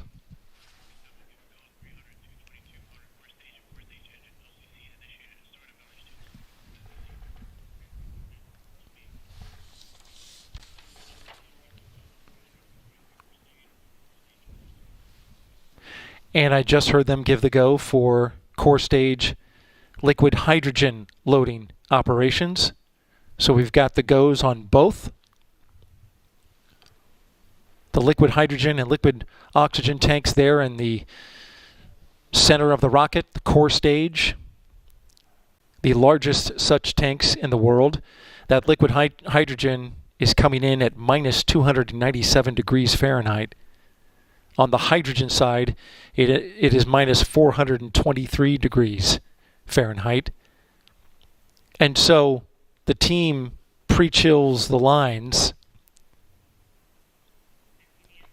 by opening up the valves and allowing a little bit of the liquid oxygen to flow in. Not much, but that propellant that does go into those lines that run all the way to the mobile launcher, which then feeds it into the rocket through the tail service mast umbilical at the bottom. That cold gas, the liquid flashes off so quickly once it hits the ambient air. The cold gas is then enough to chill down the lines so that when the actual super chilled propellant goes through, it's not a thermal shock to the system. Also new for this countdown, we are loading liquid oxygen and hydrogen at the same time. This is part of a change in the loading procedure for liquid hydrogen, what they've come to call a kinder, gentler operation. Previous launch attempts, we had some hydrogen leaks that the team believes the thermal shock could have played a role. And so the liquid hydrogen operation was lengthened, and they will be flowing that very slowly, allowing just a little bit of pressure on the cryosphere to push that liquid hydrogen into the rocket. Now, unlike the liquid oxygen will be pumped. Liquid hydrogen will flow naturally just using the pressure that's already in the cryosphere to flow it.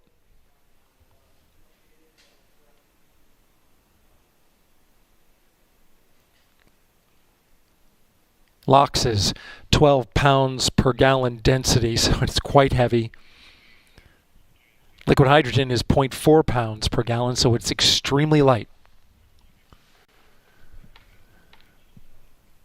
We will start up our clock here in a couple of hours. Currently, we are L minus 9 hours and 11 minutes until liftoff.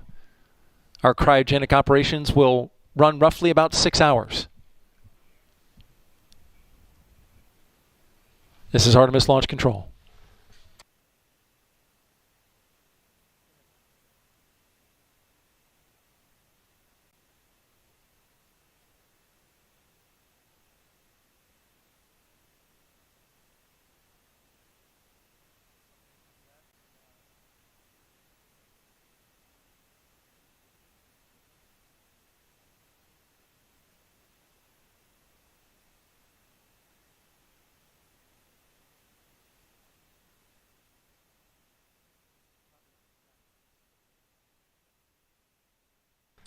A programming note, if you were watching NASA TV's coverage of our EVA, extravehicular activity, it is continuing in the final stages now.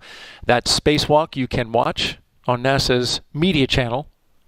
Again, it continues the final stages of our EVA on the International Space Station on our media channel.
And we have chill down of the liquid oxygen and liquid hydrogen transfer lines.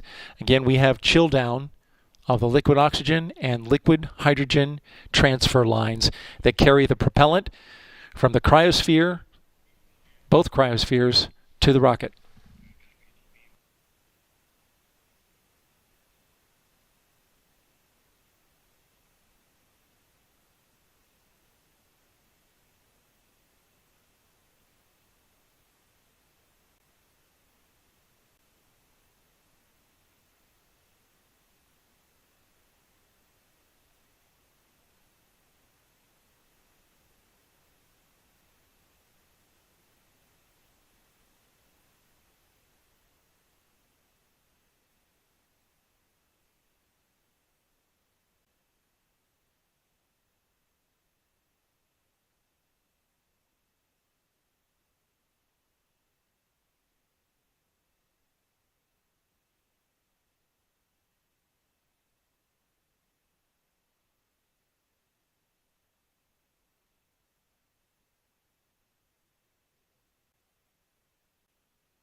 And we have completion of the liquid oxygen transfer line chill down. Again, LOX chill down is complete. Liquid hydrogen chill down still in progress. As we prepare to tank 750,000 gallons of propellant into that rocket right there, the Space Launch System. It will take roughly 6 hours to complete.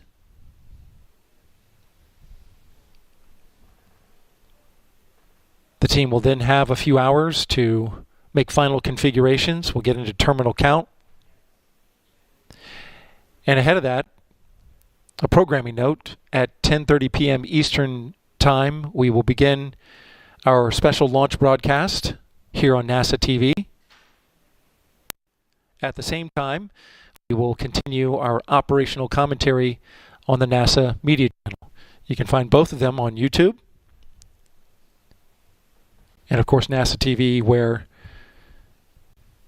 if your local programming and cable company or satellite company provides.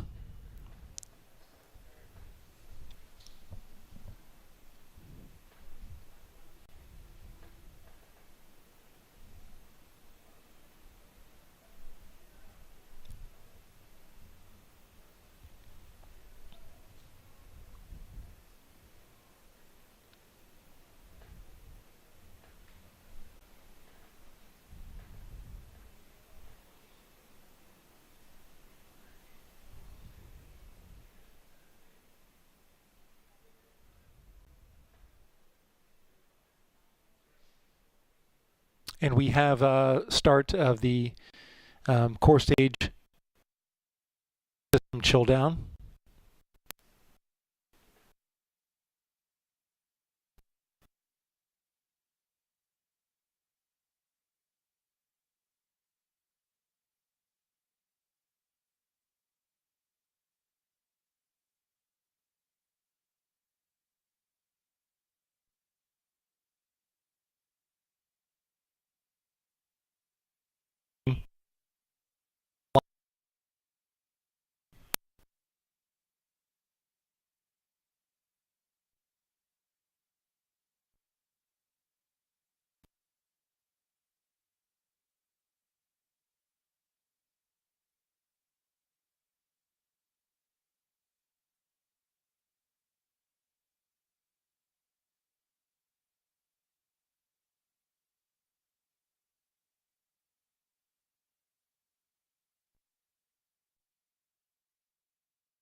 minus 8 hours, 49 minutes, and counting until liftoff of Artemis 1, the Space Launch System, and Orion spacecraft.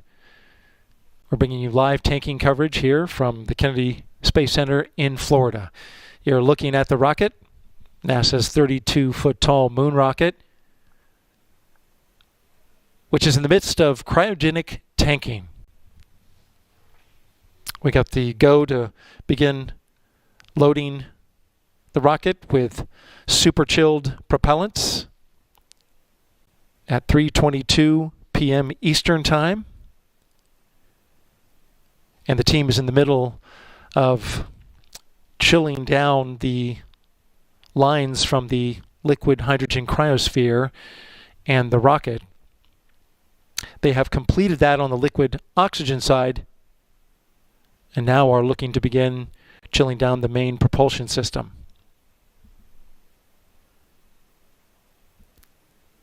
It'll take roughly 6 hours to complete this process.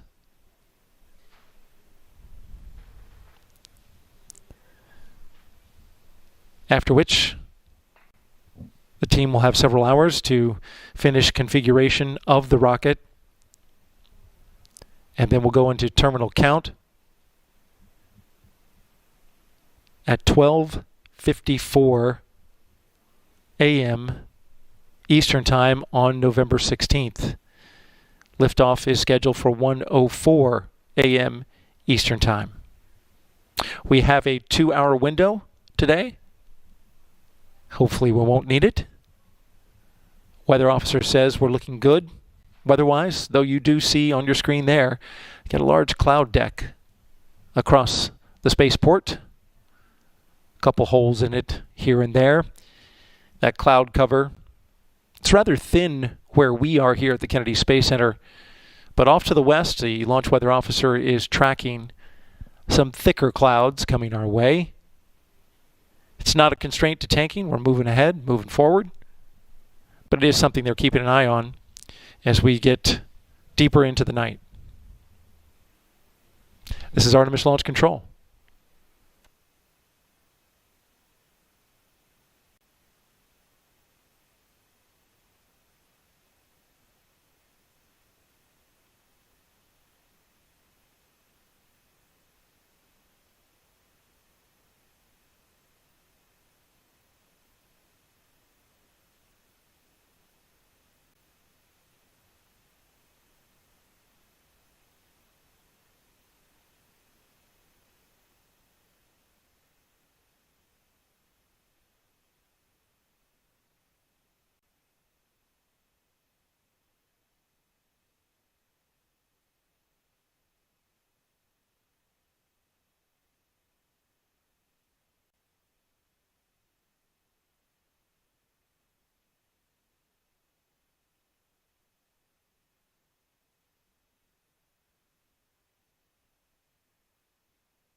update on the LH2 transfer line chill down. We have another 5 minutes in chilling down those lines that run between the LH2 cryosphere, liquid hydrogen, and the rocket.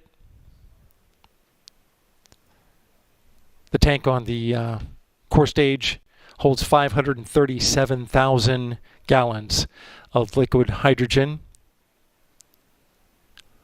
The loading operation today represents what the launch team calls a kinder, gentler loading operation. They're starting the pressure on the storage tank quite low, closing skid valves, which are on the upper part of the rocket, and then reducing that main fill valve and allow those skid and lines to chill down until the inlet temps are fully chilled before they start running propellant through there.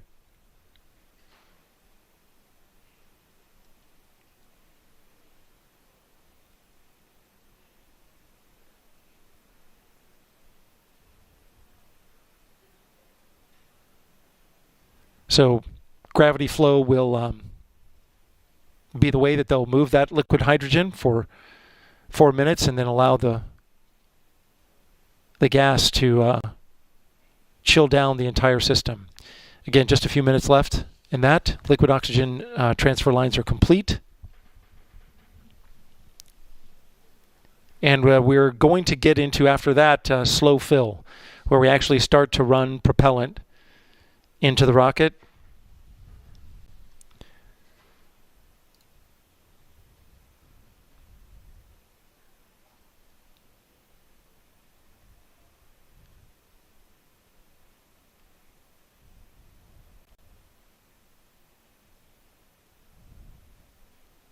Slow fill for both the core stage and the liquid, the core stage liquid hydrogen and oxygen is roughly 500 or so gallons per minute.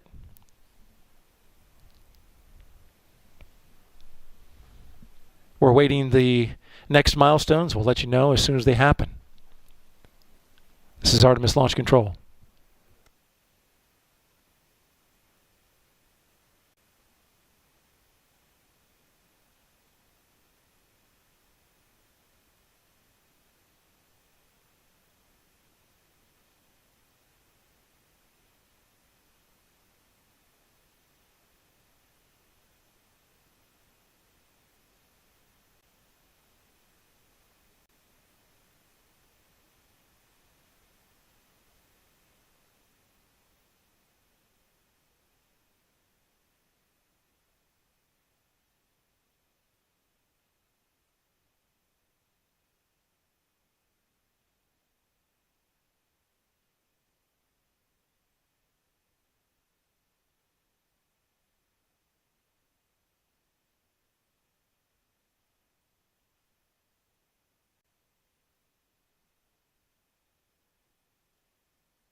We're currently L minus 8 hours and 32 minutes until liftoff of Artemis 1.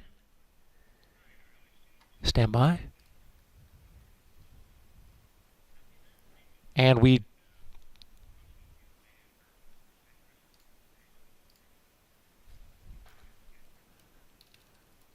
we just got an update that the liquid hydrogen transfer line chill down is complete and slow fill has begun. Again, liquid hydrogen slow fill has begun. So this bumps up the speed of the pumping on the liquid hydrogen side.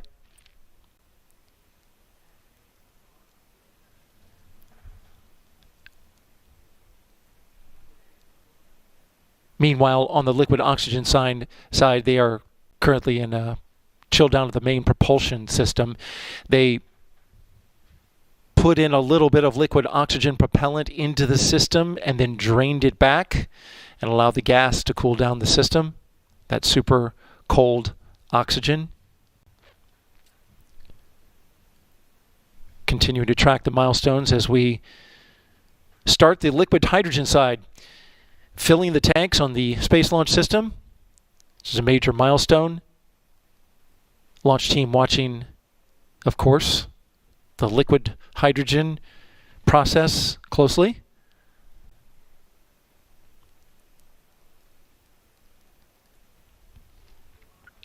A programming note for you on our NASA media channel. It's a busy day here at NASA, both on the ground and in space. The EVA, extravehicular activity, ended at 7 hours and 11 minutes. This is the spacewalk going on at the that happened at the International Space Station. Coverage continues on NASA's media channel.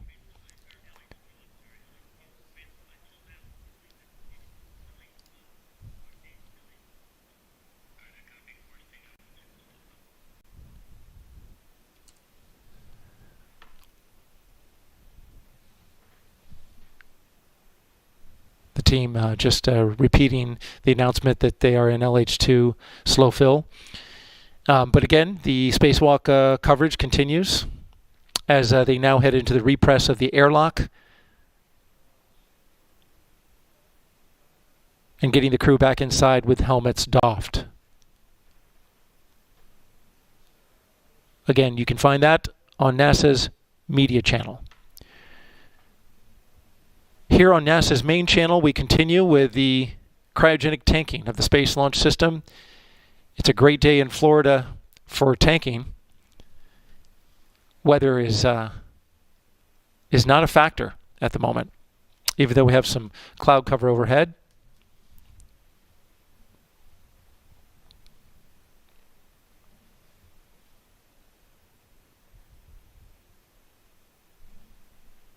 It was quite a process to get, it always is a complex process to get the rocket to the pad, getting SLS and Orion to the pad, and it all begins with rollout.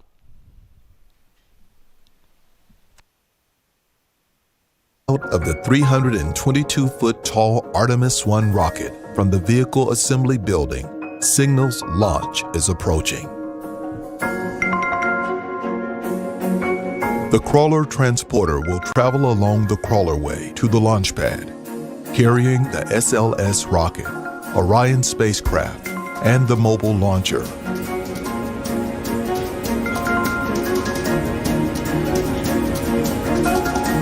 After traveling more than 4 miles, the crawler rolls the rocket and spacecraft onto the pad in position over the flame trench. Once in position, the mobile launcher is lowered onto support posts, and the crawler rolls away to a safe distance. 4 mighty core stage RS-25 engines prepare to start as cryogenic propellant flows to the engines. The complex physics of rocketry are about to be put on full display. At T-minus 15 seconds, the sound suppression system releases 400,000 gallons of water, flooding the mobile launcher and flame trench in less than 30 seconds. At T-0, the umbilicals in place to provide power, communications, coolant, and fuel to the rocket and Orion spacecraft, while at the launch pad, retract.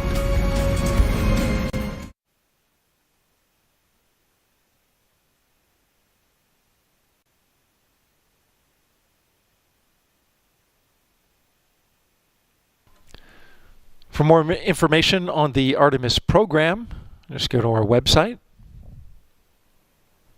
nasa.gov/Artemis-1.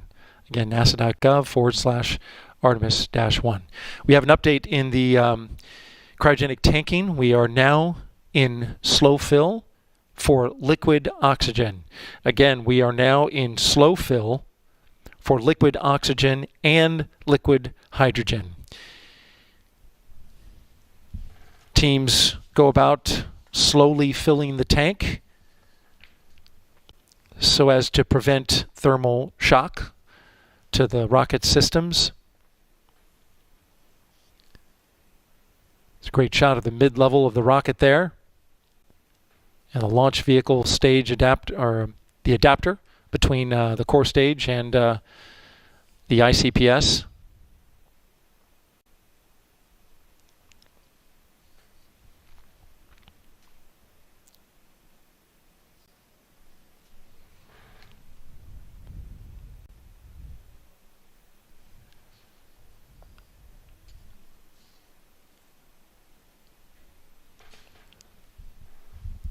Slow fill for the core stage runs about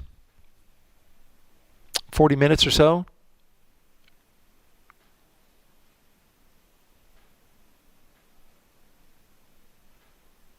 Sorry, check that. It runs 15 minutes. Again, the core stage liquid oxygen slow fill runs about 15 minutes.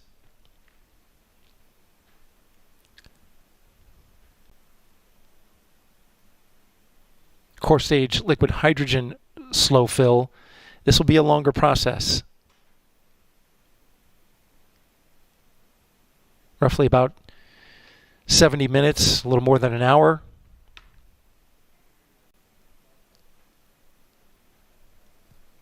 And then we get into fast fill.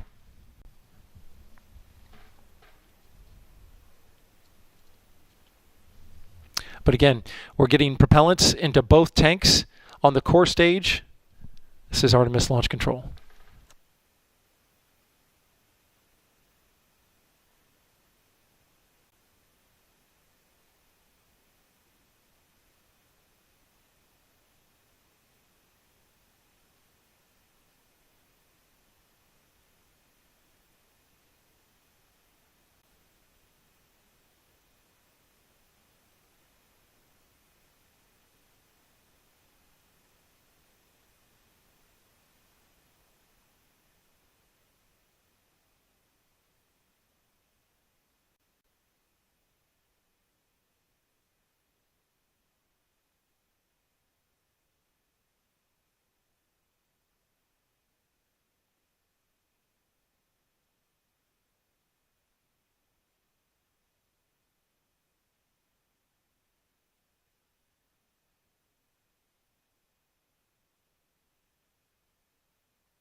Now we have an update of our milestone, the slow fill portion of the liquid oxygen transfer from the cryosphere that you see off in the distance there to the right-hand, lower right-hand part of the screen. You can see one of the cryospheres is now in fast fill. Again, liquid oxygen going into the rocket is now in fast fill as of 2 minutes ago, completing the slow fill portion of liquid oxygen into the core stage.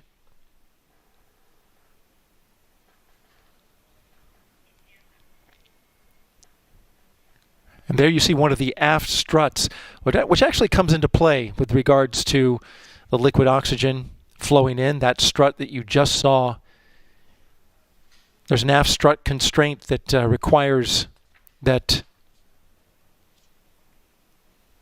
there be 50% filled liquid oxygen in the core stage tank,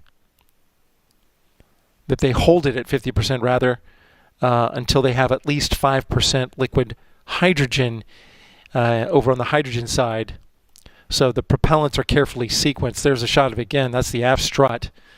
It connects the solid rocket boosters to the core stage, a very critical component of the Space Launch System. The rocket actually shrinks as these super chilled propellants go into it. And so there's motion there, very, very small amounts of motion. But in order to keep everything aligned and in good shape structurally, liquid oxygen won't go above 50% until we have, again, at least 5% liquid hydrogen in that tank. And so now that we are in fast fill for liquid oxygen, which is roughly double that of slow fill, a little more than double, we're going to be moving pretty quickly on the tanking of the liquid oxygen tank. And there you can see a shot of the core stage engines and the two solid rocket boosters to either side. 4 nozzles in all. 3 of them you can see. One of them is obscured by the engine in the front, right? This is the business end of the rocket. And an engineer is currently controlling that camera as they complete inspections throughout the process of countdown. There are more than 100 cameras trained on this rocket in various areas of the rocket, making sure that they have eyes on all of it as we proceed through the countdown. A note on the sensors, if you're wondering about going from slow fill to fast fill and how it detects where we are, similar to your car, your vehicle. If you have a gauge there that will tell you when it's empty, same thing exists on the core stage, which triggers a shutdown in flight once it reaches empty. The sensors inside the tank, they detect when certain levels are reached, and you want to slow the flow down as they are in fast fill. You want to slow it down to prevent burping of this liquid propellant out of the top, which would be a very bad thing. So you have cutoff sensors, which tell you when it's close to E, basically on your gas gauge. You have the 0 to 5% sensor, which is slow fill.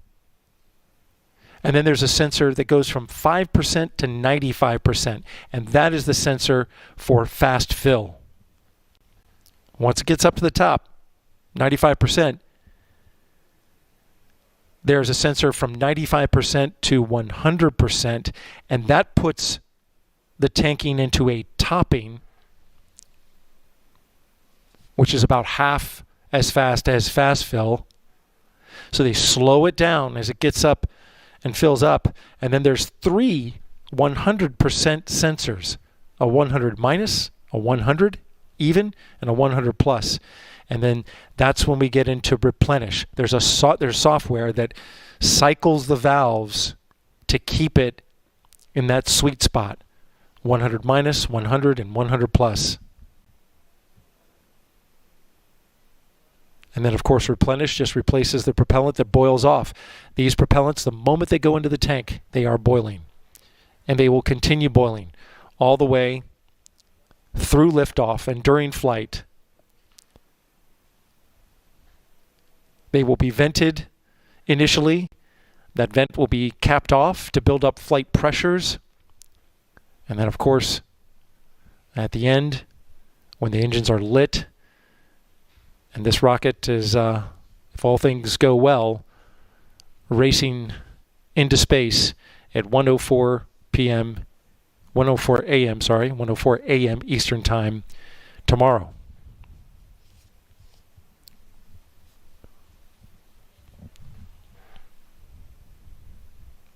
We're currently 8 hours and 7 minutes until liftoff. This is Artemis Launch Control.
We've got a couple of notable milestones that are coming up in the cryogenic tanking of the Space Launch System. One that has just happened is the aft strut constraint has been verified, so we are over 5% hydrogen filled. And since we're in slow fill, we're now going to transition to fast fill. And this has been a moment in past tankings where we've seen leaks. But today the team is executing the kinder, gentler, as they call it, loading operation. It's a much slower, very methodical fueling, tanking of the liquid hydrogen tank.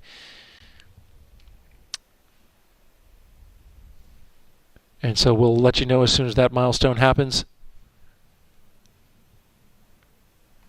After that, we will then have the liquid hydrogen engine bleed kickstart. The kickstart is essentially a bleed to get it going. They close the vent temporarily. The liquid hydrogen tank is vented. Since it is a liquefied gas, it's boiling off. It vents out the gas. They'll close that vent to pressurize the tank, and then a small amount of liquid hydrogen is bled through the engine, and that gets it going. And then after kickstart, they go to a vented bleed, but at a lower pressure. So they'll open back up the vent, and the bleed will run.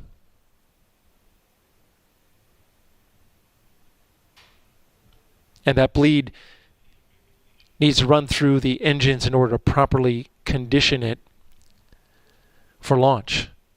Needs to be in just the right temperatures, which match the propellants.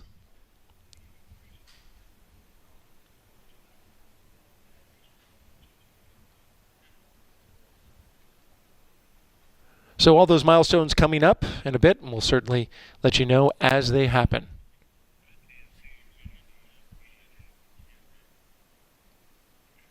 And a programming note, coverage of the EVA on NASA's media channel has completed. You are now watching coverage of Artemis 1's tanking. The tanking of the Space Launch System and Orion and launch of the Orion spacecraft. Tonight at 1:04 a.m. Eastern Time from the east coast of Florida. We are headed to sunset, as you can see from this shot here, in roughly about 23 minutes. Got some cloud cover overhead as we count down, currently at 7 hours, 56 minutes and counting until liftoff. We started our day here on NASA TV with the tanking go that we received from Launch Director Charlie Blackwell Thompson at 3:22 p.m. Eastern Time. And we are currently flowing propellants on both the liquid oxygen and liquid hydrogen tanks of the Space Launch System. This is involves two steps here. We'll get the lower tanks filled, the largest tanks, and then we'll fill the tanks of the upper stage.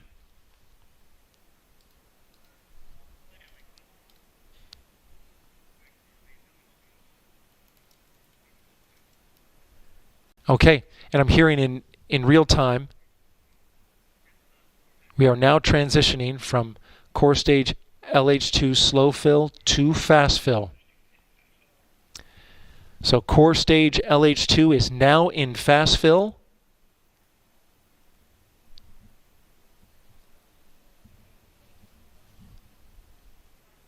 The propellant teams closely monitoring the data. So we have both tanks now in fast fill.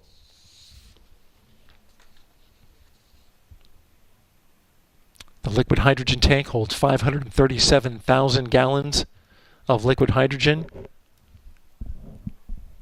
The liquid oxygen tank close to 200,000.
really doing about consistently 3-week pad stays a minimum before they were ready to launch.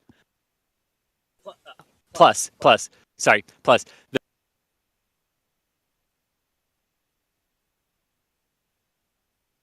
Falcon 9s and Falcon Heavies just roll out and all of their fuel is liquid. You have to put hydrazine inside of the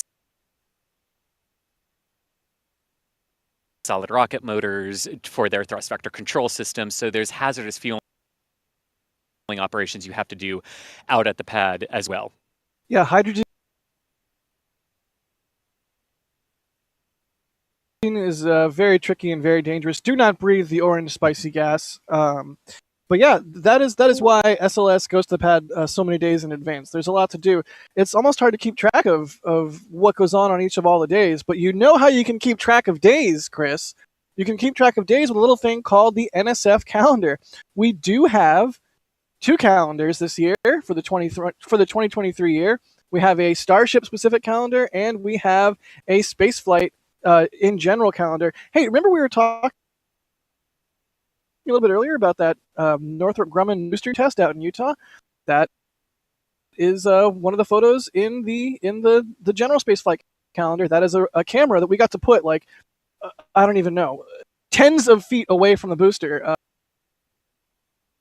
and use as a remote camera for that test. So definitely all kinds of cool imagery in both of the calendars, either the Starship one or the general spaceflight one. And in fact, if you buy both calendars, you get a discount.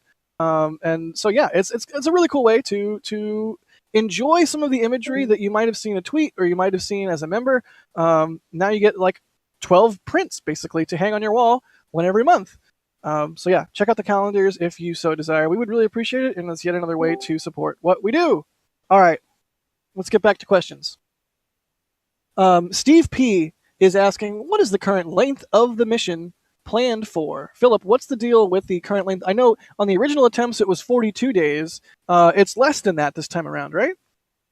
Yeah, I'm just double checking, but I think I saw it was 25 days, 11 hours approximately now. And so this is the so-called short class mission if they launch today, which is in that kind of 25 to 28 day duration, and then the long class would be somewhere between 38 and 42 days. But obviously, we're hoping that we don't have to do that this time. And it basically just has to do with how long this Orion is going into a type of orbit around the moon, and the orbital period of it is 12 days. And so it's just the difference between whether they do half a lap or 1.5 laps. And so the short class mission is a half lap, and so that would give us about a 25.5 day mission. Excellent. Good question there from Steve. Let's see here. Frank Van Gelder is saying, can you explain the timeline of the countdown? I need to go to sleep and wish to decide the time to set my alarm clock. This was an 89-minute-old question, though, so I suspect Frank is already asleep. But can we get a quick rundown of where we're at in the count and what's coming up and all of that for people that might want to, I don't know, grab a snack or what have you. But you know what? You can leave this on while you grab a snack, people. You can even leave it on while you sleep. I'm just saying. We have soothing, dulcet voices. Well, we're not. I mean, we're still in the hold. Let's see. I think we have about the hold is the count's supposed to pick up at 54 minutes after the hour, which I believe is a little bit more than 30 minutes from now.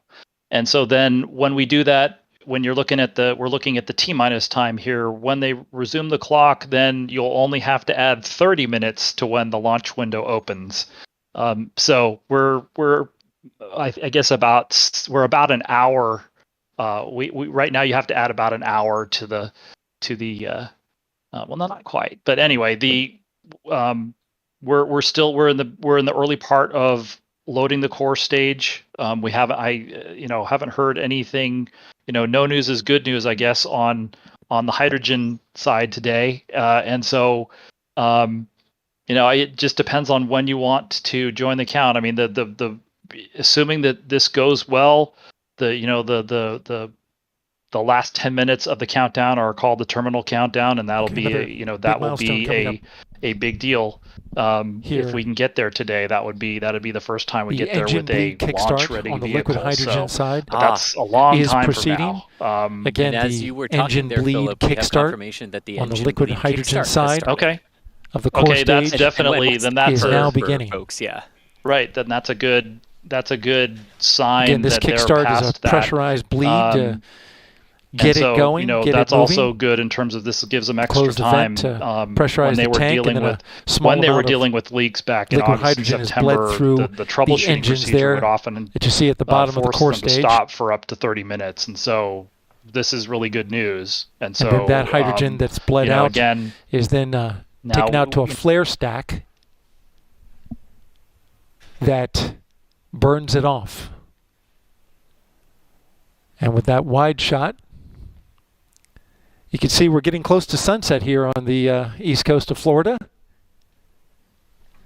In just about 7 minutes.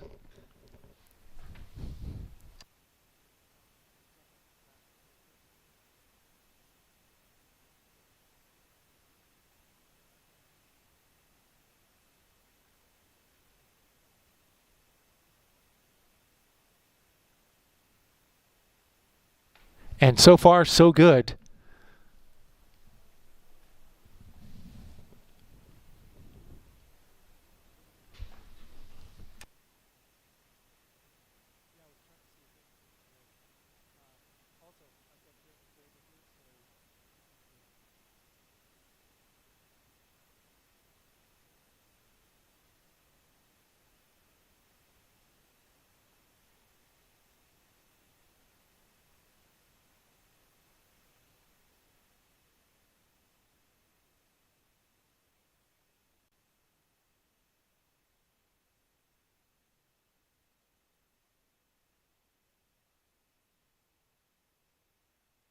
% ambient hydrogen concentration around the seals, right, as they were leaking, and that being their limit. And you had a fascinating article there, Philip, where basically what came out was that 4% is a very, very conservative limit, as you would want to do with hydrogen. It's basically like to ignite hydrogen at 4% concentration, you have to be in a clean room lab environment to do it. They're also purging this with helium and nitrogen to lower that risk. But what they did do from testing that they've done at a place called the Launch Equipment Test Facility here at Kennedy, years and years and years ago, they saw leaks when they were testing these things.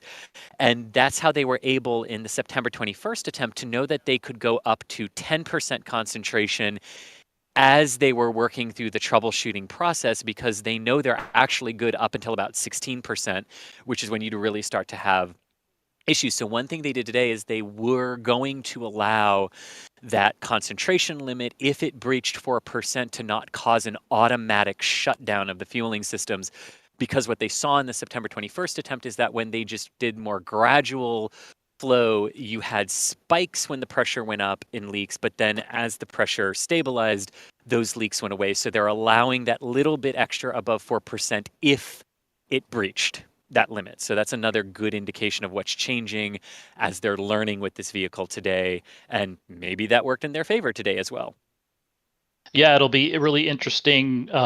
Possibly not during the post-launch, but it'll be really interesting to find out from them what they saw in terms of the actual concentrations they're seeing, because as they pointed out, and as we're essentially kind of saying, that you never see zero hydrogen in these areas. There's always a little bit that leaks out, because hydrogen is so prone to, because it's a small molecule, it's a very low density fluid when it's in liquid form. It just finds any little void, and so they have again, even this sort of laboratory environment minimum of 4%.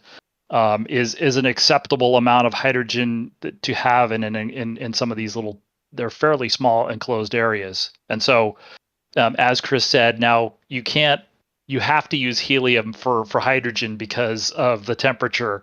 They tend to use nitrogen for other you can purge an area which has liquid oxygen flowing through it. You can use nitrogen in that case, and probably also methane. That one, I probably shouldn't go stray too far in there. But for hydrogen, they're definitely using helium to purge that. So, but that is the point. And I was talking to Tom Clark, who works for ERC. He's T-prop today in the firing room, so he's overseeing the loading of the core stage on both the liquid oxygen and liquid hydrogen side. But it sounds like it's going really well today. Yeah, I think the headline so far in this flow is that things appear to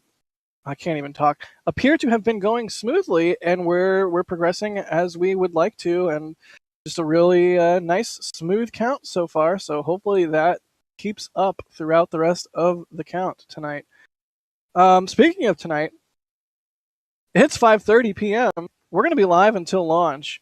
And the launch window opens at 1:04 a.m. Eastern Time.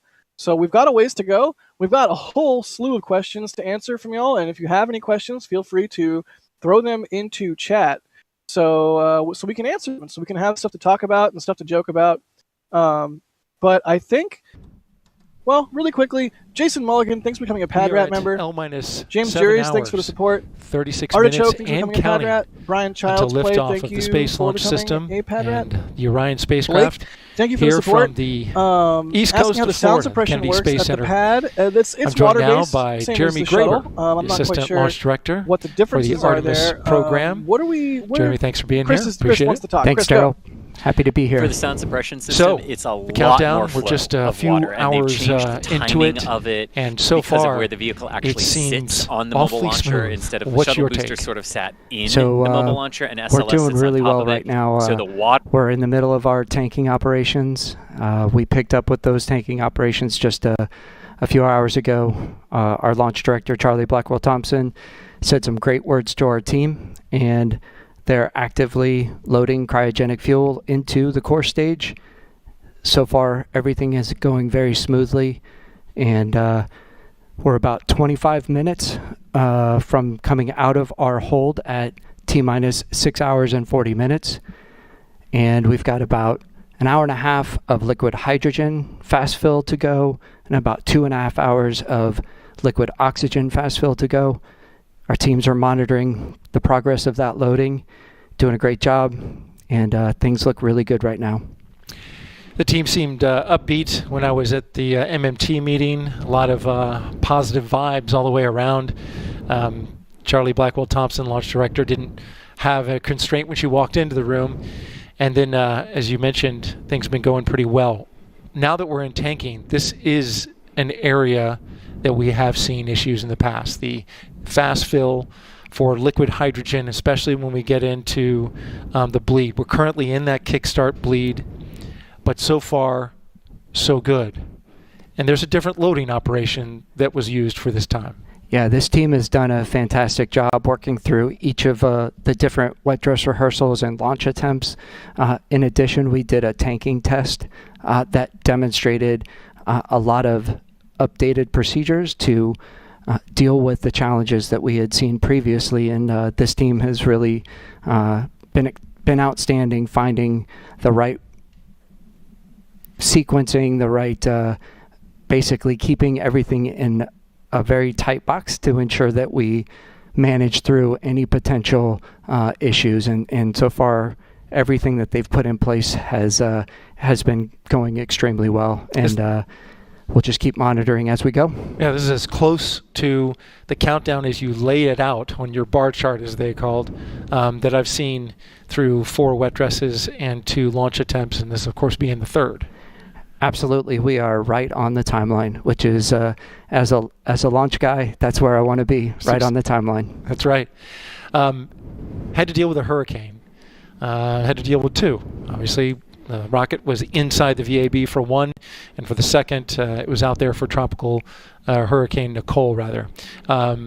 So far to this point, have you noticed anything that you would attribute to the hurricane? Well, so one of the really key things that we've been doing since Nicole passed through is to really investigate and look at all of our systems, from a powered up perspective as well as from an outside visual perspective. And we've been doing that from the minute we were able to really see that. We monitored all of our capabilities on the flight hardware and the ground systems throughout the storm, and we've been keeping a very close eye on everything since the storm made it through. And so far we've worked through any of the items that we found. I know some of those things have been talked about at the mission management meetings over the last couple of days. We came in to call the stations for launch countdown. We had some work that we carried in.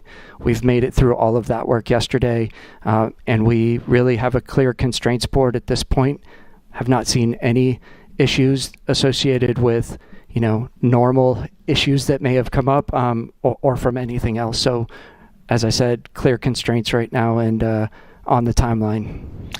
That's one tough rocket out there, as come to find out. You mentioned the couple of issues that were dealt at the MMT meeting, the some of the RTV that came off the seal below Orion, and then along with a connector that was in the same location as a previous hydrogen leak. But you've got redundancy there, so you're good to go, and it looks like that is not going to be an issue as we proceed forward. We're headed to sunset. As you can see, sun just went down here at the Kennedy Space Center as the lights are on and illuminating the Space Launch System rocket. Getting an update. Engine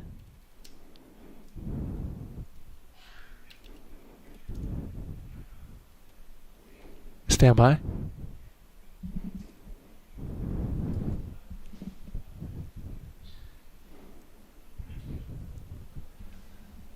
So, Jeremy, we just heard from the NASA, from the liquid hydrogen team on the NASA test director's loop. They're reporting out right now.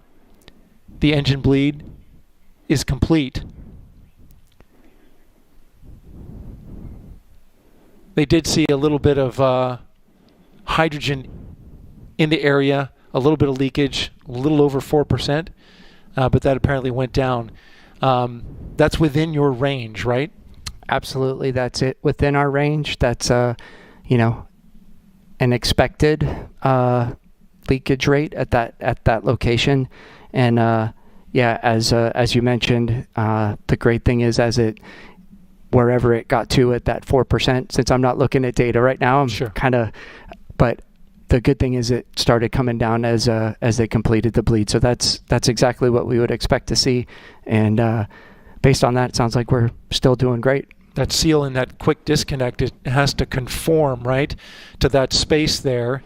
And when you hit it with those cryos, that's kind of part of it, right? Just like you were saying. It's kind of and our expectation through the rest of loading is that leakage rate will come down. That's really what we saw during the tanking test that we performed after the last launch attempt. And so we really do expect to see that leakage come down as we load the core stage tank, the liquid hydrogen tank, and you get more commodity on board. That will really help seal that, and we should see that come down. All right, great news. Real-time update from our Assistant Launch Director, Jeremy Graver. I really appreciate that. Thank you very much for being here, and good luck to you and the team the rest of the way. Thanks, Daryl. Appreciate it. All right, we are at L-7 hours, 28 minutes, and counting until liftoff. This is Artemis Launch Control.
particular, but maybe it could be the low pressure and the high pressure turbo pumps in the engines.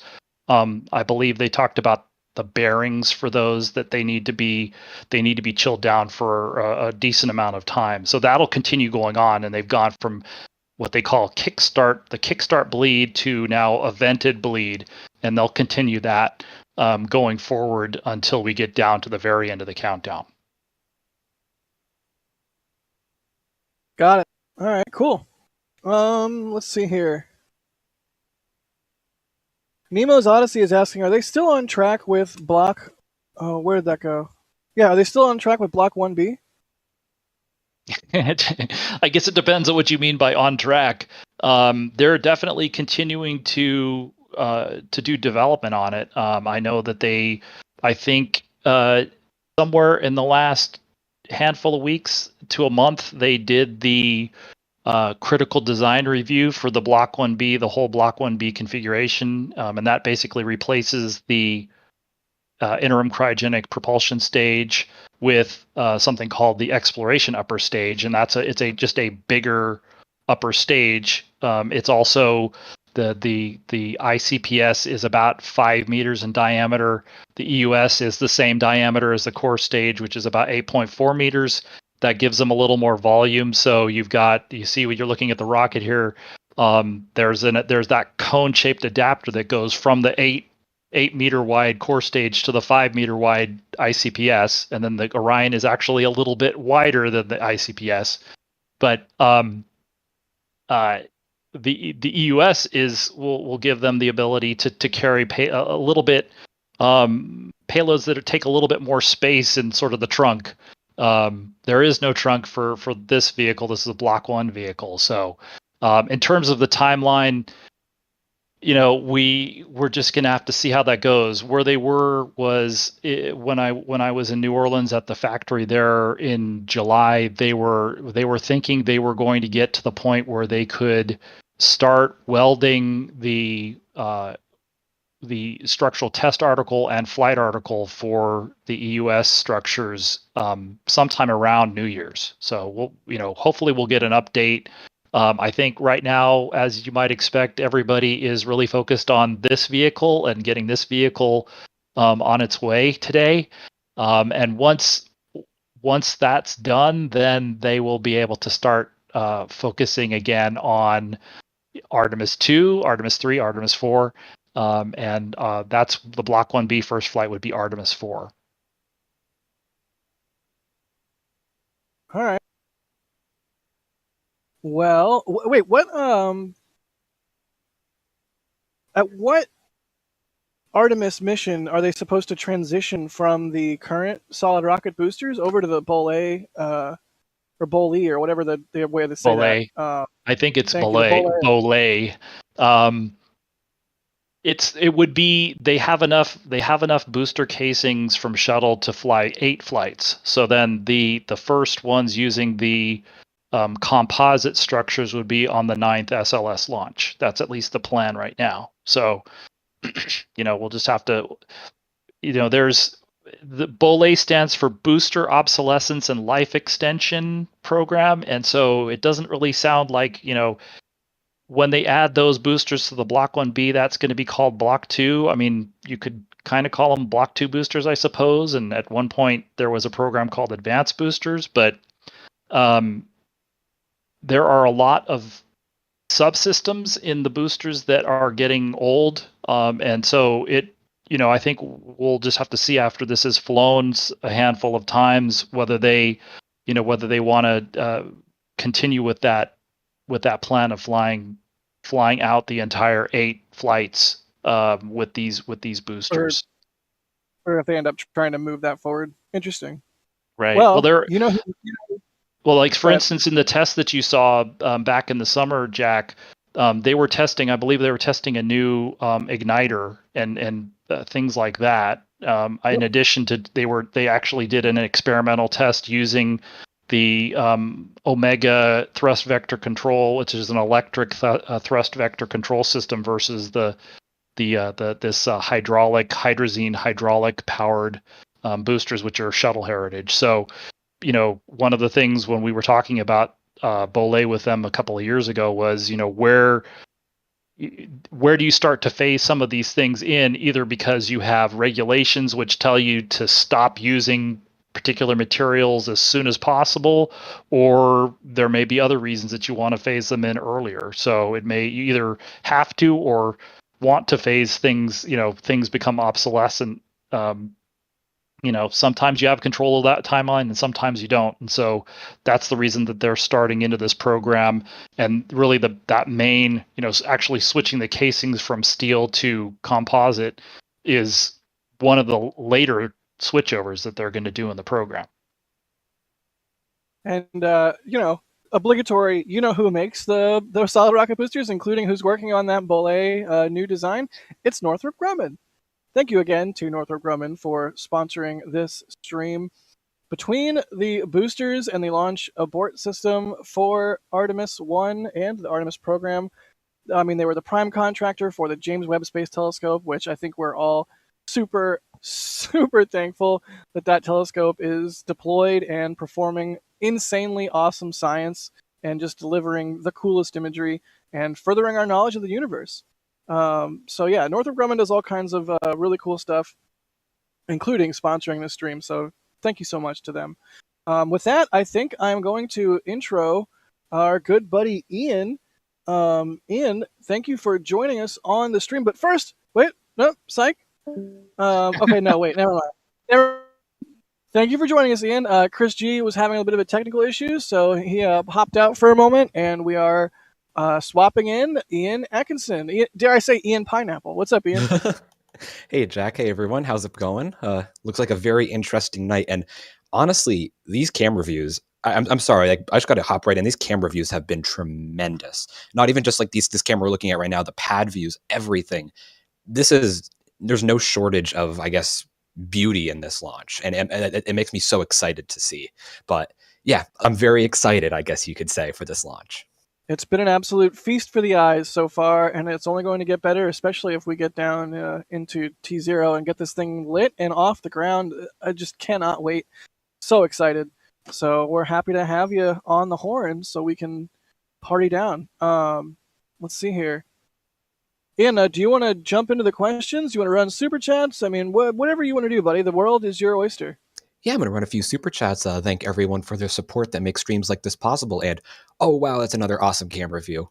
I just got to say one more thing, too. It's great to see these cameras moving because, it's not just a dead camera looking at this rocket. This camera we're looking at right now is actively being used for inspections by engineers and by technicians and mission managers to ensure that everything on the vehicle is all right. And every time we see the camera move, it's them actively inspecting the rocket. So it really feels like we're kind of in there in launch control with them. We're watching as they inspect this rocket and seeing exactly what they're seeing right now as they inspect SLS. So I think that is a kind of a great asset that we have right now on this live stream and kind of a great peek into the operations behind SLS. So little monologue right there, but again, I just got to say these camera views. But I'd like to thank everyone who's been supporting us for this live stream. First off, we have Space Oasis here with the €5 super chat saying, for crewed Artemis missions, will the astronauts have to be strapped into Orion before fueling starts? That's a good question. I assume they would not need to be because that would be 18 minutes until liftoff with a beautiful nighttime shot. Just a few minutes after sunset here on the east coast of Florida. There it is, the Space Launch System rocket illuminated against the night sky. We are currently in the middle of cryogenic tanking of the Space Launch System rocket. Its two largest tanks, liquid hydrogen and liquid oxygen. On this particular shot, I want to draw your attention to the far right-hand side of the screen. You can see the flame there. That is a hydrogen flare stack. That is part of the operation. That hydrogen flare stack takes the engine bleed, the hydrogen, the liquid hydrogen that is run through the engines, the RS-25 engines at the bottom of the rocket, to condition it for launch, get it ready at the right temperatures to light. After it runs through the engine, it then goes out to a flare stack, and there you see it burning. We are currently in a vented bleed configuration for liquid hydrogen, and we will stay in that until inside of terminal count. So this view will be with us for the duration. And just a note, the liquid hydrogen, it is burning, but it's not giving the flames the color. That's actually the impurities that get drawn in along the way, and they give the color, the orangish color of the flame. And we have an update in terms of the tanking progress so far. We are tracking that with a real-time graphic that is taking data from both of the tanks of the core stage.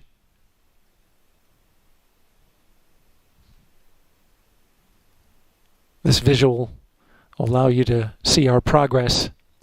On the core stage liquid oxygen, on the left you can see we are at 35% full, currently in fast fill.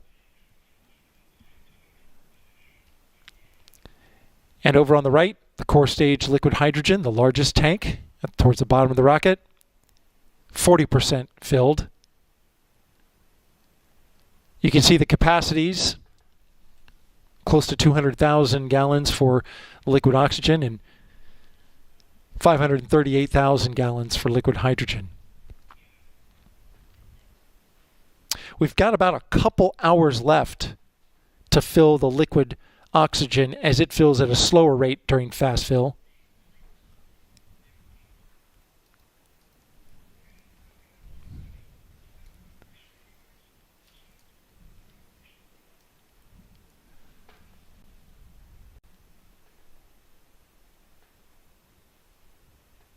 Across the bottom of the bar, you can see our progress as we head to the tanking of the upper stage. But again, just about a couple of hours left to tank the liquid oxygen, and just about an hour left on the core stage liquid hydrogen, as that one will fill faster than the LOX. We have about 5 minutes left in a pre-planned hold. And after that, we're going to put up our countdown clock so that you can see it. The hold time was roughly about 3.5 hours long, an extended hold. That's part of the longer operation to tank the liquid hydrogen side of the rocket.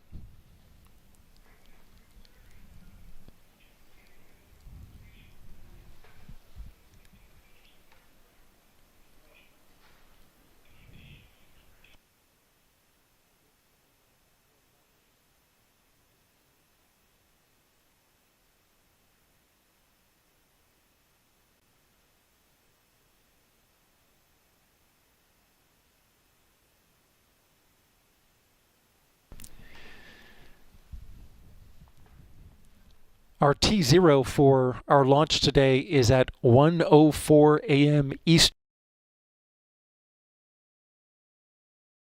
Time.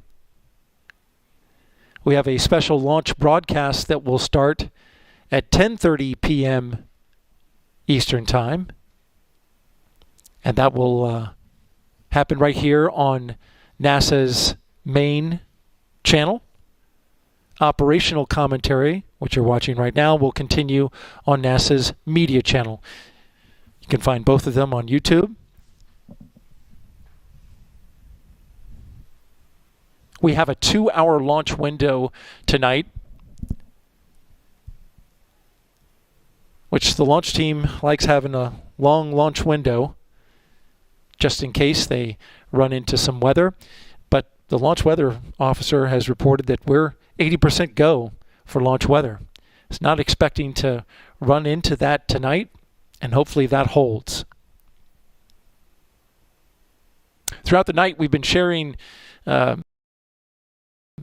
various stages of the Artemis 1 mission with you. And with just about 7 hours and 12 minutes left in the countdown, we want to take a look at the big moment, liftoff, and what you can expect to see on the Space Launch System and Orion. During liftoff and ascent, SLS produces 8.8 million pounds of thrust to accelerate the rocket that weighs nearly 6 million pounds towards orbit.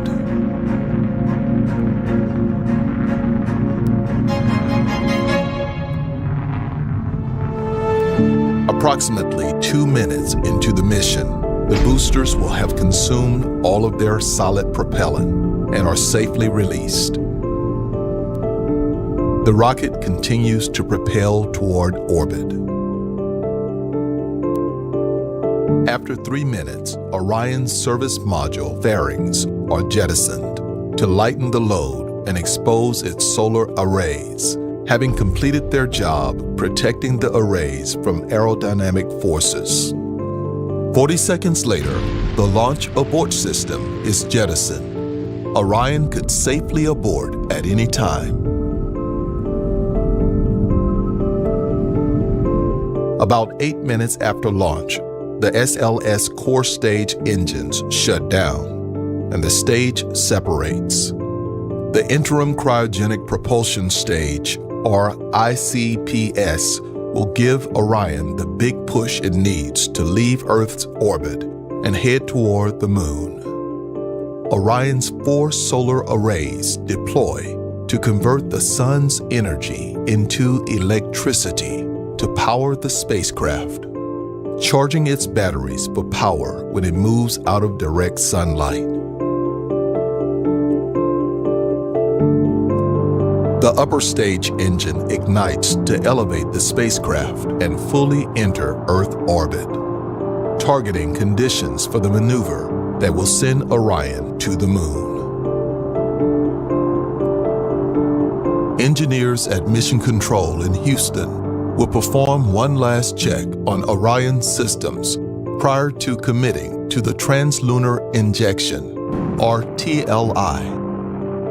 The TLI maneuver breaks the bonds of Earth's gravity and sets the spacecraft on a course for the Moon.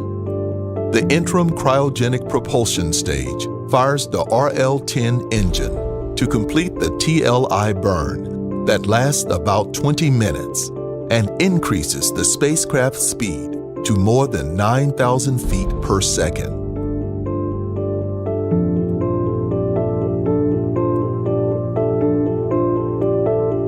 Following TLI, Orion is committed to a lunar trajectory just 90 minutes after launch. The Orion stage adapter that connected Orion to the upper stage of the rocket will remain with the interim cryogenic propulsion stage as Orion separates from the stage about 2 hours after launch. Then 10 small satellites known as CubeSats will leave the Orion stage adapter and use their own propulsion systems to go to destinations including the Moon to perform experiments and technology demonstrations.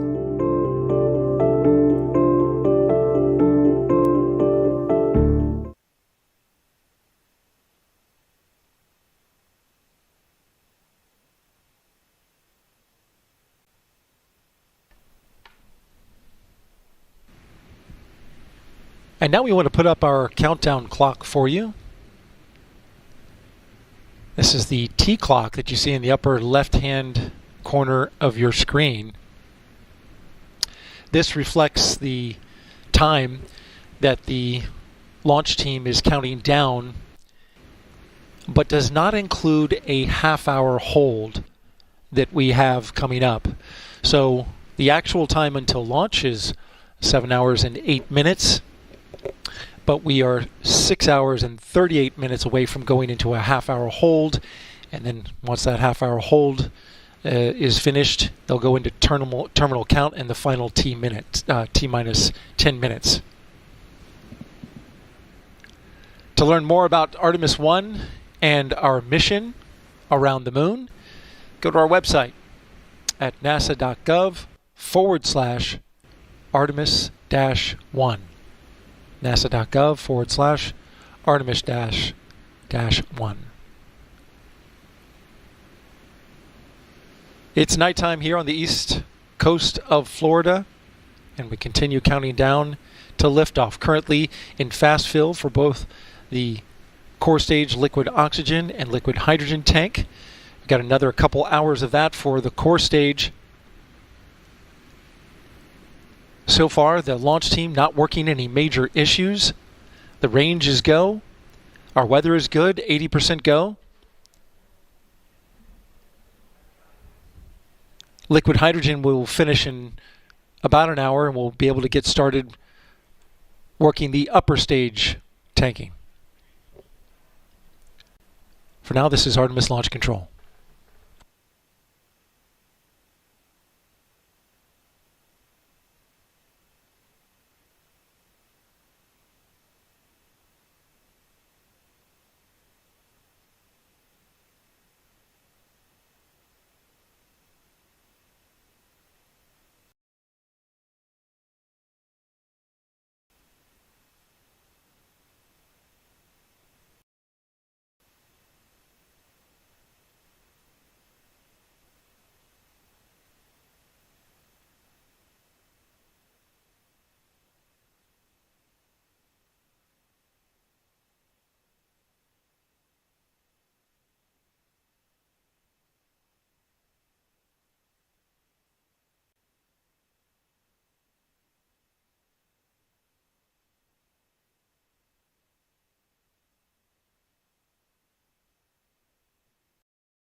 This drone is basically a spy tool. Here's how to fly a drone they use in the military, but be warned. This drone is not a... That taken care of. Looks like chat is saying we are 5x5 AOS. Good to hear. Hey again, everybody. Glad you all stuck around with us through those little technical difficulties there. And I believe right when we... Oh, go ahead, Philip. I was just going to say, it looks like we're seeing a little bit of venting of the core stage out of the core stage liquid oxygen vent here up at towards the top of the rocket. So that's a good sign that liquid oxygen loading on the core stage is progressing well. And I'll just go ahead and repeat the answer about the hydrogen venting from the vehicle. So you have, as Ian was saying, you have the typical boil off of hydrogen inside the tank that is then vented through piping because it's highly flammable down the mobile launcher and then out to the flare stack, and it goes through a different cross country line. Out to the flare stack is out by the storage tack on the edge of the pad infield. But then another flow of hydrogen, and we've been talking about the liquid hydrogen, the core stage liquid hydrogen engine bleed. Well, it's also called overboard bleed, and that literally is what it means. And that is a very, as opposed to sort of boil off hydrogen, which is more in a gaseous phase, the hydrogen that comes out of the bleed line on the core stage is much colder and is essentially still in liquid form. That it gets routed out to the flare stack through an intermediate. It's called a separator tank, which is basically kind of like a septic tank, which allows that liquid hydrogen to completely boil off before then it is also routed out to the flare stack. And so one of the things we'll see with Artemis 2 is they've already built an even larger hydrogen sphere, a second sphere, and it's also got its own flare stack. And so it'll be kind of interesting to see whether they only use one of them or both of them when we get to Artemis 2 and beyond. Yeah, that is true, because, I mean, the second sphere is larger, so if they would use one, I would assume it would be that one, and using the second one as kind of storage, I guess. Right. But right. yeah, that'll be interesting to see. It'll be interesting to see. Yeah, the GSE differences, and I'm sure that'll also help when we get to Block 1B with the extra hydrogen load that will need. Yeah, that will, even beginning with the next launch. So they don't have enough hydrogen to tank the vehicle on consecutive days right now. Once they get that second tank, and it's already built, they just have to integrate it into the loading system and the software and so on. But beginning with Artemis 2, if they were to have a weather scrub, for instance, they would be able to recycle in 24 hours, and they actually will have enough hydrogen so that they can do 3 attempts back to back to back on consecutive days if they want. Wow. If there may be other reasons not to do that, but they will have a more flexibility in terms of capability when we get to the next launch. Yeah, that'd be a tremendous asset to have, because especially with all the hiccups we've had here in the countdown, being able to do consecutive day runs day by day would be super helpful. And we're going to dive into some super chats here. I actually started to get into them before we were interrupted by the technical difficulties, but just thanking everyone who's given us support to make this stream possible, because all these camera angles and all this equipment and the data does not come cheap. So we really genuinely appreciate all the support from everyone who I'm about to name here, starting off with Bob Fillmore with 28 Canadian dollars, saying, "We're a great team. They wish they had us for Apollo 11, but that was about 14 years before the birth of the internet." Yeah, I would have loved to see Apollo 11 in person too, but if things go right, hopefully we'll have our generation's Apollo 11 coming up in just a few years. But thank you very much, Bob. We appreciate that. And Nicholas here is saying, what is the current shelf life of the SRBs? And I'm going to toss this over to you, Philip, but I believe it's really in flux and just kind of depending on how NASA sees pretty much day by day what they look like. Is that correct? There's really no set hard limit on the SRBs anymore? There isn't a set limit. I think the way that it's been characterized to us is that they still have more life. They've done the analysis basically through this launch period, and I think technically right now what they'd said is it's based right down to the day on when they stacked the first segment on top of the aft segments of the boosters. And so it would be the beginning of December. But that's just basically their current analysis goes out to December, and they've indicated that if they needed to, they have the ability. They have more life in them, stack life in them than that. But yeah, I think big picture. I don't think they're expecting or wanting to have to stack the boosters for this long for future launch campaigns. But this has just been, the teething pains for this launch campaign. They're going to learn a lot, and they've already learned a lot about how to process this vehicle for launch, and they're learning how to load liquid hydrogen. And so hopefully we, as I said in my story, they want to put they need to put everything together today to launch it, and hopefully today's the day. Yeah, hopefully. Or tonight. Or tomorrow, I guess, technically. Right. But yeah, like you said, they're learning a lot here. It's a lot of teething issues because most of this equipment all of this equipment is either new or hasn't been used in at this point, almost 15 years.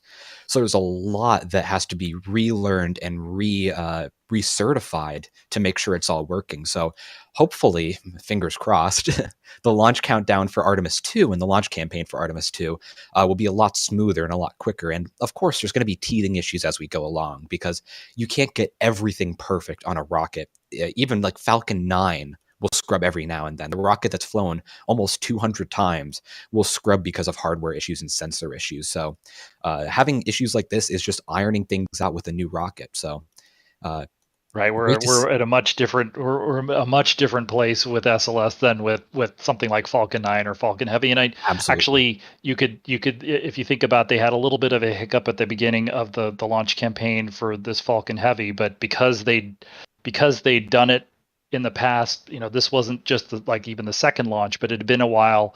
And so, it seemed like they'd had a little bit of a hiccup, but it's like as soon as they sort of, got their legs underneath them with the Falcon Heavy, then boom, they launched it, as soon as they got everything all lined up. So this one's going to take a little longer. And the next vehicle is in terms of the rocket is very similar. So one of the things they said was with Artemis 1, there's a little bit more focus in terms of the launch on the SLS, and for Artemis 2, the focus is going to be a little bit more on Orion because SLS is going to be more or less the same vehicle that they're launching on Artemis 2, whereas Orion, you've got you bring the entire crew capability into Orion for the next launch, and obviously you're going to be flying a crew with it as well. So there will be a little bit more of an emphasis on Orion for the next launch. Awesome, yeah. And we were discussing there actually the launch time, and we were joking that it might be today, it might be tomorrow. And of course, that depends on the time zone that you're watching in. Now, Right. I'm personally in the Eastern time zone over in Pennsylvania, so it's going to be 1 a.m. in the morning there. But for everyone else in chat, we'd like to know, where are you guys watching from? Because obviously, it's going to be a very different launch time depending on where everyone is. I know in Europe, it's going to be a very early morning for some of you, or if you're over on the West Coast or Hawaii, Alaska, it's going to be a late evening for you. So where are y'all watching from? We want to get an idea of where everyone here is coming from. And there goes chat. I'm seeing a lot of UK people, actually. Some Germany's, Finland. Okay. Nevada. Yeah, wow.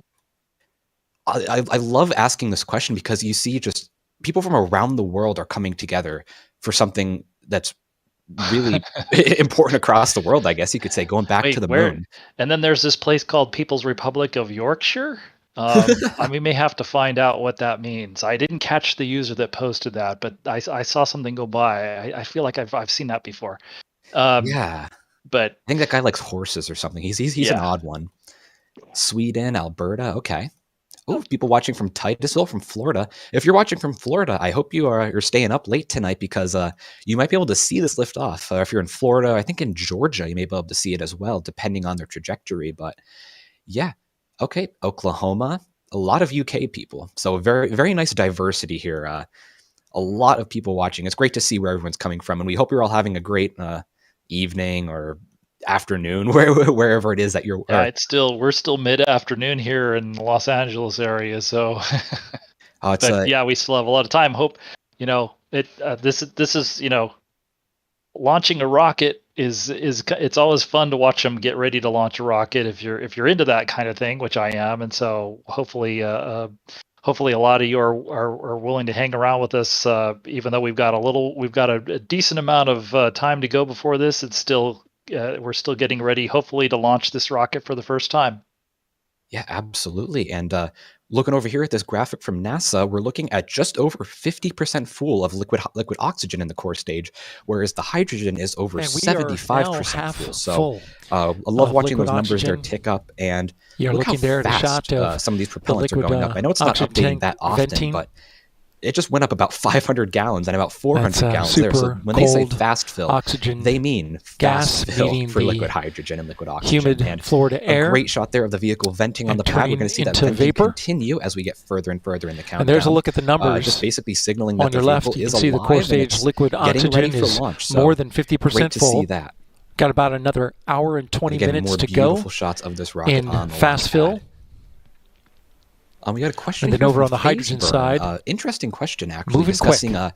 The Atlas rocket More side than boosters, 3/4 Chinese, full. The Long March side boosters, and the Ariane 6 side boosters all have nose cones angled towards the center core on a tank that is the presumably largest for liquid aerodynamics. And they're hydrogen asking, tank why doesn't SLS? Well, ever made into a rocket funny enough, booster. Burn, you actually answered that question right. You actually answered your own question right there. It's because of aerodynamics.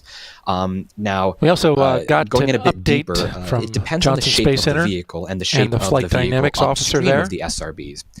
So in the case of Passed, SLS to us versus say through Atlas PAO. 5, obviously they have very different There are shapes 40 cutouts upstream. in our Atlas 5 kind of a 2-hour very large window 5-meter tonight. fairing, whereas the SLS kind of These are tapers up as it times goes in along. which And the shape of the SRB nose we cones cannot really launch depends on what the the Artemis shock rocket. wave and what the wake looks like This is coming down from from upstream. the 56 So cutouts basically that what were that means reported in just a couple layman's of days terms ago. is But what is these the rocket doing numbers ahead are of the SRBs regularly as it ascends? crunched and Now, examined, the looked angle at. of the nose cone actually matters in that case because it can affect the The stresses on cutouts the rocket. range Now, from if the anywhere Atlas from 5, a say, second or Tori two Bruno's actually discussed this on to Twitter. If the about a Atlas minute. 5 had straight nose cones, the So they're aerodynamics of not, that would put a lot of stress on the center core not a of big the Atlas. impact today So they angle them inwards, and on presumably, the if I had to 2-hour guess, it'd be launch similar for the window Long March and that the we Ariane have 6. that runs from Now, 1:04 obviously, it's different a.m. for Eastern SLS, time and again, that to also comes from 3:04 the fact that a.m. SLS Eastern is time reusing a lot tomorrow. of hardware from the shuttle program. If you had to redesign the SRBs, that would kind of go against the mantra of reuse components. So SLS's SRBs are pointed upwards, basically because of Looking at the hardware bottom of reuse, the as well as just the plain old Space Launch aerodynamics System and rocket, the stresses the core on stage with the 4 So, engines, hope that answered your question, and we genuinely appreciate your RS-25s. support there. But I believe that we actually Built by have Aerojet another voice Rocketdyne. coming in Those here are to join us to heritage join the pre-launch engines party that at came T-minus from the 6 Space hours. Shuttle So, program. Sawyer Rosenstein, do we have you here on comms, fellow And you can see the coworker with NSF? the liquid oxygen vent at the bottom of the rocket as well, Here live at the Kennedy wafting Space up. Center. I couldn't think of your title. You're a writer, Water but in my mind, I'm like, oh, what does vapor? Sawyer do? What does Sawyer do? He's a coworker. Technically, I'm a contributor, but Chilled mostly from the coworker, liquid oxygen meeting the air. joker extraordinaire, punter extraordinaire. 0G experiencer. That works too. Yes. The team is How also you doing tonight, Sawyer? configuring You the excited upper for stage SLS, I hope? of the rocket, Beyond the excited. interim It's one of those cryogenic weird things where propulsion there's certain times, stage. just having covered launches here for 11 years, you get that intuition, that feeling of, I don't think it's going to go today, or it has a chance. Today is Configuring its definitely guidance that it has a chance and feeling much better than navigation. the previous 2 attempts. Great, that's good to hear. And yeah, like you're saying, this is different from the other attempts. They are on schedule, and in some cases ahead of schedule in a few areas. And so at the very top, you things can are see looking the pretty good tonight, much better than launch before. escape system, and that of course comes to which is covers thanks up to the not only the Orion tanking tests that spacecraft, they've done, but the previous which attempts is as they gained the experience and troubleshooting. spacecraft So, we're going to yes, send Sawyer, you're around right. the moon Hopefully, with a launch we tonight. do get a liftoff tonight, and we are just over 6 hours away from liftoff. And one of the major objectives is to bring that Now, Sawyer, are Orion you going to back be watching from this launch in person? I lunar kind of orbit. forget what your schedule is here tonight. Faster or are you and just gonna be hotter catching than it outside any your human-rated spacecraft has I am at ever the Kennedy Space returned Center back right now, to staring Earth. at the countdown And we clock. now also understand I'm going to be honest, I am very jealous. that on this particular flight, Thank you. I mean, it's been one of those where it's calculated great that when it Orion's goes. maximum When it doesn't, distance from I the do live Earth, 2 hours away, so it's a little bit less great. But you once know it what? It's a gets rocket. into I will do lunar anything orbit, for Big is Orange Rocket because Big Orange Rocket good. 268,553 Yeah, absolutely. And statute look at that big miles. orange rocket venting on the pad. Beautiful sight to see there. From It's gorgeous, and the other beautiful launch to gorgeous sight splashdown, is the total that number of countdown miles clock is ticking estimated to down. be That's another great sight. 1,228,000. Yeah, absolutely. It's great roughly. to see that things are on track, that things are on And time. Orion's going to get that we're not about 80 sitting miles super long in the away from holds, the and there's moon. not things that are holding them up, because that means that they have And extra we have time to cameras on troubleshoot should Orion, things come up. which we So hope to bring you things are that going imagery along great tonight. Should be we a have a solid launch this opportunity evening. coming up. Or should I say early tomorrow And from morning. Cursed Pain here saying, what is that big blue clock called? Well, We're moving that's along the well. countdown clock. I believe there's a fancy Currently. name for it. Sawyer, do we know the We are fancy 6 name for the hours and countdown 15 clock? minutes on the T clock, I've 6 always hours and called it 45 minutes on the L clock. Multi-purpose This is Artemis Launch display Control. or something? Well, now it is. It's always just been the official NASA countdown clock. At one point, yes, because very early on when they first introduced it. In fact, fun fact: the first mission that it was used for in this current configuration was EFT-1, the test flight of the Orion capsule. They would use it typically as a video monitor as well. So the clock would be on the right side, and you would see basically NASA TV feed on the left. Now, I kind of like it better that you just have that big classic clock look again, but that's just personal aesthetic preference. No, I totally agree. Just kind of gives you a throwback to the old days of the shuttle and Apollo when you just have just a very basic LED, or I guess back in Apollo's days, like incandescent light bulb board. Same with Shuttle. Shuttle, they did not switch it to LED until they moved it over to the visitor complex. And I have to say, that is probably the loudest clock I had ever heard. That's what startled me at the old one, is the physical mechanisms inside turning everything were very loud. Really? That honestly is like a ticking noise or like a clunking noise? Kind of like more of a grinding noise almost. I don't know Wow. how else to explain. It was like a whirring, grinding kind of noise when you got really, really close to it. That's actually something I just learned. I never knew that the clock would make such a loud noise. It's one of those things you don't expect it until you went up to it. It's like, oh yeah, and now obviously it's all, LED screen, so it's a lot quieter. Yeah. Oh, I'd imagine LEDs are much quieter and more power efficient. So win-win there. That too, hope- yeah. There's no random time where all of a sudden part of the number is missing because they forgot to change the light bulb before launch.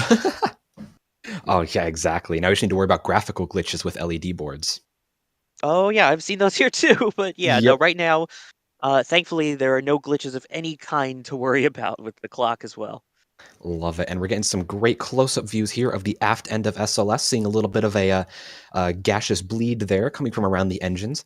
Now, if you look at the bottom of the engines, there's a bit of frost forming. And Philip, I believe, is that kind of just flowing some propellants through the engines, getting them chilled, ready for liftoff? Is that what we're seeing there? As part of the Yeah, I improved mean line? the venting you see is that's liquid, or well, at this point when you're venting it, it's gaseous oxygen. The gaseous oxygen or an oxygen can be vented overboard, and we're seeing this, and you see this in the view up at the top of the core stage, and then that's the arrangement again. So you have the liquid oxygen tank at the top of the core stage and the liquid hydrogen tank at the bottom, and then the engines below that.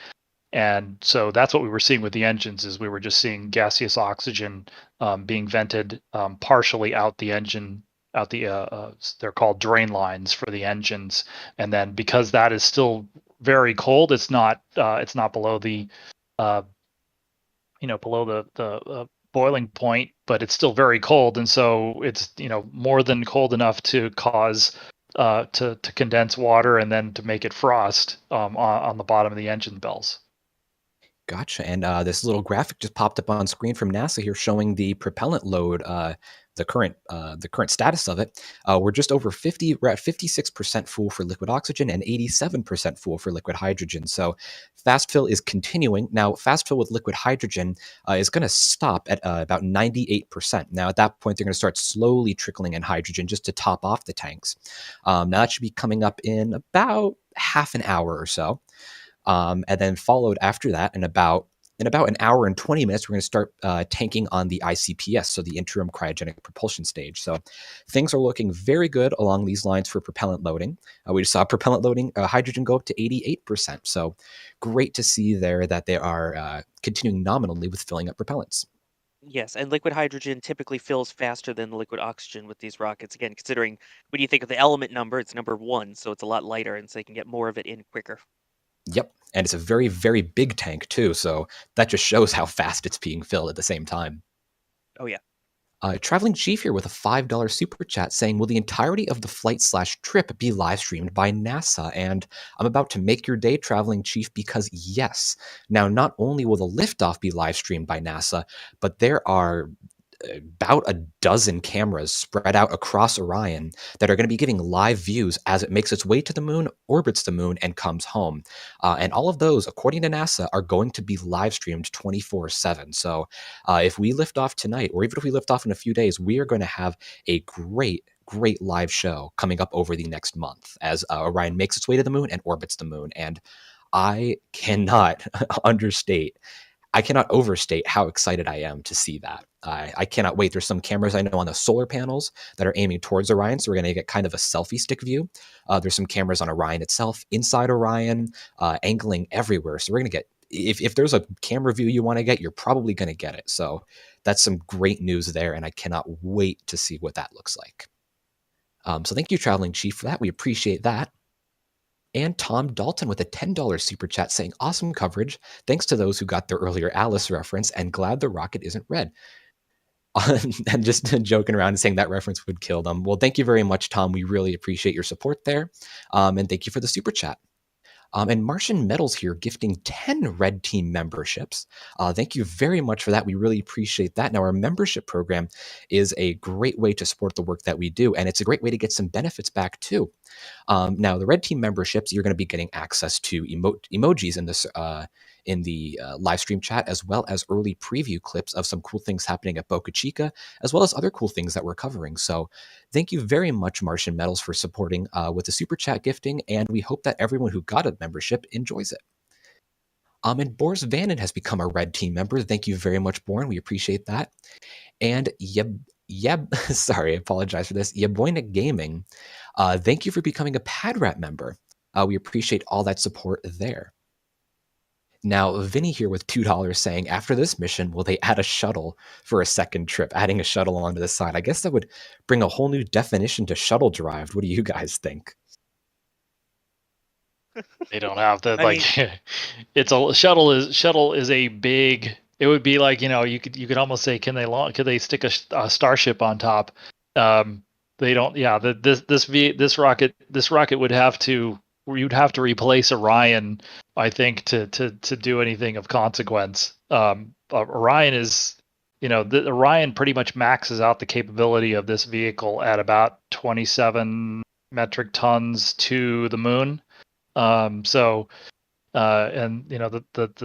shuttle orbiter was quite large, so we would not be able to send it to the moon. Not with this vehicle, anyway. Yeah, I mean, send it to low Earth orbit maybe, but that'd be a huge waste of everything. But right, yeah, talk about overkill at that point. Oh yeah, absolutely. But I also guess multi-purpose. Yeah, and you also have the slight problem of, this vehicle is kind of balanced to be only carrying something on top. Once you start side mounting, that's when you get other issues. Like, again, Shuttle had all the extra hold downs, and that's why pre-launch you also had the twang, where it would bend forward a little bit, and just as it rebounded backward after engine ignition is when the hold down bolts would fire and release the SRBs and the whole rocket itself. So, yeah, that would kind of make SLS a little bit like the leaning tower of Shuttle, so we don't want that. Yeah, that wouldn't be fun. I'm sure it'd be a pain to engineer that as well. That's something, I'm not going to lie, that is something I have done in Kerbal, and it does kind of work. But Kerbal is not real life, unfortunately. For those who know Shuttle, I can already feel Max Faget cringing just hearing this conversation. Right. Well, then there's also the subtle issue of Starship is being designed to go from the Earth to the Moon and beyond, and it's being rad hardened, radiation hardened to fly outside the Earth, the Earth's magnetic field, and so that's not.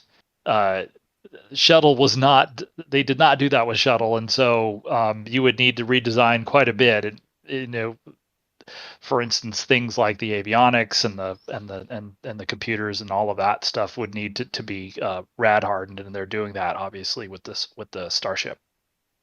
Yeah, those darn Van Allen belts. Yep. Always getting in the way. We Well, appreciate and in a good way for radiation. It keeps it out. It keeps it away from the surface. Yeah, it protects us. Right.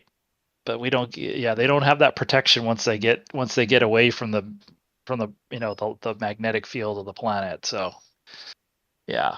Yeah, and that's Anyway. actually going at kind of a segue there. That is one of the big things that's being tested on this mission is Orion's capability to keep astronauts safe from radiation. Now, not only is there a fully instrumented, basically test dummy flying on board, but they have 2 torso simulators. Basically, it's a human mock-up of a human torso with several radiation monitors on there just to make sure that Orion can safely get humans through and around the Van Allen belt. So a lot of things being tested here on this mission besides just the spacecraft themselves.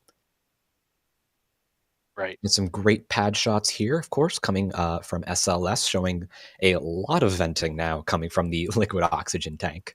Again, they're pressing forward with propellant loading. All seems to be going well there. It seems like we are on schedule. Last time we heard, they were about 56% of the way loaded with liquid oxygen and about 87% done with liquid hydrogen. So things are proceeding very well, and we are getting close to the end of fast fill. And Jim Kevet, thank you for gifting a Red Team membership. We appreciate that. And James Taylor, thank you for becoming a PadRat member, as well as Nicotine Jenkins. Thank you very much for all of that. We appreciate your support there. Now, from Aaron Jones here with $20 saying, thanks for all that we do. Hoping for a successful night and plenty of coffee for work tomorrow. Yeah, it's going to be a long night. I'm going to need some, coffee's not my drink of choice. Maybe some hot chocolate tomorrow morning. And he's saying hashtag down to the pad. That was the last thing, if I recall correctly, that was the last thing the live stream said before we had a little technical difficulty earlier. So thank you for that reminder, Aaron. We appreciate that support. And Rich G here with £5 saying, evening to us all. Is the countdown on screen until launch, with it being nearly midnight there in the UK, they've got to set an alarm. Yeah, we're about 6 hours out from liftoff, so you might want to head to bed at this point if it's midnight.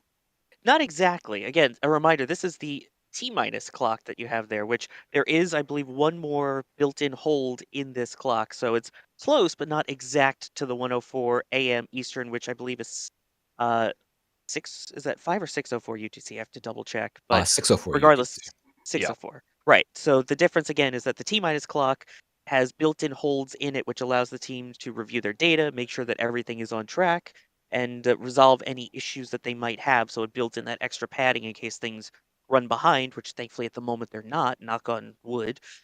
Whereas the L- clock is the actual time until liftoff. So it's close, but yeah, the actual liftoff UTC is 6:04. Good right. point, We still Sawyer. have one. We have one more 30-minute hold planned. And so we have about 6.5 hours to the opening of the launch window. And, since this is the first launch of this vehicle, and so, maybe they will hold it T-minus 10 minutes, and when they pick up, that's the start of terminal count, and they have no more planned holds at that point. So when they making the decision about when to resume the clock, they might take a few extra minutes to make sure everybody's ready to go. But they got a 2-hour-long launch window, so I think you definitely want to be back here, certainly before they pick up the clock at 10 minutes before launch. And so, but yeah, they might not go right at 1:04 a.m. Eastern, 6:04 UTC, but hopefully somewhere around there. The way so far so good. Yeah, absolutely.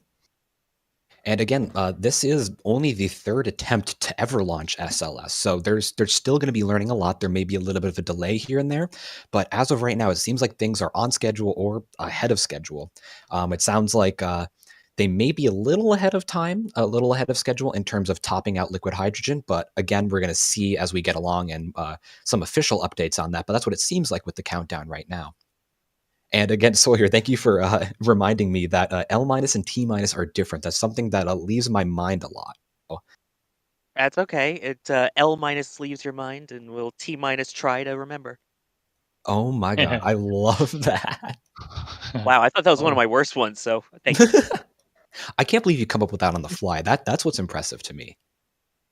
Yeah, well, right now it's on the mosquito because they're all over the place here, but that's Florida. Oh my. Yeah.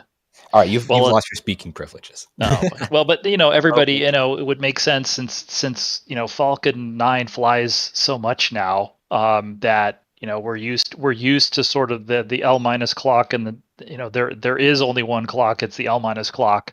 But this is kind of an old school way of doing things, and so rather than just having a timeline and giving yourself, they like to put some of these pauses in the countdown, in case they need to catch up, and also for major decision points. And so the first hold, which was when the clock was at 6 hours 40 minutes, that's the decision: do we or do we not load the vehicle, tank it to launch? And then at 10 minutes when they stop, that's the decision: are we ready to launch the vehicle? And so with Falcon, they don't, it's much more of an automated process, although this is fairly automated too. But they just have a timeline, and they make sure that they make those decisions on a timeline without any planned holds in it. Yeah, and we're looking at the camera right here. Again, this is NASA and NASA engineers controlling these cameras. Looks like they zoomed in on that umbilical there. I believe that is a liquid hydrogen bleed umbilical. Is that correct? That's the inner tank umbilical, and so it has a liquid hydrogen vent, but it also has, I believe the red hose would be the air conditioning, essentially environmental control system, or ECS. There's a lot of avionics boxes in the inner tank that they sort of fit in the ring around, so that most of the space is taken up by the bottom of the liquid oxygen tank and the top of the hydrogen tank. And then there's a ring of computer boxes basically kind of in the space around those two domes. And so those, typically you think of computer rooms as being very cold, but they don't need to do that when they're sitting around cryogenic propellant tanks. In this case, it is actually both warm gas, and it's also nitrogen in this case, to keep down. Again, we were talking about hydrogen leaks down at the bottom of the rocket. Well, you wouldn't want those anywhere, and so they use nitrogen in these spaces to reduce the flammability risk.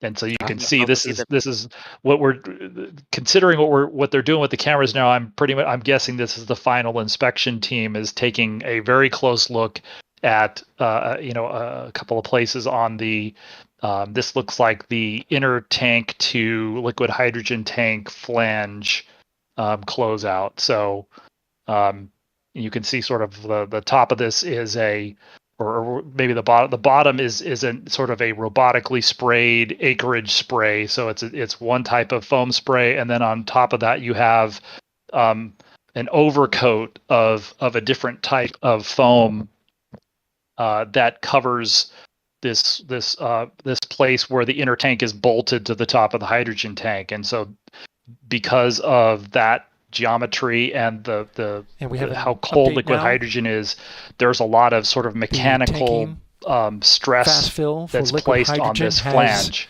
And so you typically will see, now you've sprayed foam over it, and so you typically will see a little bit more cracking, core stage, liquid hydrogen, and mechanical stress fast on fill that foam is complete, there. So, and now we are at topping. It's not surprising that they're kind of looking a little bit more closely at this area of the core stage. Gotcha. And Can't again, ignore how and you can see the graphic there. Oh yeah, there's a little bit of that. We've still And got we just about an got an hour update left while we're on the discussing, core stage liquid frost on the oxygen tank. side to the left. The LH2 now fast currently fill has been completed, and they're now full. undergoing topping. Currently so had no issues. What that means is the tank has We went reached through the 98% full test and they on are the now liquid just hydrogen topping side. the tank off. They're Did filling get a in leak little rate bits of at extra just over propellant, and that'll 4%, be continuing 4.3%, I believe. Over and the but then next, it went back down, little bit of the which countdown. is tracking exactly and they're saying as so far there's been the, no issues with the fueling. the launch team leak rate expected has it not to, gone with the above 4%, kinder and gentler, since earlier in the as they call countdown, it, so that loading is very procedure good to for hear. liquid No major hydrogen. leaks. All great now news again, there. for everyone watching, leaks are expected. And so and as liquid hydrogen goes into topping, right now on we SLS, continue to that is have totally the fine, liquid as oxygen long in as the leaks fast stay fill. within a 4% boundary. They could go a little bit above that, And you can and see the NASA engineers venting would kind of diagnose that on a liquid case-by-case oxygen basis, but coming up from generally they want to keep the leaks below the 4%, bottom of the rocket. and that has been happening so far throughout most of the countdown, so it sounds like we are doing pretty We've got an pretty update well here. on a mission And this camera view that we're that looking at too launched is not another too thing I long wanted to ago mention. called We are looking right now at Capstone. the engineering cameras on the pad, and when they're moving, This is a mission to that is when test NASA out engineers and NASA the technicians lunar and mission orbit that managers one day are Artemis remotely will inspecting the use vehicle. So we're basically looking to over put their our shoulders as they're inspecting the rocket gateway on the pad, which I don't know, maybe station it's just me, around but that the is really cool lunar to think orbit about, and called that's the really near cool to see. rectilinear So halo people are asking orbit. about the It's a number special right orbit. there, 814 in the corner. The That's just a Capstone Mission designation as to Operations team what camera confirmed this is that we're looking at. NASA's Every Capstone camera has a spacecraft numerical designation, and I guess this is just camera arrived at its 814. orbit at the moon I don't think that Sunday necessarily means there's evening. 814 cameras, but that's just its kind of serial. The CubeSat completed an initial orbit insertion Again, maneuver, we're watching some inspections firing its underway. thrusters to put the Again, if you spacecraft missed it, into liquid orbit hydrogen fast at filling is 7:39 complete, p.m. and they are Eastern now Time. undergoing topping. Capstone So it is seems like now things are in a going, near rectilinear very well halo and very orbit, smoothly or so far in this countdown. NRHO. Knock on wood. And this orbit, of course, is the same one that will be used by Right, Gateway, they're as I just- they're- mentioned, the moon orbiting space station that will support NASA's Artemis missions. Capstone is the first spacecraft to fly NRHO.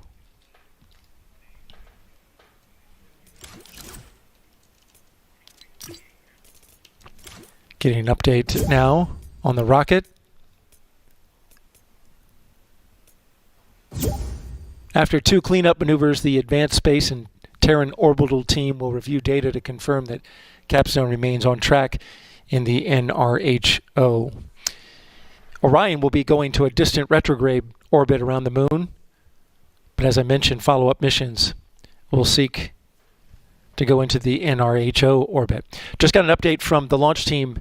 Core stage is now in replenish, now having moved from topping into replenish, so it's at 100%, and the propellant that is boiling inside, being that liquid hydrogen is minus 423 degrees Fahrenheit, it is boiling the entire time inside that rocket, just as the liquid oxygen is, and you can see it venting out the side of the rocket.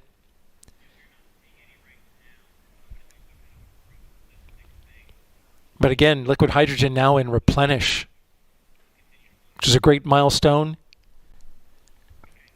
for the launch team.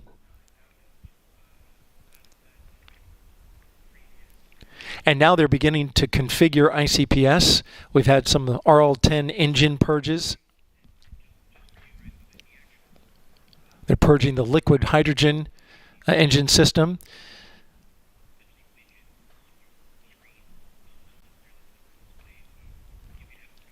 The core stage tanking must be complete before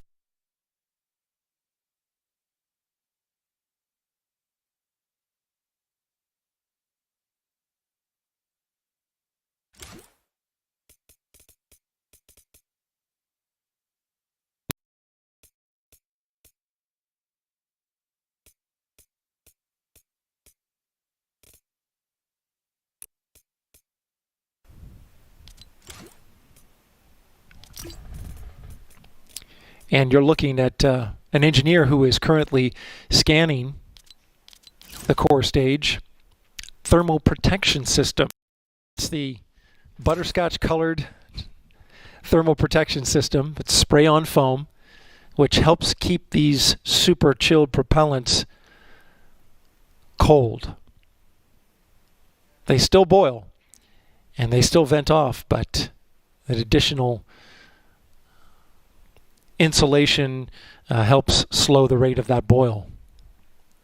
And so if you were following our program, you know that we had some thermal protection system. Some of that thermal protection system has what's called cryo pumping. Small cracks in the TPS. It's not a problem for the rocket, but it can sometimes give off some vapor, as you see to the left side, lower left side of the screen. So the engineers will scan the TPS for any cracks, any frost balls, just making sure that they are keeping a constant eye on anything that happens in that TPS that might signal something more severe. But so far, to this point, all is well with the rocket.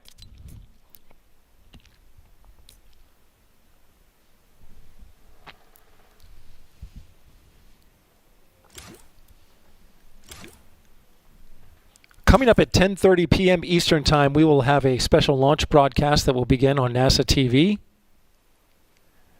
Tell you all about the Artemis program. We have interviews with astronauts.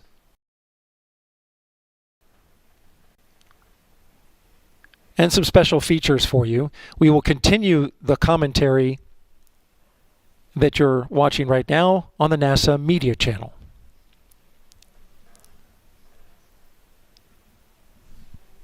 This is Artemis Launch Control.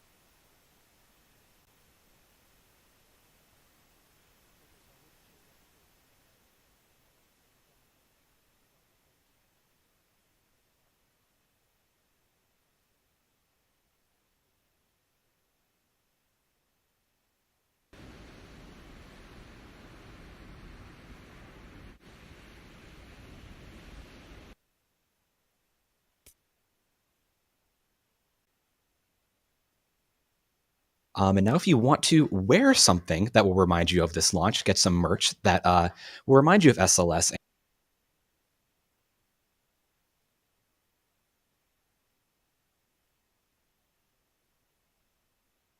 Are you still wearing enough layers to insulate Alaska?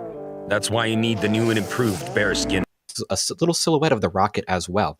And of course, we do have some merch from earlier countdown attempts, such as a exploded view of SLS, and there's a nice view of the new retro SLS logo with a lot of different colors. That's one thing that I haven't noticed. There's a very wide variety of colors on all these different hoodies, and I think they really all look well with that that retro design. So if you want to head over to shop.nasaspaceflight.com and get yourself some SLS merch, we have a wide variety. We also have some metal prints. I have actually a metal print on my wall, and I must say, it is pretty solid quality. I really love, it's a really nice decoration, really great to have, to really spice up any room for any spaceflight fan. So this is something great to add to your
As you can see on the screen, you can see the liquid hydrogen tank is 100% filled.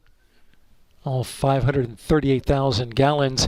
Currently it's boiling off, and that is being replenished. That's why they call it replenish mode. On the core stage, we're 3/4 filled. Core stage liquid oxygen currently flowing into the rocket. That's the long pole in the tent. Configurations are being made to prepare the upper stage for liquid hydrogen tanking. Everything's moving smoothly so far. It's been a relatively quiet countdown, which is great. I mentioned a little earlier the calculations on Orion's maximum distance from the Earth. We just learned it'll be 268,553 statute miles.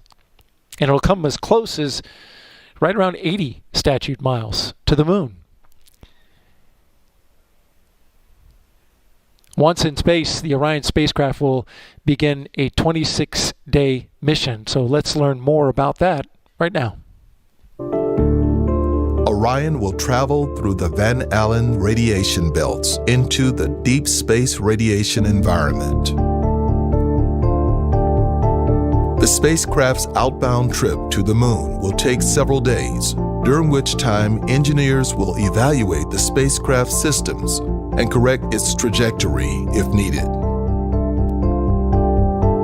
As Orion approaches the moon, the engines of the European Service Module will fire to perform a powered flyby, which allows the spacecraft to target a distant retrograde orbit about the moon. At its closest approach, Orion will be about 60 miles from the surface of the moon.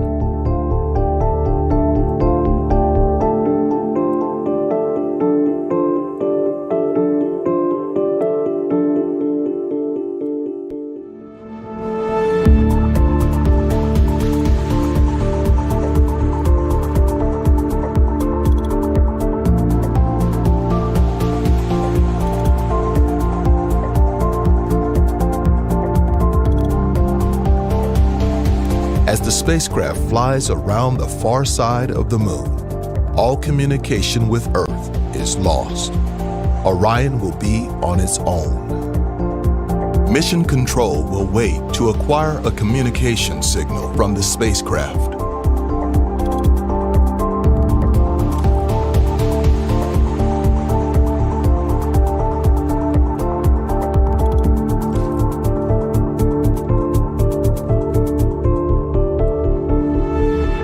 Through cameras positioned inside and outside of the capsule, will capture a view of Earthrise for a new generation.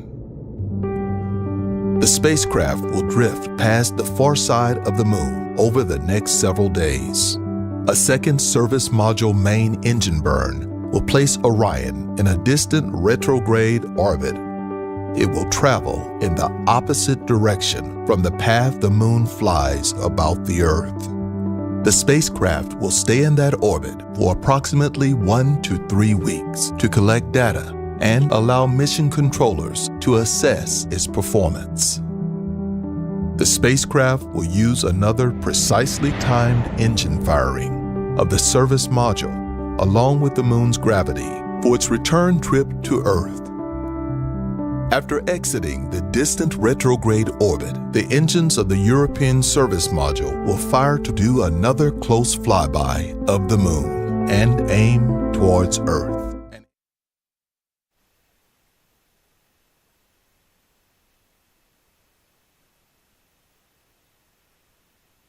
To learn more about the Artemis 1 mission, just go to our website, nasa.gov/Artemis-1. nasa.gov/Artemis-1. T-minus 5 hours and 37 minutes and counting until liftoff. That does not include a half-hour hold. Together it will be 6 hours and 6 minutes away. This is Artemis Launch Control.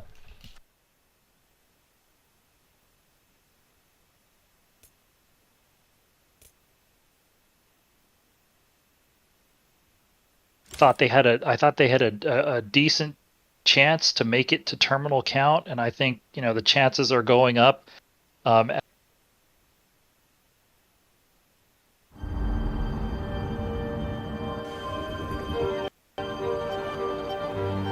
Time that well, they got through all this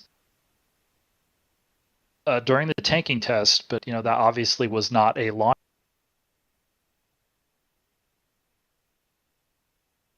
attempt, and so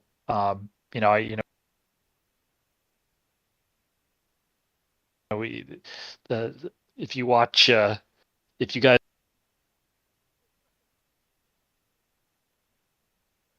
watch any football, like on this past Sunday, we saw some U.S. football. I'm sorry. We saw some games change back and forth, but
There he is. Hey, how are you? I saw you. You're watching the Artemis launch. It's not going to be until 1 o'clock in the morning. We're getting ready. I'm going to start another stream. This stream's coming up on my time limit, which is about 11 hours, so I have to start. Holy cow. Yeah, and I have to start a new one. I'm going to run it all night. I think this launch is going to go. I got a feeling. So, well, they're filling everything up. Everything seems okay as long as she doesn't spring a leak. I'm extremely excited. Yeah. When I was a little boy, I used, Apollo 1, Apollo 11, all that stuff. Oh, yeah. Oh, yeah. I was just a kid. Now, this is Artemis 1, right? This is like a whole series of... Right. They've done had, some guy said a while ago 4 scrubs, but I think it's been more like 4. I don't know, total, whatever. But, yeah, I'm very excited. Huh. So we'll see what happens. Yeah, no kidding. I'm surprised I hadn't got more viewers because I'm doing a pretty good stream of it, Yeah, oh yeah. Oh yeah, you're right in the NASA site too, aren't you? Oh yeah, I plugged straight in. So one guy was trying to tell me, copyright, whatever. Well, it's been damn near 12 hours, so if they was gonna copyright me, they'd have done it a long time ago. You know what I'm saying? What do you mean copyright? What do you mean by that? Where they they stop your stream and block it. Oh. Right. So stop. They're trying to say you can't restream it. YouTube comes Configuration in of the upper stage continues. The RL10 purge. Hold on for the liquid hydrogen talking. Hold on just on the RL-10 is complete. A liquid oxygen upper Everything's stage good for this RL-10 thing. There's engine nothing system really purge holding is now it, beginning. so. Again, Nice. liquid hydrogen see upper what stage happens. RL-10 purge complete. Liquid oxygen upper stage They'll be RL-10 talking You said about purge you were is going now away work. for a while or something like that? Yeah, well, I purchased. it's going to be some internet issues, and I would rather These steps head are it done off ahead before it of happens. Before cryogenic tanking of the you upper know what I'm stage. saying? Oh, I see what you're saying. Yep. So instead of like it happening, and then I'd just rather be ahead of the curve. All right. Don't blame you. So, and I also need time to think too, dude. I'm you got a lot sitting going here. on. When you're live streaming, now you're in a different case, but when you're live streaming like I'm doing every day, and you ain't got but so much viewers, you feel almost like you're in jail or something. Like you got to sit here and stream just for other people, and there's not that many other people here. So then you have to think, well, what am I doing with my life, you know? So. Well, a lot of the Fortnite streamers don't have more than 10 viewers, I think, at a time. I don't think I've seen a lot of. Exactly, and I'm just feeling bad about that. I'm wondering, hey, when does that day come that my chat's full, questions, plenty of people. How long have you streamed for? It's coming up. When did you start? Well, August the 5th, 2020. So only about 2 years. I heard somewhere that the average was 5 years to get 1,000 subscribers. Right. So you're actually doing better than most. I don't know. I can understand how you feel like you get burned out, though. I definitely understand that. Well, you just feel like you're locked down to something that's not really doing a whole lot. And you're like, well, why am I doing this every day? You know what I'm saying? So, I don't know. We'll see how it goes. I'm not giving up, not now. I mean, I've come too far, but I was gonna say, you put a lot of time in. I would still like to see some way for it to change. It's got to change. It's got to. But, well, I've been expanding my content too. I mean, I have my son stream on my channel for me. He plays free roam games. Right. Kind of spread things out. Yeah. And I think a lot of it's got to do with Fortnite. Fortnite is nowhere near as popular as when I first joined. I mean, when I first joined, there was like, dude, I had to beat people away like flies and stuff. But now you just don't have that. They're going off to other games. Yeah, Warzone's a big one. Minecraft, Warzone, all this stuff. Yeah. And they're streaming it too. So. Yep. And I just think Fortnite it's good to have change. It's good to have change on your maps and stuff. But when you have too much change, and why like this season, like why have builds if you got weapons that could knock down any build you can build? I mean, that's true. Like the goo gun and stuff you like know, that. Well, if you go to FNC or go to championship level, all them guys in there, you don't see nothing like that. I mean, they don't have. I mean, they're champions, man. They're playing with bills, you know. So I don't know. It is what it is. I'm just reaching kind of a weird point here. An inflection point. Exactly, sir. You are correct. Inflation point. I couldn't say it no better. Inflation point. But I'm gonna stream this rocket launch tonight if it kills me. Of course, I'm gonna stay up all night to do it. God, it's a beautiful rocket though. Some of these views I got over here. Weather. If you watch They my, say it's gonna light up the entire coast of Florida too. it's the Almost the entire state. biggest rocket ever launched by humankind. You gotta spot Tickles. Sorry, talking to my chat. Mr. So Tickles. the space shuttle would only come up to just where the SRB is on this thing. This thing is massive. It's the biggest rocket ever launched in human history. So that's something to wait up for, you know. Yep. Hopefully it will go off tonight. I'm very excited. Yeah, that'd be good. This is an unmanned one, right? And then Artemis 2 is I'll gonna tell have you people what, on it. I'd be a stowaway though. I mean, don't think I wouldn't stow away. I'd buckle up tight, big dog. I'd be all buckled up. Let's go. Let's ride this rocket. Rocket Man. Elton John. Rocket Man. That'd be perfect song for this launching. Right, Rocket Man. Yep, Elton John. Hey, MC. Hi, Ray. I'm doing a solo right now, saving a spot for Tickles. All right, you're streaming over there or what? Yep. All right, let me try to come to you. Shit. I thought I had you up.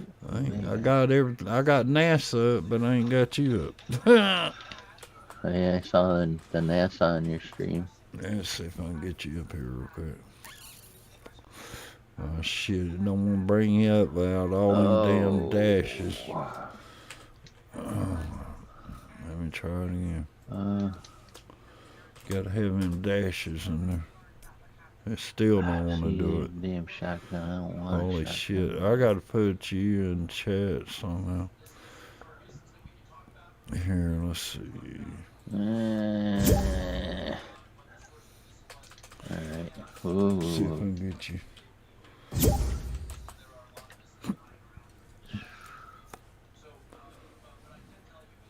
Crazy Missy's wanting to join. Yeah, got Crazy Missy. I got a lot of people. Oh shit. Alright. If you ain't got a microphone, you're not getting in this. Hey, Heaven Eater. What's up? Wow, look at everybody. Whoa. Hello. Crazy Hi, Missy. How are you? The All-Father Son. Wow. Here we go. I think I got you. Yeah. Here we go. Here we go. I'm waiting for Tickles to get on here. I promise Tickles. Did you get my message? Did you get my message, All-Father Son? Don't play no emotes right now. Don't play no emotes, please. Alright. Don't play no emotes. Is this one fine? Don't play no emotes. Just don't play no emotes because I'm streaming. Streaming something real important here. What is it? Stop your emote. Thank you. Jesus God, bruh. Don't you listen? Oh, come on. What are you kidding me? Let's see here. Alright, wait. I am streaming the biggest rocket I did not ever. Look, Grandpa, I did not mean to press it this time. I did not. It's alright, I'm a special one. I'm cute. That's right. Stop Ray. the emote, retard. Thank you. I told you I'm streaming NASA, bro. Alright. I'm streaming NASA, and y'all want to sit here with retarded emotes. Come on. Why stop? You just said it. Come on, man. You gotta pick the noisiest emotes of all. Let's just mess up his stream. We'll just emote. Whoa, I thought there was nobody up there. Alright, so I'm allowed to play emotes, right? No, not can't when hear you. nothing, you guys. NASA. Have you not listened to me? God dang, bro. Yeah, someone tonight. We're watching the biggest launch in history. Join the stream back. No, How much longer is it? That was crap. Let me look. Hold on a minute. 5 hours, 40 minutes, something like that. I don't know. Yeah. What time is it for you? 1 o'clock. Not till 1 o'clock. It's 7/13 at night, 1913. Oh my god, now I'm getting spammed with invites. There you go. That's because I'm you're Anthony. famous. You're famous, bro. You want to play one, GP? Do what, man? You want to play? I guess we could play one. I don't know. I'm trying to keep my ear open that other side. I may have to break off for a minute after this. I got to start a brand new stream because they're not going to let me stream past 11 hours. Yeah. When does that stop? When's that happen? I don't. Let's see. What time is it? 7:14. I started about 10:14. I got another hour or two. Right. Was it like showcase the launch or something? Yeah, the Artemis launch. Oh yeah, Or we're watching NASA. Artemis. That's cool. I need to complete 9 more Paradise bonus things. I hope it launches. It's done been scrubbed like 4 times. Yeah, I know. One had a pinhole leak in one of the tanks. Mm-hmm. Wait, it had a leak? A while ago they had to fix. Yeah. Hi, Jacob. Hi, Puchin. They have Rocket League in Fortnite. Loaded.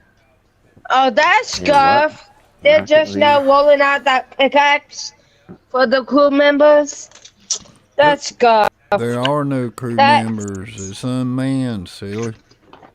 Yeah, there's no people on it. No. There's a lot of people about to be on it. No, the crew members are getting the free pickaxe. Oh, and Fortnite? What crew? Yeah. Oh, I see what you're saying. The crew. They The ain't fair. Fortnite crew. They just rolled out that one pickaxe that goes with Well, I noticed there all. was an update, but I haven't played. What's the update? It looks like that plunger gun or something that kind of like a grapple. Did they get rid of the goo gun? Nope. Blue gun's still here. Damn. There's an Act-10 vehicle in here. There is... Alright, let's do GP strat. Vote Wait near a type for minute. What's going on with Tilted Tower? I don't know. It's Haven't been there Tilted yet. Tower. I don't want If I lose Tilted Towers after losing it once, You can probably... not good things will happen. The paradigms. Amy built these new signal boosters to, boost the tree You signal. can So mute your mic by holding triangle. point the signal What boosters do you, at the what do you tree. get for turning the signal? Hey, Wait! float for the first circle. Why they come out to paradigms back? What the hell? Is Tilted Towers gone? I don't know. Alright. That don't look like Tilted. It's Tinted Towers now, JP. Is what? It's tilt. If you go in it or outside it, like if you go to this gas station, it will let you as tinted towers. Oh, tinted. Well, I ain't going down there. Not yet. The chrome is there. Look at the chrome. It's leaked all over the place. I don't like That's chrome. why. I don't either. I hate that spider anyway. I did too.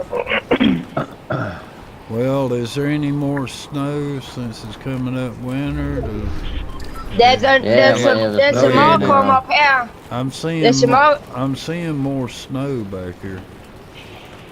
Is that just me, or is there more snow back here? Let's go out here. It's been like this. But there's Father, son, it looks like there's more snow to me. Am I wrong? there's a spot. There's more chrome over here I too. see the chrome all over the damn What the place. hell is this right here? Yeah. That's where They got I'm rid of going. The house. The house is gone. Oh wait! Go to the house is on a balloon. It's over screw at that. I'm Shifty going over or here. Sleepy. Yeah, let's go over here. Same plan, screw it. Yeah, they're chrome. I and don't know. everything. It just looked like there was more snow to me. I don't know what the hell ever. Look, Maybe I'm chrome's looking at it leaking weird into or the something. water too. I wonder what's gonna happen in the water with chrome in the water. Chrome in the water. Yeah. Yeah, if you look down, the chrome is leaking into All right, the lake. who's back here with me? Anybody? I'm coming. Our Father Son is. Don't tell me about myself. It's called Hell or High Water. It's a new landmark name. My graphics are better. Oh, you can build? Yeah, we're gonna build that build. I put it We on are build. building for show, for show. Let's get this family done. Man, my graphics are fantastic. What the hell do I do different? Looks Maybe great. I need to go to NASA.gov more often. Right. Damn. I can't wait for that rocket to go up tonight, man. I can't believe I'm staying up just to see. It's supposed to launch at 1 o'clock at night. PM? What Got time me. will that be for you, Alpha? Where are you? 1 o'clock in the morning, same time with It you. will be 1 o'clock. Anybody got a key? I need a key. There's two people key. on me. No. Where are you? Anybody got a key? Alright. No key. No key. No brain. I got one of them. You got one key? You're a crack builder. Wait a No, minute, have we got got? a I guy. don't have anything to build. All you need's one key down here. One of No, them. no, we don't have keys. He's saying he's got a guy on me. He got one of them. Shit. Not Try to another? get down here. Hey, our Father Son. Pretty good with that. What? I was in your son's stream that one day.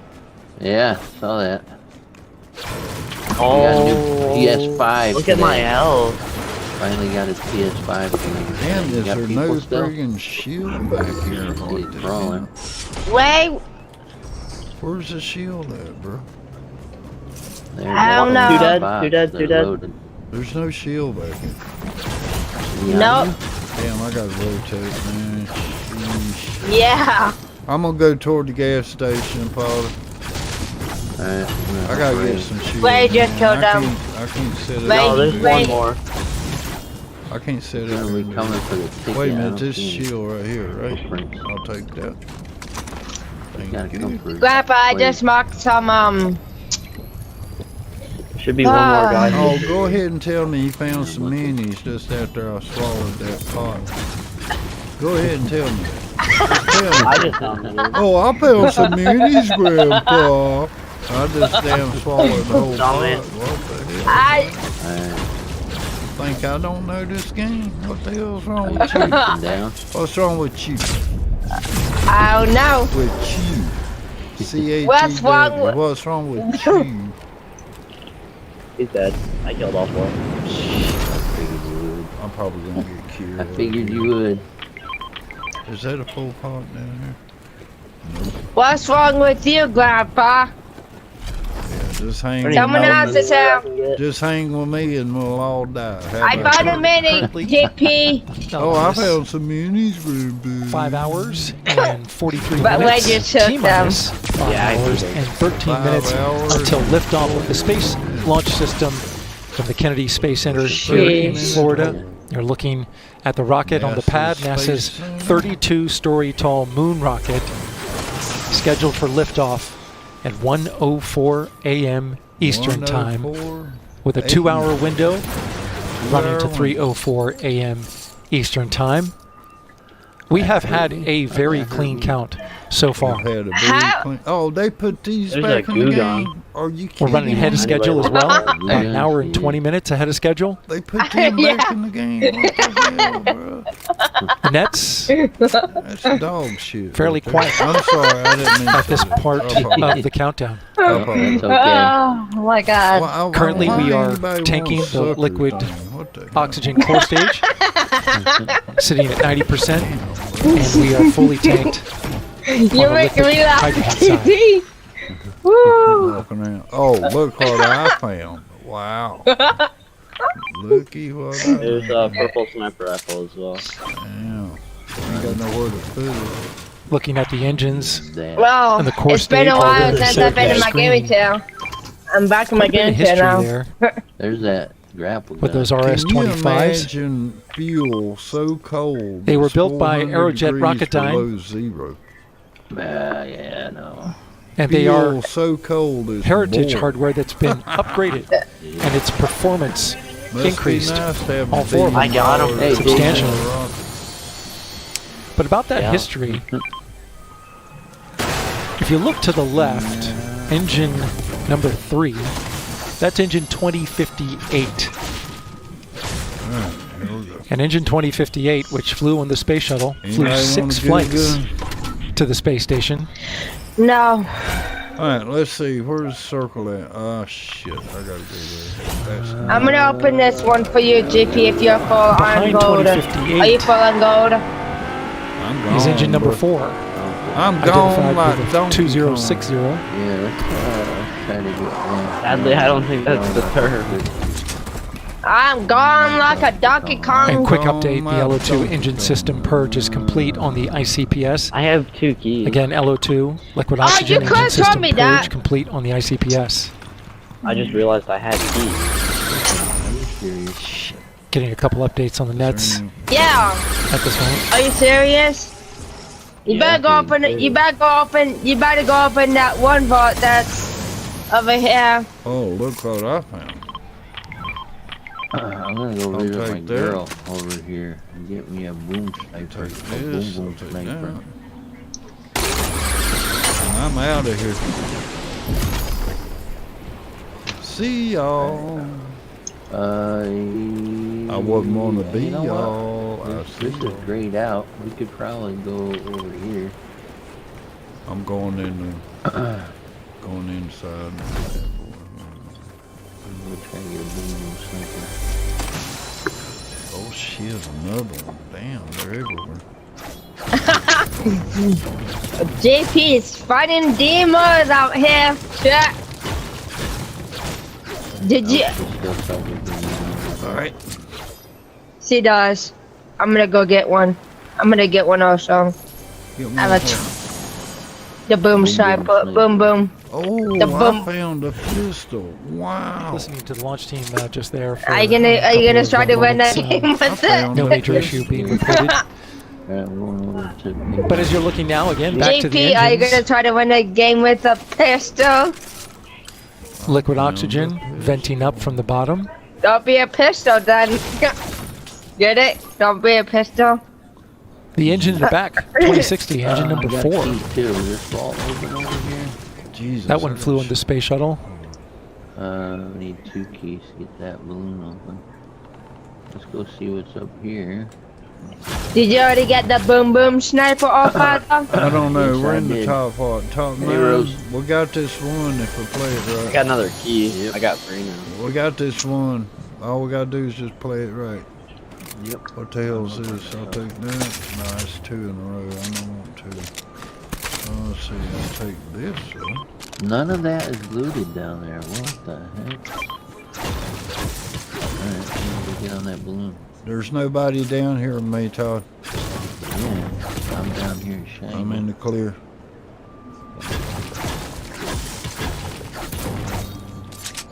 Who do I go with? GP or you or Father? I'm gonna go camp the balloon, the top of the He's balloon camping until in the a circle bush. comes in. He the bush camper. Right. He the controller player. He the bush camper. He's a controller player. He the fishy. None of this is looted. I'm so thankful. JP, I'm so thankful December 3rd is coming up. That what? What happened December 3rd, the live event day. I'll be glad this season ends, dude. I'm aggravated. Bro, I can't wait. I cannot wait till this chapter ends. I'm aggravated. Yeah, tell me man. that. I wonder what they're gonna do with the chrome and all that stuff. It'll be gone. It'll be gone. Will it? It'll be gone. I heard that they're taking out battle labs next season. All that'll be gone. Chrome, everything. They're gonna put in 21 Winterfest for Christmas. So they'll bring Winterfest back. Christmas. Yeah. And all They're gonna the bring- little presents you can get by the Christmas tree. We wish you a Merry Christmas. We wish you a Merry Christmas and a Happy New Year. Can we head over this way? Jingle bell, jingle bell, jingle bell. It's not Christmas, JP. Jingle bell, jingle bell, Yeah. jingle bell, strong. Rudolph. What do you say, GP? We gotta move. Huh? Oh, we gotta move. No shit, Sherlock. Can you get over to pink? Yeah, I'm gone. I'm gone like Donkey Kong. Oh, you're going yellow? Why am I yellow this time? I'm never yellow. Going. I jumped. I want to kind of get together, guys. I want to stay together. It might help. It actually might help, to be honest. Teamwork makes the dream work. I'm surprised nobody's over there with GP. I can't wait. I got a danger signal on the computer. Damn it, somebody's here. Holy shit. Somebody's here, Todd. I can't see them. Yep. I'm coming. I'm going to go land on They're your here. I'm thinking like... JP, what's that over there? What's that in front of you? Watch a reboot van, dude. Watch a reboot van. Down there at the river. Just watch a reboot van. I'm sitting in a car. That's where they're headed. That's where they're headed. They're going to the reboot van. Mark my word. I'm at the reboot van. Oh, you're at the reboot. I told you they were going to the reboot van. I didn't know. Oh yeah, they're on the hill there. I didn't know. I didn't know it was going to be us. Where? They're all at the reboot van. We're all at the reboot van. Oh shit! They're raising somebody. Come on. Get this fire down here. Let's go. Let's go. They're really low. Knocked one. What's he firing? A goddamn. Come on, bro. Dead. One's dead. The other one ran to the right. They better run. They know what's good. There he is. He's over here. There's more than one team. More than team one? coming up on the left side. Yep, I see him flying. Okay, in they're over coming here. for me. That's for damn sure. One running towards reboot van down the hill. I hit him like. I need help back here. I need help. Help. He's right here. Ah, shit. I'm in a fucking storm. Come on, Grandpa. Come on. I'm going away from him. Come on, crazy. Come on. Let's go. No time. No time. Let's go. I got one in there. I got one more in there. One jumped away. Yep.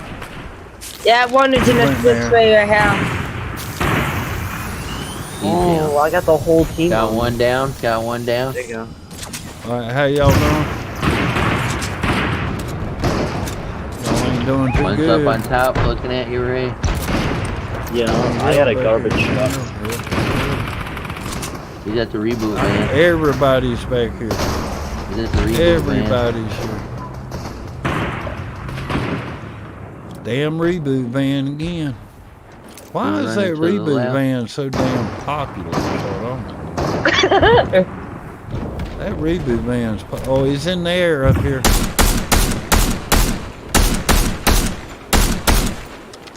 I got kids back here. Holy shit, I guess. Need help back here. I'm looking at him. They're building, Oh, I'm they're just dead building to on me. I explosives. need help. That's cool. I'm getting pushed to get finished. He's rebooting. Right behind us. Yeah. Is he coming over top of the hill? Somebody can box up and pick me up. That'd be cool. Okay, what are we? Like, Top Father? what? Top Over five. to the right. We're in the top I hear five. somebody. Damn, come on, bro. Don't tell me. Look at him building skills. Crazy. Crazy builder.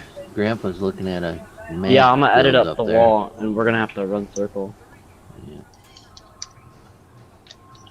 I just took that person's crown. Behind that bush. Okay, we're in the top four. Top four. We got somebody healing back here. Y'all got any? Oh shit! Right on me! Fuck! How did you get past him, Ray? I'm just How the good hell looking. did you get that's past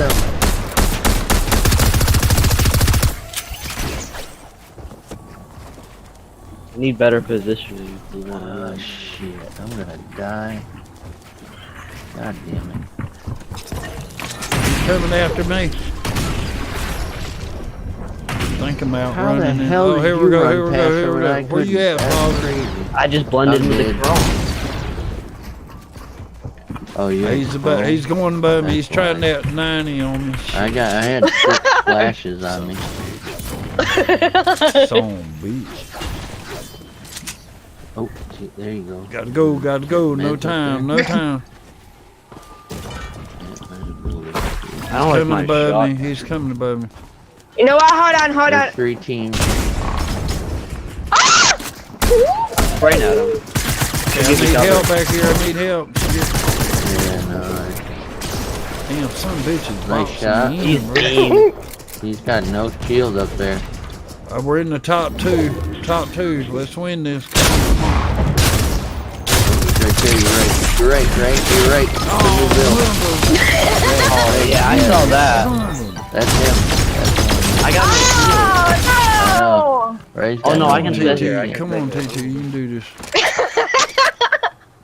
Come on, bro. We all died for you. Yeah, watch how cracked he is. Oh! Alright, 3 And he teams, took 5 my people. crown You too. got this. Dang it! He took my crown. Dang it, Right man! across the street, they're pushing it. Might want to heal up So before you that's start 2. doing all that shit. Yeah, he's got no heals. He ain't got no heals. No. He's down about He's 25 got HP. Whoa. He's down about 1 HP now. Oh, look at them edits. Wow. Wow, wait. Good guy. Them edits.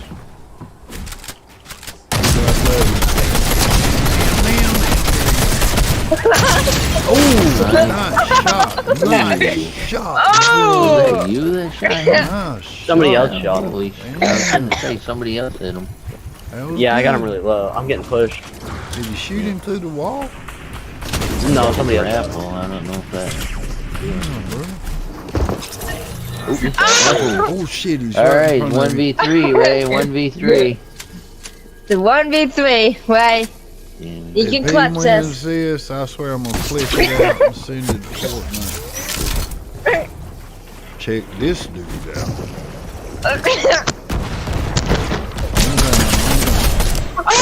Oh, 2 more. 1v2, 1v2. 2 more.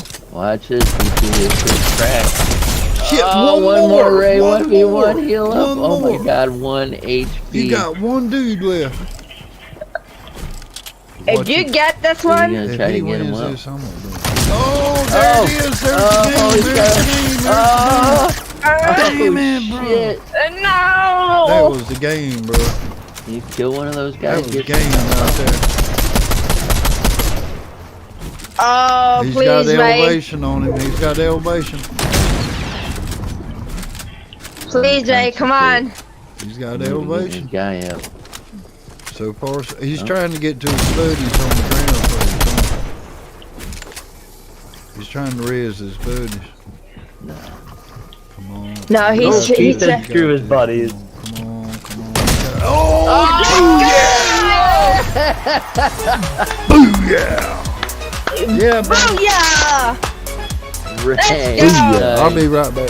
That's the video. Nice flash, buddy. Holy shit. Boom, yeah! Well done.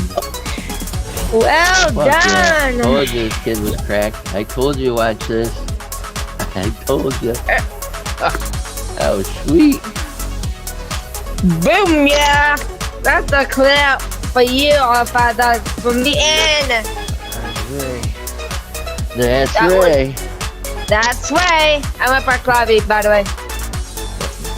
Boom, yeah! Nice. Can you hear me, our father? Yep, I hear you. They were Alright. not very good. Yeah! No, but I mean, the one guy building was alright, but that was good. not good enough. Nice win. Oh, man. That was awesome. Oh, I got a That crown was- from that. That's cool. Yep. Well done.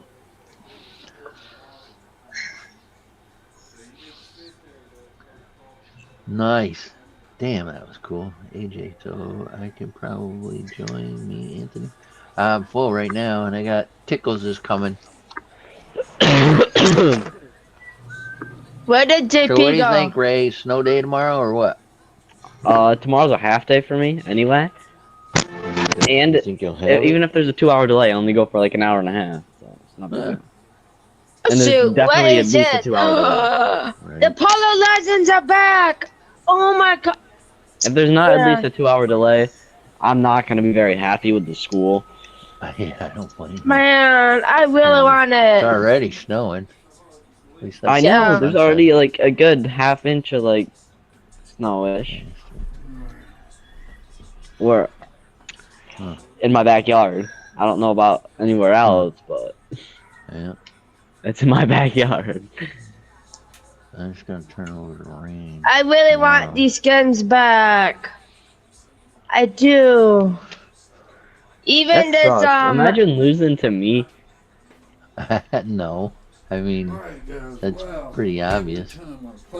I knew you were gonna wreck them. I just didn't know you had if you had enough Every to time actually I clean them play all up. with you, Todd, we win. Every time. Yep. Well, that was all Ray. That was definitely all. Nah, Ray. it was Todd. It wasn't me. That was killer clutch. That Well, was I did killer get you up, clutch. so That if I didn't- was getting you up killer was a big deal. Good clutch. Yeah, it was Todd's play. He picked me up. That guy, And then he died to the that guys guy, in the bush for me. if that guy had got one or two of them wrists, you would never won that. But he couldn't get back to him. You was aggravated. No, he very well could have boxed up and stuff, but I would have just True. pushed I it. like to stream on YouTube and Twitch. My username is both. Oh. But we wouldn't have been in that mess if it hadn't been for Crazy Missy. Right. He caused the whole friggin' problem. Ready up, Father. Let's go. All right, hold on. I gotta fix something. I gotta start another stream here now. I'm coming up on 12 hours. All right. That was killer clutch, dude. Really, it took all of us to get there, though. You know what I'm saying? Even though we died, it still took us to get in position there. That damn reboot van, what did I tell you? I used all of you to get a good rotation around. What am I gonna title that one? I don't know. That's Crazy Ray? clutch. Crazy clutch. Crazy Missy's clutch. How about Ray? Ray crazy goes teamwork. off. How about Ray goes off? You know what? Teamwork You in know, a clutch. yeah. Super clutch. You know what, Grandpa? What, man? You know what The Greece has? extra special, yeah. You know, I sent you a link to Greece's channel. To who? To Greece's channel. The one that talking says about hello. Greece? Yeah. Oh, He- Basil? Yeah. Greece has He- a channel? Yes. And he put Greece Missy Online Missy 63. I said, you son of a biscuit, you didn't put any credit in that. And all in that trailer, he put your name and my half a name in there. Well, is Jimico your friend? Jimke, whatever. Jim. What are the stars? Father, do you recognize that name I'm telling you? Jimico? No. J-I-M. Oh, like full right Jim. now, Rose. E-K-O. Am I allowed to just land on the map? You can do Almost? what the hell you want to, bro, but we're going to meet in the fourth zone, ready to go. Alright, that works. Meet in the fourth zone alive, please. All right, don't die. Please be alive. I don't want to Try die. my hardest. The Luke ball is We over don't here, give a shit JP. what you do as long as you alive. Oh, dude, I got a crown. Yeah. Oh, I got a crown off that bad boy. Okay. Yeah. That's I right. got my crown back. Everybody else got a crown? Yep. Yeah. Yep. Here we go. Let's get some more. Yeah. Let's get crown Greece fixed. has got his own stream. I didn't know that. I did not know that. Yeah, I didn't I either. wish he had a camera so I could see him. I bet he's funny looking as hell. Oh, if you go to the channel, Very nice. All he can say in funny English, looking. all he can say in English is "what the fuck" and "reboot," and he knows reboot. That's all he knows. Reboot and "what the fuck." I mean, come on, man. Learn some. I mean, those more are some English. pretty good words. Yeah. Reboot know. and what the fuck? Yeah, What I'm the gonna fuck? go to the What the farm. fuck? over Let's here. let's go to that farm thing. Is it still there? Yeah. Well, I don't know. Good question. I don't know. Hey Ray, come and clear out Greasy for us. I ain't clearing out Greasy 1v4, and I ain't doing that yet. No me doing no greasy shit. I'm not that good. Yeah, you are. There's all Not kinds on of controller. He's being modest. The controller player. He's being modest. He's Woo! I'm on controller right now. Is he Oh. on? Oh, Is this he guy's on? No, shooting he's a- on a wolf PS. below me. What you Oh. on, man? What you on, Ray? I'm on a PS4. PS4, That's what I thought. That's what I thought. like me. I'm in my gaming chair though. I don't see nobody down here. Oh, I got shooting. Yeah, I got just shooting, got shot, Todd. I got shooting. I did too. got I did too. shooting. Plan B. They're shooting me now. No, they're in Greasy. They won't That's even good, let they're me bots. land. What the hell? Why I got won't they one let down. me land? At least let me get Below a me. fucking gun. Oh shit! Damn, bro, shoot at me again. See what I do. The hell? I'm gonna do He goo blew gun. himself up. He blew himself up. The dude blew I'm himself fixing up. goo gun. That's funny. I just almost killed myself with fall damage, but we're good. Somebody's throwing games. I'm trying to at me. goo gun somebody back here. Nice. Can I not get no Oh hit? shit! Damn, bro. Nice. Reload. Jesus H. Help us, That's Lord. dang. Are those bots? You must be 67 Yeah. players left. We're in the top. nothing here. We're in the top 21. Top 21. Oh, I need to drop this. Oh, damn. I need some supplies. Is there any more kids back there? No, that's it. No. Who shot Well, I'm all gonna them? hit these mushrooms. I just got out JP. of the toilet back here. What, man? I have a gaming chair now. I've been having one. You have a what? Okay. Okay, bruh. I Yeah. got somebody shooting in my sorry ass, and I'm trying to find hit some I'm fixing to shoot He back. dead. Fuck this shit. Oh, you mother. I got kids all around you, crazy. Be careful. Oh shit. Take that. And that. I'm going the opposite way. Screw this business. I wasn't born yesterday. You were born yesterday, great GP. Damn, I can't believe I don't think you'd be I'm- very old if I you were was, born. man. He's not that old. Grandpa. I'm not but 65 years old. What the fuck? That's right. Man? What the fuck? Oh, he's younger than me. Oh, shit. Right. Here we go. I had a kid one day, he's like, 65, you're 65 years old. We got two keys. Me and GP has the same mom. Like his death sentence or something. What the Who's fuck? got another key? Missy, why don't you guys come back this way and we'll hit that. What are you doing right there? You just looking at me that, or something? Goddamn help me go vault. in this game. You sitting there just look. He's back here just looking at me, Todd. He's like walking around like a freaking zombie and shit. What the Missy, fuck? come back this way, Missy. Let's get this. Yeah, you want this stupid goo gun? Here. There you go. I got a present for you. All that in. I got a present for you. Go get that goo gun. I wish they were taking damn goo guns out of here. I'm coming up, Father. I'm coming. Oh, you left me and you going the other way. I see how you operate. Teamwork, my ass. I need help over here, I think, because I just killed the guy and I'm stealing his loot. My ass. Oh my God. He don't know nothing about no teamwork. I just stopped all this shit thinking that I was gonna give it to him. I'll tell you what, man, they about made me shit go blind back there because that was a whole fucking squad on my ass, bro. Damn.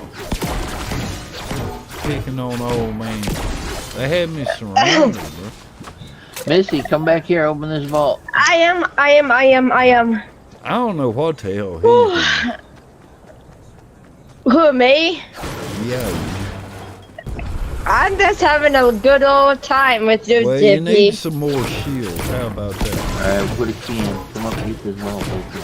You need more shield, bro. I need shield and ammo. It's all in this vault, GP, if you can come on over. Oh, you guys are far away. Alright, we'll come over there in a second. Alright, let me straighten this out. Let's see. Straighten that out. Got it. Okay.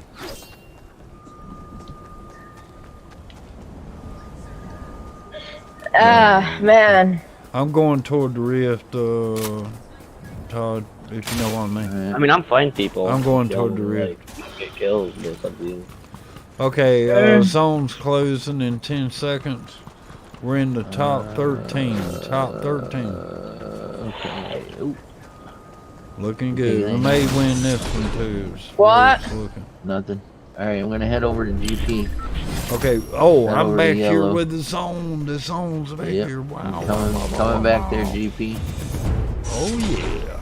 Oh, yeah. Oh, I'm in the storm. What the fuck? Ray, you get any kills yet? I got one. I shot a ton of people. Kind of got. Hey, down. Oh, I got bills back loaded here. I got right now. bills. I got bills. I got coming. kids.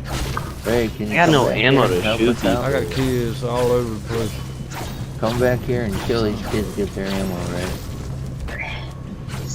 Yeah, everybody I've killed is far this way. Like, I just killed another guy. Why do you leave these bills up here and you know exactly where they at? That's about stupid. There's some over here too, by me. Oh shit, I just got hit. Hold on. That's a whole nother. Damn, it's fucking sniper. No, that was one of them warthogs. Oh, I got bit in the ass. Shit. I just got bit in the ass. What the? Wait a minute, there's shield right there, right?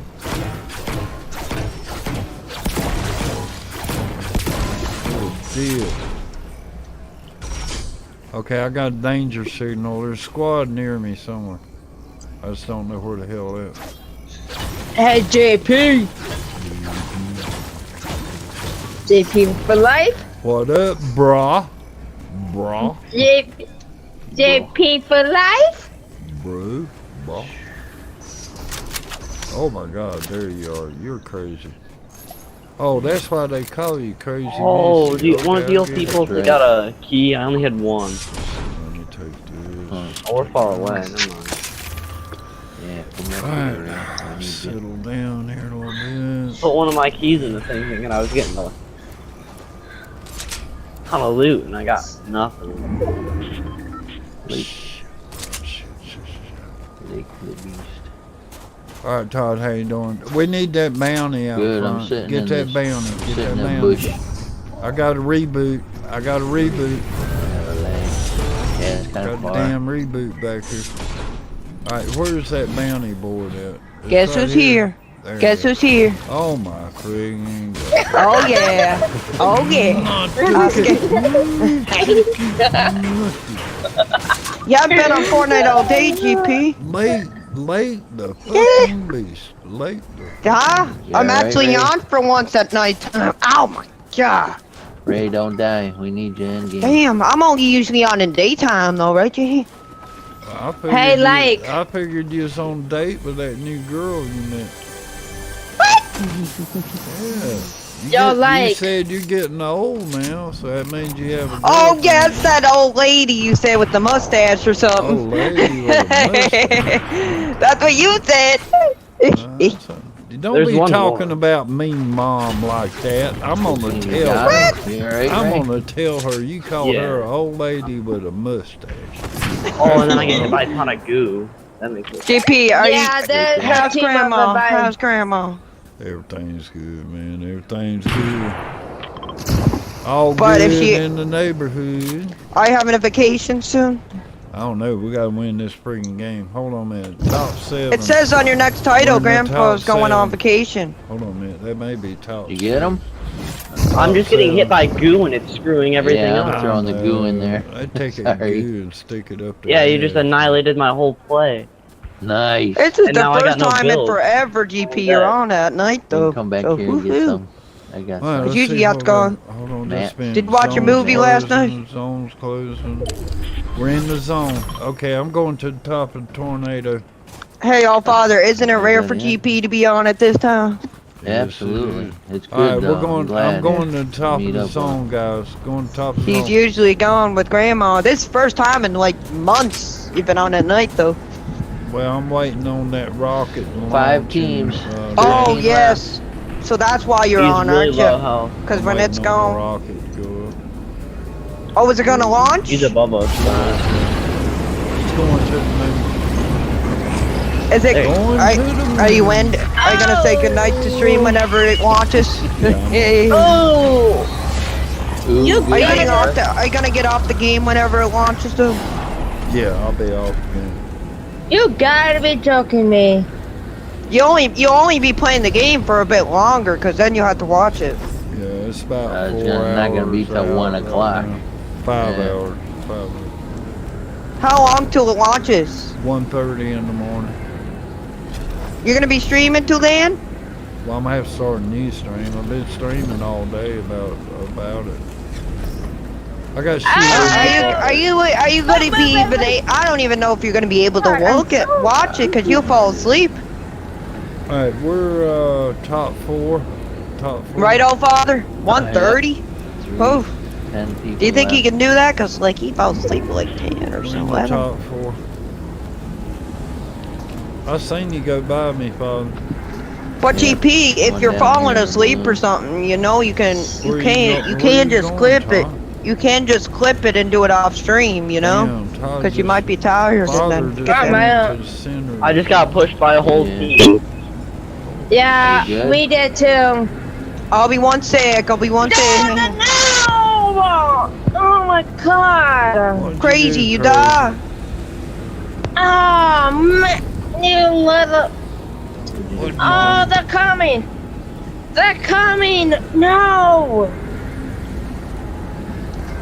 JP, can you come get me? This time. You Don't alright, let it Ray? happen. Don't let it happen again. No, not at all.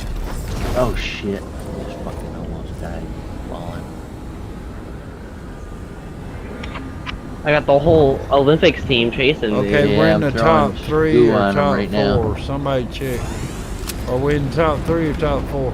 Yeah, if I can get back over to you, we'll have good position. That one real bad. Yeah, I'm on his Right side. there. I don't think he knows I'm here. Put more health on. There's one behind a tree, closer up. Tracks him. One building Shit, out I'm of in wood. the friggin' storm, dude. That should kill him. I hit him again. He's 1 HP. Damn, I'm back in the storm. Shit. I gotta land. Where they at? Where they at, God Father? dang it! Oh, They're right here! They're right crazy here on night me! Again, bro. Yeah. Damn, bro. 1 HP on him, dead. Nice. I got you crazy. Healed.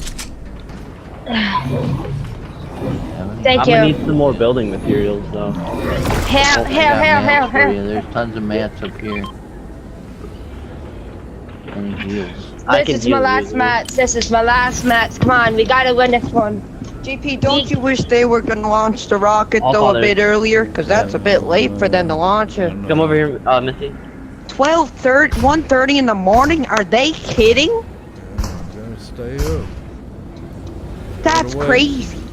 Who stays awake at 1:30 and does that? One team left, 4v4. 4v4. They're up by the balloon. I They're got up on the somebody balloon. on zip line up here. Oh, Do you think I that's should our bet guys. some money you won't fall Okay, I asleep? need some You know help, how guys. sometimes They're you up have on a the mini balloon. sleep They're or up on the something? balloon. Hush me. Yeah, they're guys, on top of hush. that other balloon. I'm trying to find somewhere to hide. Where's she? But GP, will you take a couple hours to watch it though? Let's see. We're top two. Top two. One of them's We're worth in the HP. top two teams. We're in the top two teams. I'm playing next game. I'm Come on, in. Father, I'm you here. got Down one on the bottom. Top two. I'm behind you. You're jumping down on him. I'm Ray, on you. get him, Ray. Get him, Ray! Come on. Let's Man, go, why are let's they go. why are Go they just launching the top rocket this ship hill. so late? We're Was in there the top something? two. Was there a reason why they're doing it so late though? We're in the top two. Come on, come on, come on. He just went back up there. Oh. Oh! Son of a bitch. You fell. Where'd he go? Where'd he go? Where'd he go? Where'd he go? Oh, they're about to die. There he is, right there. Come on, come on. Two dead. I got Nice. one below me down here. I need help. Oh! Where'd he go? Woo. Where'd he go? Last one. Storm, storm, storm. Oh! Oh! 62. That was not. Here we Oh go. my Come on, God. come on. We got this game. Top 23 two. Top white. two. He's right above me. Right above me. I'm dead. You're dead. Come on, guys. Let's do this. Pull this off. Get this kid. You might be dead here, DP. Shoot him in the face, man. There he is, baby! 2 in a row. Excellent. Alright, see you guys later, okay? Relics. When you guys getting on? See you All guys right, later. Lake's playing now. Now you have to deal with Lake. All day long. What a Crown. great Crown and build. All because of me. What a Because of win. Crack Ray. That was GP, will you take in that couple hours like to watch That it was though? four Will you listen people. to it? That was 4 people playing 4 different ways that Ah. won one game. We won I'm 2 in gonna a row. take. We're gonna play some games, and then later I'm gonna take a couple hours and watch that rocket. Oh yeah, we're gonna watch that damn rocket. That's for sure. I understand. See, I may need to restart my stream. I think I can do maybe one more. And then you have to get off Fortnite. I don't have to get it off. I'm just saying I need to restart. Gotta restart the stream. Oh, Crazy's gone. Crazy Lake, dude. What happened to Crazy? She's gone. She's going or whatever. So this is what we. Holy do. crap, Ray. What's going on with you? GP, will this be a once in a lifetime Crack thing? You're up tonight. this late though? Let's see you how drink many coffee or crowns we got something? now. How many I'm did you playing get, awful. Ray? Let's see, No, we got playing 20 awful. How many kills did you get last game? crowns. 12. That was insane. Oh, you lucky. Yeah. You lucky, GP. Oh. Oh, Father! Oh my Bro, I got you all God. beat. He's got 97. Are you shitting me? He has almost 100. Oh, I mean, Did he Meemaw's just got say over 200 by 97? now, I think. Oh, Father, how'd you get to like 70 something crowns that quick? Cause the last time I played with you, you had like 72. Yeah, I had a crack team the other night. We won like 10 in a row. Shreyas and the 2 other football players. Oh, on we've zero done build. that many a time, so. We were doing good. And now we got Ray. Oh my gosh. GP, will you He's have to take wrecking it some tonight. coffee and stuff to keep you awake, though? Probably, right? He'll have I'm his gonna coffee. need some coffee. I think you're on. Man, something. I don't know what I'm Crack. gonna do. My eyes, as soon as the rocket launches, I'm gonna fall asleep. You too, Father? I mean, you don't have to watch it live. You can just watch it later. Because I guarantee you there's at least somebody Why that are they doing it pre-recorded so put them- late, though? Like, what the heck? Well, Isn't it usually like 10 or 11? 4 times, I think. This is They the what? 4th time they tried to launch. This was 4th. They canceled it 4 times before because of technical problems or leaks or something. Oh, it's stupid. Oh. They could have done it way earlier, too, right? Yeah, well, I don't know. Depends on the weather. And how long it takes them to. Were they gonna launch it at some point though? So what's the point of launching that? This is supposed to be an unmanned A GP here? rocket booster to measure. A GP here. Where'd he go? How it has ultimately it's supposed to get us to the moon, get a manned mission to the moon, but it's going to be like 20 years. If it's gonna be 20 years, I'm gonna at least be that old. But GP will take a couple, like an hour or so. GP, will you watch the NASA stuff way before the launches? Yeah, I'm probably gonna restart this stream after this. And watch your NASA? No, I mean, See you tomorrow, Nicholas. I'll be back. I mean, Puchin. I want to play y'all. 10:30 p.m. for what? Just hold on. Do you have to have some coffee? No. What do you have to keep you awake though at 1:30? You got Red Bull. Like, damn, they 4 times. Red Bull. Can you ask Grandpa what time was it it is 4 right now? times? 4 times they were supposed to launch at GP and they didn't. Right now I know, it's like, they may not launch it now. right but now it's I'm 8:04. gonna be Same up for just in Grandpa. case. They What might is the not purple launch it walkie-talkie tonight. They do? might wait till tomorrow. If they can't launch it at 1:30, they're not gonna wait. If they can't launch it tonight, they have to wait for the moon to make another pass, so it'll be 2 or 3 weeks. Because they have to wait till the moon's What does a in the purple right walkie-talkie position. do? Alright, Oh, I hate till this it's like a huge circle. moon? Look at this circle, bruh. well, that's pretty far. Blue mark's away from the bus, so we should This be is alright like over a here. horrible circle right here. Look at Careful, this damn Ray. thing, man. If you can, try to push over towards us, Ray, when you get a chance. But you won't be on Fortnite the whole night. You'll be watching your I NASA, gotta go help right? Grandma get back in bed. Let's Yeah. see. You do? I'm gonna hide in this cave over here. Is she calling you? Alright. Yeah, she's calling Okay. me now. Hold on just a second. Alright. Okay, go. I gotta get in this cave first. Grandma needs you. Man, I feel bad for old grandma though.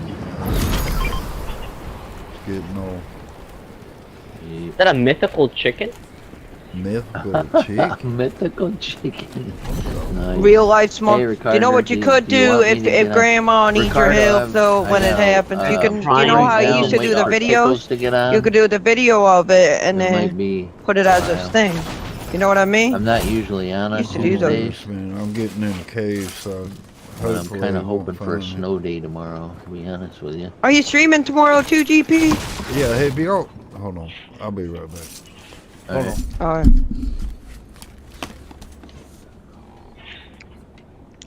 Oh no! Do you think GP will be awake tomorrow to do the stream? Oh, jeez. I don't know. Good question. He's going to be up late. I know. He's I won't never be. up at. I know for sure he's never usually awake at 1:30 streaming.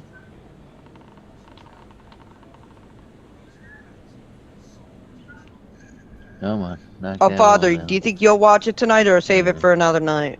I don't know. I might be up. I don't know if I'll be on the stream to watch. Is your wife back? Yeah, she's home right now. Remember the other night when she wasn't home? We don't talk Yep. about it. Yeah, right.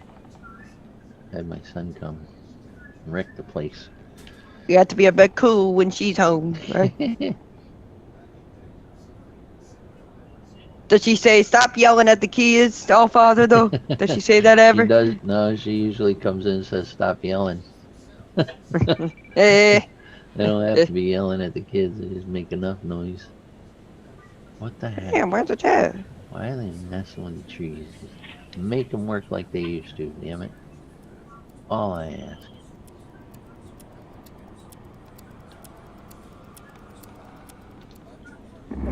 Oh, wrong button. My fault. Man.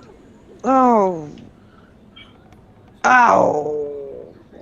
Pennies from heaven. Pennies from heaven. Are you lucky, bro? I don't. GP will be so upset if they don't launch it tonight, though, because he's waiting all night just to do this. Right? That would suck. No! Somebody found him. No! Ooh, okay, stream sniper. Could be. Unless he just hit it in like an open. Okay, there's no. bush. I never see GP die like that though. He's sitting on top of a hill. Oh, he didn't make it into the mountain. What? What? He said that the hell? He said he was gonna sit in the bush. Yeah, a bush on the hill. He's got a crown too. That sucks.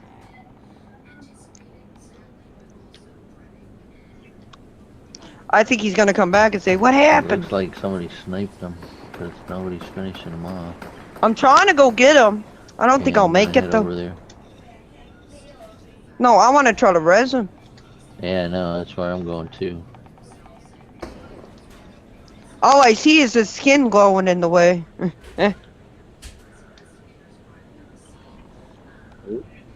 Get him, like, get him. Get him. I'm not gonna get him. Tickles. You get tickles from here. Damn, You died, I you just got back. You died. What happened? How did that Yeah. Someone Somebody. found you. How the hell did that die? It's called that. Someone found you. You can't res me or nothing? I can So we res you. tried to get over here to you. I didn't see you wasn't die. doing nothing but sitting in the cave. Oh, Father, someone found you're right near me. Yeah, I just got here. Lake was down there trying to get you Well, who too. got my card? Lake. Wait a minute, why is it? I got your card. That's Lakey. He got no shield down Oh, there. I see what's going on. I get it. Got him. I Nice. get it. I get it. wanna Goddamn, rebuild? Blake, where we at? Oh, Send somebody's it, shooting. man. Yeah, I'm going to say. Oh yeah. Where's that coming from? We're the center of the map. What are you doing? GG. Jesus, I'm dead again. I can't believe you're at the center of the Damn it. map, bro. Look how many people are on me. Yeah, I'm coming. There's nobody here. Well, my freaking ass is gone. No one here. There's literally nobody where I am. And you just went away. Stole your kill. Oh, bro. Sure. I can't believe that. I know, can't believe right? no one saw you. No I can't believe shit, someone. Sherlock. Did you make it into the That's the cave? first time in ever were I you see on it the out like mountain? that. AFK. Well, at least I made it out of there. Llama, llama, llama, llama. I see a llama. What are you I see doing a way over llama. Oh, I'm He- chasing a llama. how'd you end up over there? I rebooted I'm it. shooting a llama. Oh, way over there. The opposite direction. Alright, Lake, we gotta get over to Shooting this GP. Let's get these balloons and fly over there. Oh no, he's got a... Alright, let's go over here.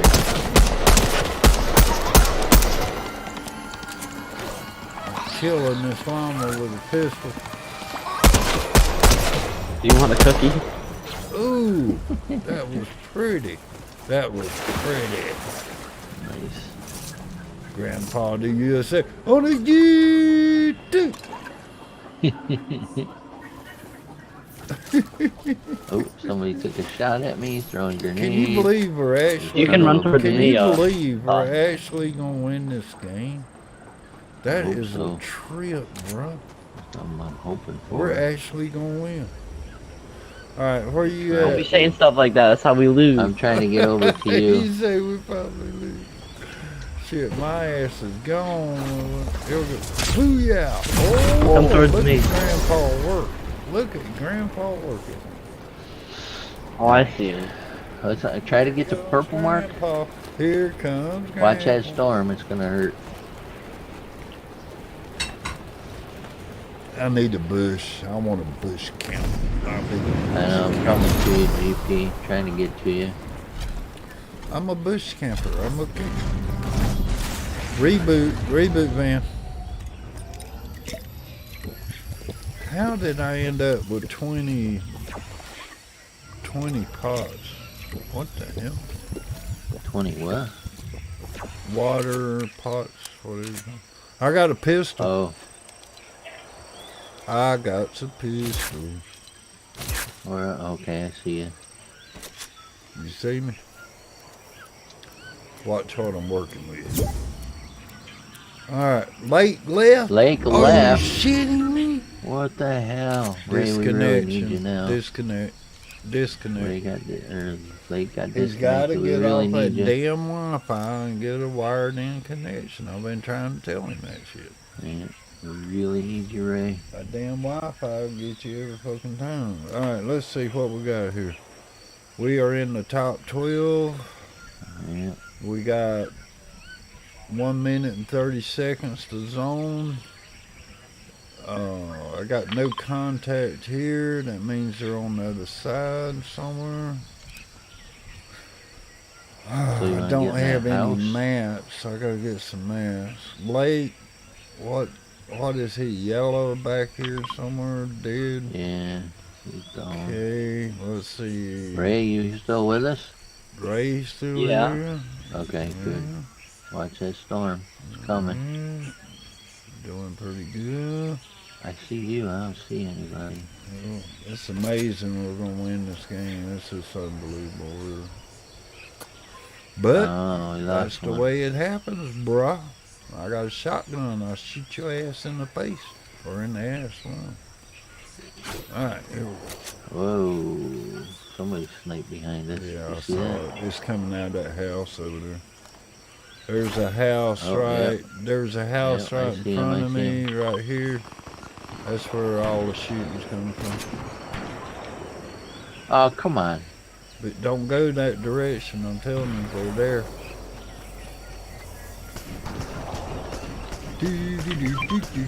Here come the grandpa of the USA.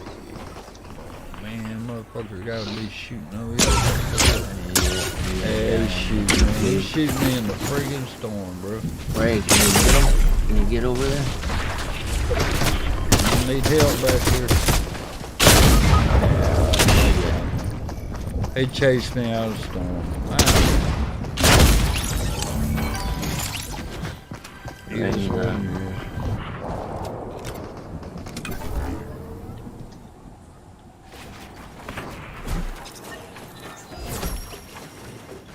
Damn, I wonder what happened late, man. I can't believe that shit.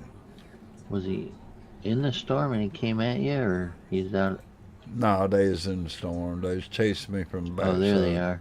Got a big build here. They're all right about here right now. Coming up. I just killed 2 guys and my controller died. They're waiting. They're waiting. That's the one that got me.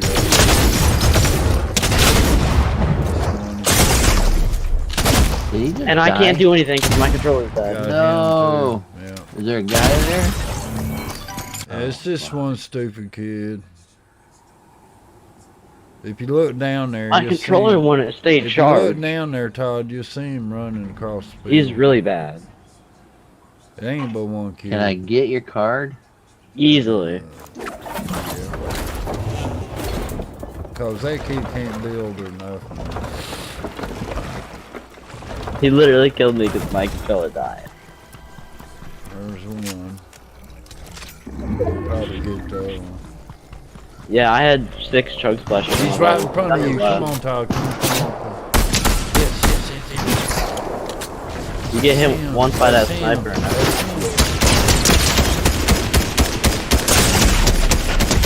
Got him. Where's my crown? Good job. Throw 2 chugs while you're running. Oh shit. Oh, you're getting shot in the back. Damn, who's shooting me in the ass, man? What the hell? What? I was behind the wall. How the hell did that happen? And why would he be in the storm like that? That's stream sniping shit. They turned around just for him. No shit. Stream sniping bullshit there. Oh well. I gotta start a new stream anyway. Alright. I'll invite you later, Todd. Alright, sounds good, GB. And I really like playing with TT Ray. He's a great player. He's very good. Very good player. I hate that last game sucked, but I had to go help Bruno. But let's see. Let me go ahead and end this stream. We'll pick it up top of the hour. What time is it? 8:17. I'll be back around 9. You gonna be on then? Should be. I'll probably be with Tickle. Well, I'll check back with you then. Alright, sounds good.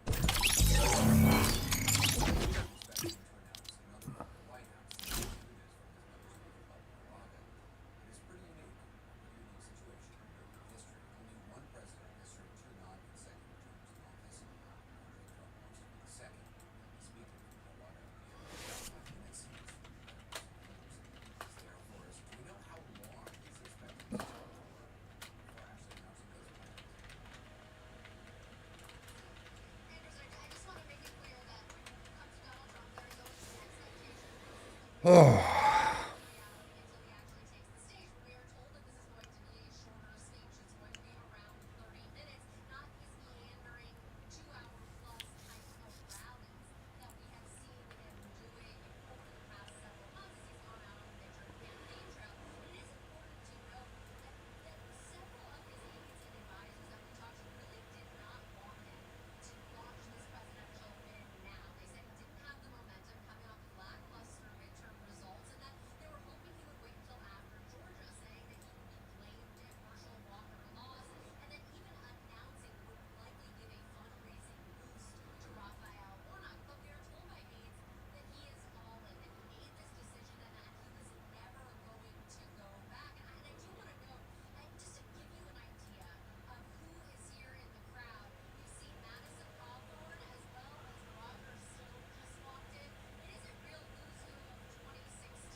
T-minus 4 hours and 12 minutes and counting here at the Kennedy Space Center in Florida. They're looking live at the Space Launch System rocket with Orion at the top, getting ready for a launch to the moon. We are currently in the midst of cryogenic tanking the upper stage of the rocket after a 4 hour and 23 minute successful tanking of the lower core stage. Currently, both liquid oxygen and liquid hydrogen on the upper stage are in fast fill, which is a great milestone.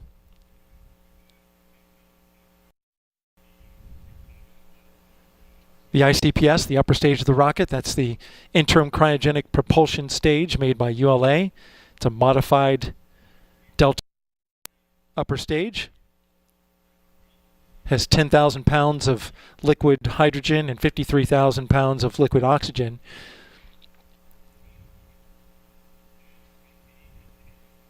The liquid oxygen team reporting out that they'd like to pick up the pace a little bit on their side of the upper stage. So far, we've had a pretty clean count.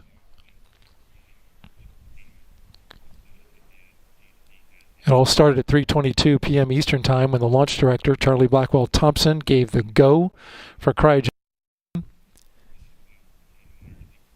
Finished that tanking at 7:45 p.m. Eastern Time.